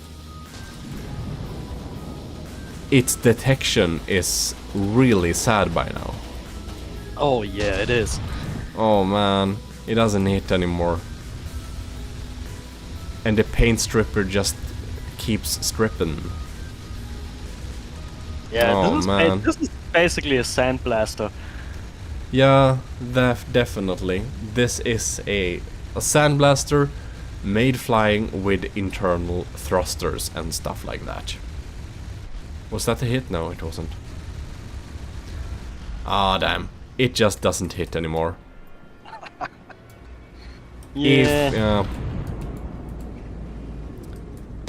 He needs to repair a detection thing, because right now it's not working. This is... Man. It shoots so... Man. But Yeah. the sandblaster seems also like pretty off. Does it? Because it hits most of the shots, but it doesn't shoot at the, you know... Yeah, but it's spraying, like it's super spraying. Yeah. It's super spraying, that's for sure. Oh! It actually hit the shot there. I kinda didn't expect that.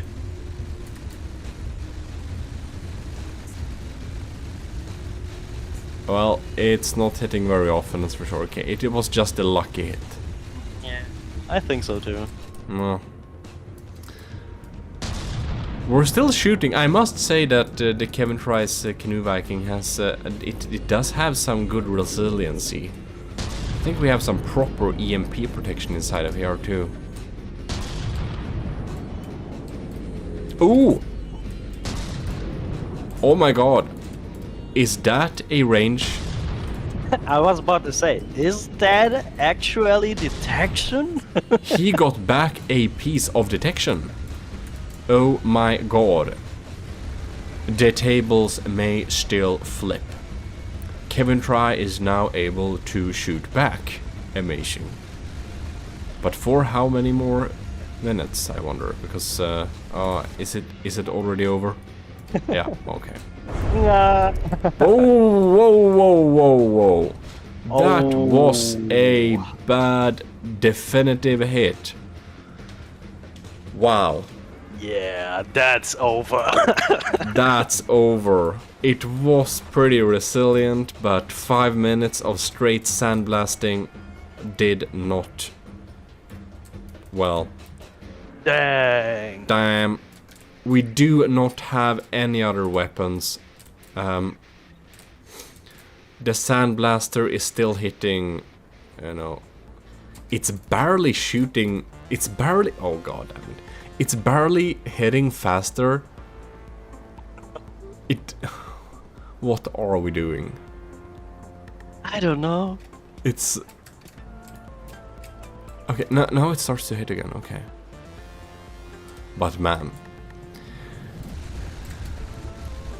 Yeah, well, in any case... It's still doing pretty strong here.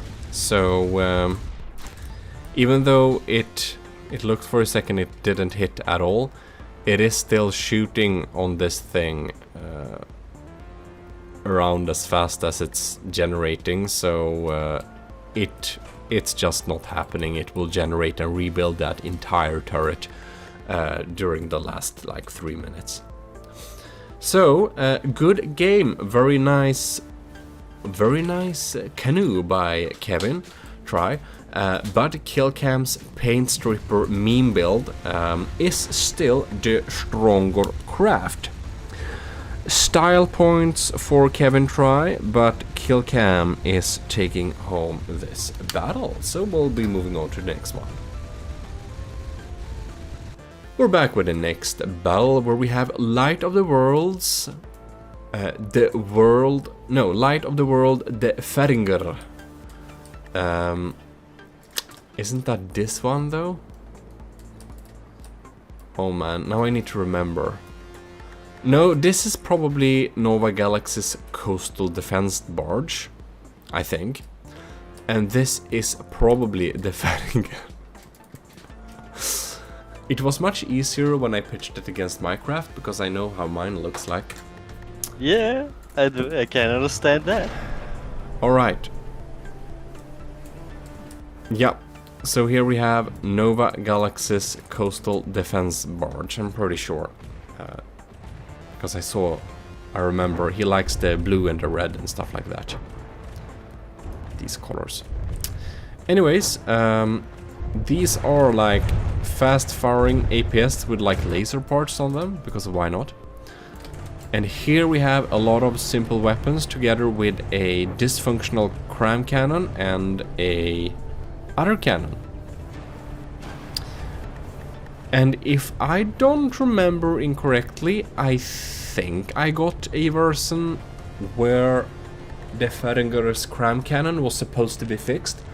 But it's also possible I didn't get it, because I don't see it working now.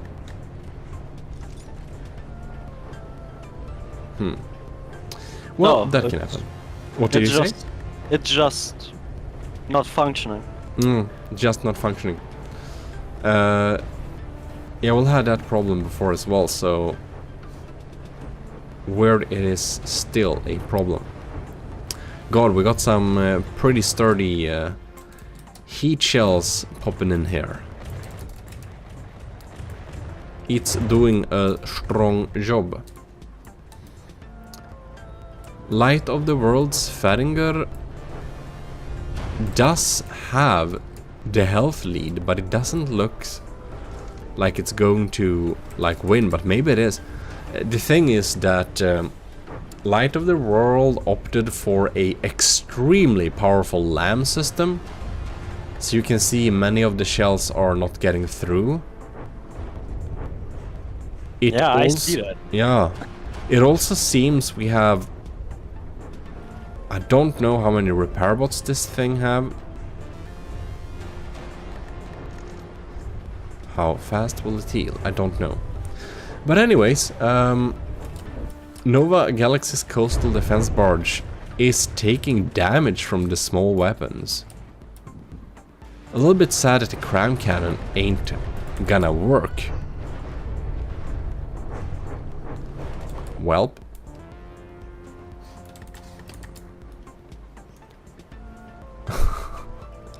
That's definitely an overpowered LAM system for this type of craft. Oh yeah.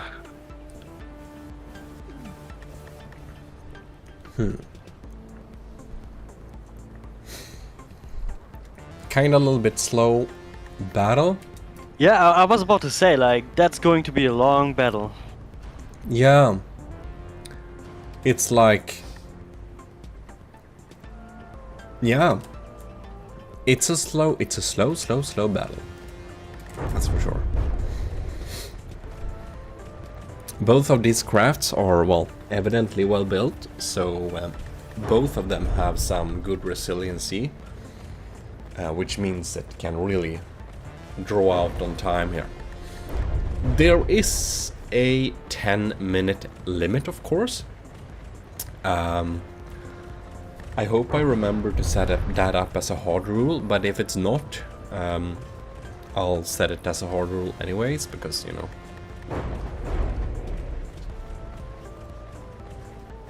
gotta have some rules. And yeah, the Nova Galaxy's coastal defense barge is slowly getting grinded up. We have like a 7% lead here, even though the main crime cannon, but ooh, look, the APS responsible for most of the damage is actually, it's actually down. Yeah, it's just gone. When this happened? I don't know. Probably very recently. Maybe. Probably, yeah. But these like simple deck guns, they're pretty strong too. They actually pack more punch than most people realizes. Yeah, they are absolutely underrated, more or less, you could say. Yeah, they are, for the cost, they're pretty good as a small like APS system. A lot of people's like bad FPSs, a lot of people's bad APS setups that are kind of cheap does not like measure themselves with the simple case-mated things. But anyways, Light of the World's Feringer is still in the lead despite the crown cannon, which I thought I got a fixed version, but I obviously didn't.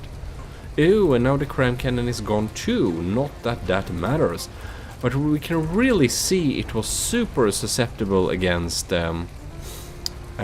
heat shells. We can see there is no spacing of any kind, it's just thick armor. We see that heavy armor, this is definitely set up to be a right-sider.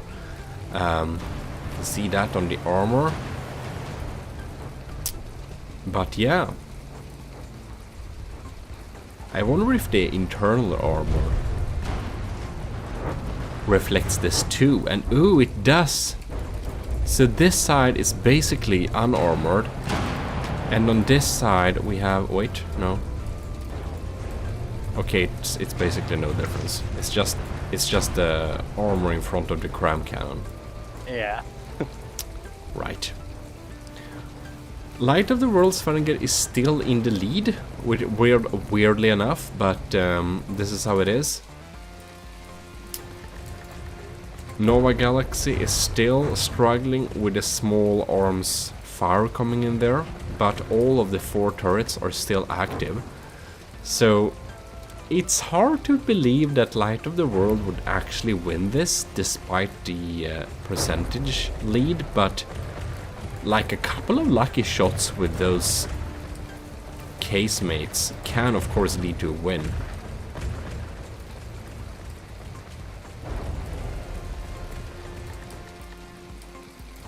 I'm just waiting for these casemates to kind of getting a shot off.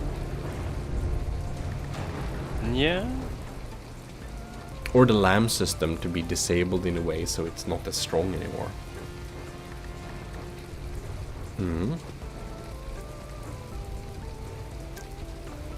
Only 3 minutes left on this battle.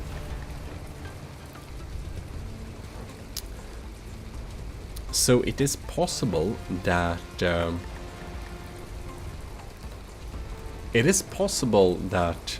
Light of the World does win this anyways, just because it's resilient enough to just sit there and zap most of the shells coming in and getting hit by some. Yeah.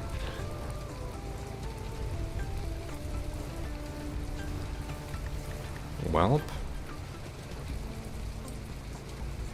Man, otherwise not very much happened. no, this is a boring battle. This is like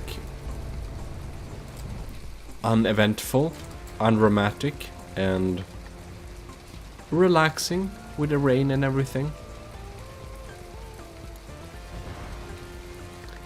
I like that these turrets are still like pounding on. Yeah, they also kind of look like still fully intact. Yeah. Absolutely. They're just far on. I think that if one would let this battle run on forever, Nova Galaxy will eventually win this, just because he has like collected double the material of Light of the World, which is just sitting there and repairing and not dealing all that much damage. Because we get like, I don't know, 15% of from dealing damage or something like that. But okay, 30 seconds left. It is very, very likely that Light of the World does take this home. Because the material lead is still superior. And now, as I said, now one of these case-mated guns are actually gone.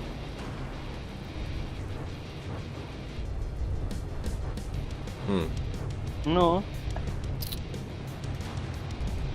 I really think that Nova Galaxy, I don't know if they set them up like that, but they should really be set up to target hot blocks. But anyways, the battle is now frozen, and the point does go to Light of the World. I'm hoping that you will send in a version of this ship where you fixed the crime cannon, because I'd like to have a version that's kind of functional for the next battle. But despite that that flaw, it still won. So congratulations very much. We'll be moving on to the next battle. Oh yeah. Alright. We are up with the next battle here. It's Olyssa versus Setup's side sweep. And as we probably remember, what do you have to say about this this thing, Sauber? I wonder, do they actually still sell ramen? I think so, but I think you want to approach them from the front and not the side. Maybe not the front, maybe only the back. No, I want some ramen. Yeah, but there is APS broadside going on there. So here we have Olyssa's Filke. This battle might be pretty quick. We'll see. Good luck, Olyssa. It's a beautiful Filke. I love the mast. It's very nice. I'm sorry you have to meet. Oh, you're gonna get eaten. I'm sorry you have to meet Setup's diff guns, but that's how it is. You gonna get eaten. Yeah, it seems most likely like that. Yes. These diff guns are not. Oh, we're close again. We're close again. Oh. Oh, one shot. Bam. Where's the barrage? Give What- barrage. What happened? I don't know. Where's the barrage? What? Boom. Interesting. What's happening? What is happening? Shoot the barrage. Setup's Filk is a little bit behind there. They're not aiming. Are we AI dead? I was about to say, is this thing? Oh my gosh, you gonna be kidding me? damn, it seems that setup didn't have some proper EMP protection there. It seems like it has none. It seems like it has none, because I remember that Olyssa has some pretty good penetrating, I think it's armor piercing EMP or something like that. It's a pretty good APS setup there, so yeah. Man, Looks like we're that- sporting diff guns here as well. Yeah. That was a plot twist. That was a plot twist. Well, congratulations, Olyssa, for winning this this battle. Very cool, interesting. Wow, unexpected. And the setup, your side sweep is still very cool. Man, anymore. You don't want ramen anymore. Right, so next up on our battle, does this spawn sideways? No? Okay, anyways. Next up is Snivy Lord's DIF, Direct Input Feed different kind of filke. Very funny, extremely funny, hilarious, which is gonna face Balrog's Ducky, which I think is a sandblaster, if I remember. Yeah, that looks like a sandblaster. So let's see which will be blasting who, and how the storm will affect the guns. Whoa, there we got some hit. Oof. The sandblaster is popping. They have a little bit problem hitting each other, a little bit maybe.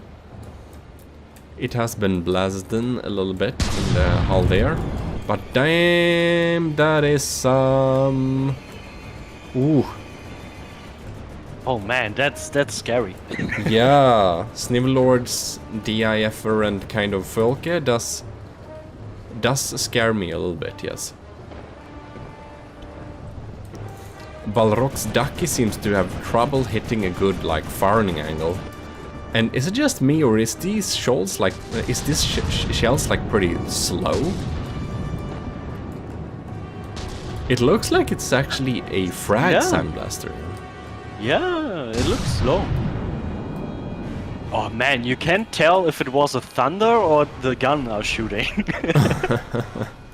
This time it my was the God. gun, and man, Balrog's Nasty. Ducky. Oh no! Wow! Nasty barrage. Wow! Nasty barrage. Well, Snivy Lord and Balrog were both undefeated until this battle took place, and Snivy Lord pointed out where I don't know where the thing Turret stands. just gone. Just gone. Yeah, it's just gone. Balrog is down to 57.5, 55.1. You know, Sniffy wow. Lord coming in like, I did not hit her. I did not hit her. I did hi, not. Wow. Classic. Classic humor. I think that's probably all of the shots the Snivy Lord has to offer, most likely. Yeah, but very good job. We took it down to almost like 0.1% from despawning. Okay, now it is despawning. Okay, good. Now we never have to wonder if it could recover. It probably could. Oh my gosh, look at this. So that concludes the undefeated winners of the winners. Snivy Lord takes this battle home, and that means we have pitched all of the crafts that were winning. It's battle against me directly, against each other. So now we will know which of them are the better. The better. No. Well, any case, I hope you enjoyed this little video, and we'll be back with future battles. I'll need to upgrade my Filka, like actually next I'm going to take my Filke, I'm going to take the winning designs, see if I can learn something from them, upgrade my Filke, and see if it can beat any of them. So this is the Fill Junker. And it's basically a junker version of Filke. You can see we have some nice repairs and stuff. Let me see here. There we go. We have some cool struts and all weird types of structure to kind of add support. We have some kind of exhaust system things. It looks really awesome. So here we have it, a repaired junker version of the Filke. And we're going to pitch it against my, well, now upgraded version of the Filke. But in any case, let us get started. So, this is a Kramer thing. It has missiles. And, ooh man. My new crams are like much better, so it's a little bit unfair that Phil meets my upgraded version of the Filke directly. But Pizza Summoner's Fill Junker looks very cool, and here we have it. I like these boxes that are on the turret. It looks very interesting. I've never seen something like that before. In any case, it's pretty versatile and strong ship, and we can see that my Filkis in the distance is really struggling. I'm not sure what we're doing right now. Oh my god. Well, we're jumping up and down, that's what we're doing. And we're having a big trouble keeping upright, because our roll and decoy area on top of here is like completely gone. So our our detection is probably a bit sad. Yeah. I like it. I like it's like burning from one of these pipes here. We got some EMP. That was my diff gun that was spraying some frag, I think. It's a tiny shot. Weird. And it's online. We're working. My missiles. Okay, I think we have a damaged AI now because the missiles are not doing their thing very much. You probably don't have a good... Yeah, we don't have the camera here. We have one camera there. Okay. We also may have like a damaged general processing, so that our detection slash, you know, remote guided missiles ain't working so good. Anyways, the Pizza Summoner Filke looks like it's basically winning this battle.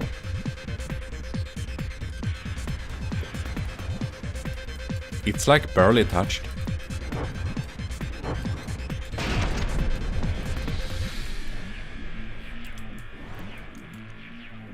It doesn't have super thick armor. I guess I'm just having crappy guns.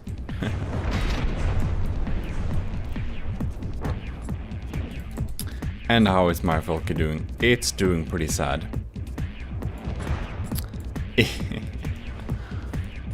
Oh no, my little roll is barely making it keep upright. Boom.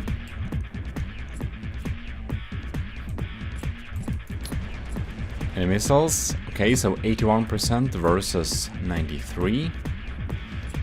What's happened though? Pizza Summoner Filke seems to be a little bit dead in the war here.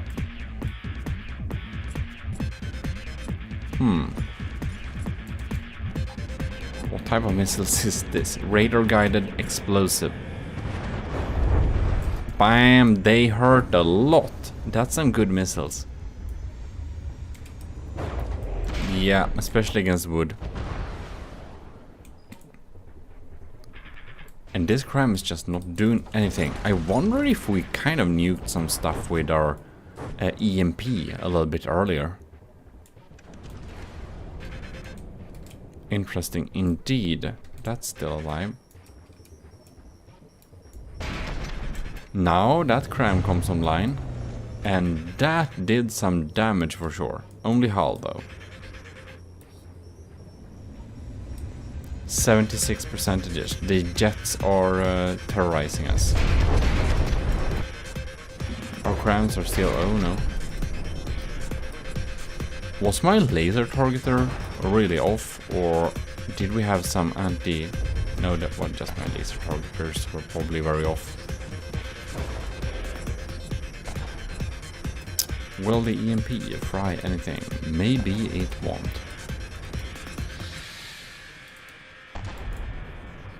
Boom. It's looking so sad. Oh my god. I'm very surprised if the field junker does not win this. It's been tested in battle for sure, because it's a field junker. So maybe, no surprise, it is a very superior design. Oh my god. Yeah, these missiles are really set up to damage wood, that's for sure.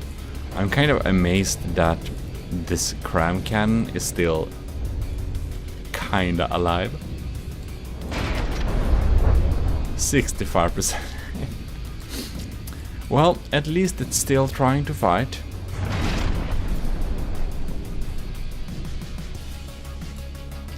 Still trying to fight. Another cram shell incoming. And it's kind of gliding off into the distance.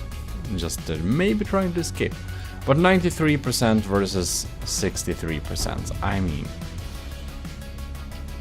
we all kind of know how this is going to go by now. So I can probably prematurely just say a lot of congratulations, Pizza Zumanere.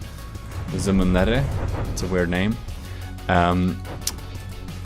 Cool Junker Filke, and definitely a strong contender. And sorry for forgetting it in the beginning. I completely just forgot it. I like this like white-blue LED lights going on here too. It makes it look very like crashy futuristic in some way, because like cheap blue LED lights. Field junker. Yeah, cheap blue LED lights feels a lot like I don't know, future and dystopian. And here we go. 54.7%. It is indeed despawning. It's still fighting though, so it has some resiliency. I have to give it that. Anyways, congratulations, Pizza 7er. So I don't know if that makes any sense, but I decided to not pitch it against my upgraded version of the Filke. So the last two battles we had in the previous video is, well, like, don't care about them. I'm going to pitch the winners of the losers against the losers of the winners, if that makes any sense. All you need to know is that it's basically a double elimination tournament rules by now-ish. Kind of a little bit... it's basically the junker version of double elimination tournament, but whatever. We're gonna pitch them against each other, and it will be Adnekrias versus Belkent for this first battle, so that's all you need to know. Right, we'll see them both, and this one has sub-objects. God damn it, that's scary. So, we're going to see what will happen now. God, this is scary. Oh man. Oh no! Poor Adnekris. Oh, another one is coming. Is it coming? No, that's the wrong thing. Why are... oh god damn it, we missed that explosion. God, so... that's so... well... no? Are you kidding me? Why can't I lock onto them? What's wrong with them? It's like... come on. Okay, there we have it. There we have it. I finally managed to lock onto this thing. It was hard. Right, so this scary little shark thing with like a... what's a blodsprängt öga in English?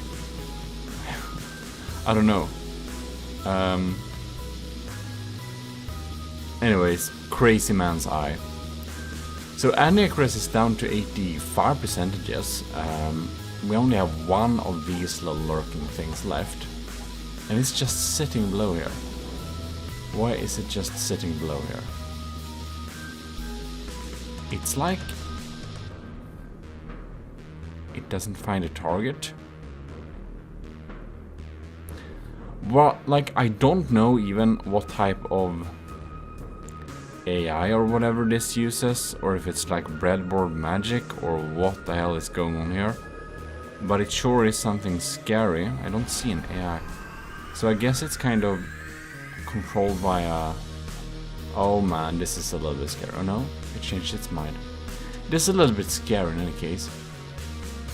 It looks really scary. And this is of course a very loose tournament, as you might imagine. Where is the nuke though? It must be hidden with like mimics. Okay, it charges. Oh man. Oh man. Oh, that's an AI. That is AI parts. Oh my god. Yeah. That's an AI kill. Congratulations. Belkant, Filke, Funny remained to avoid confusion. That's a pretty interesting ship. And it seems that Adnecres did not. Very much with a... I wouldn't agree very much with like a sub-object nuke thing. But it's a very cool...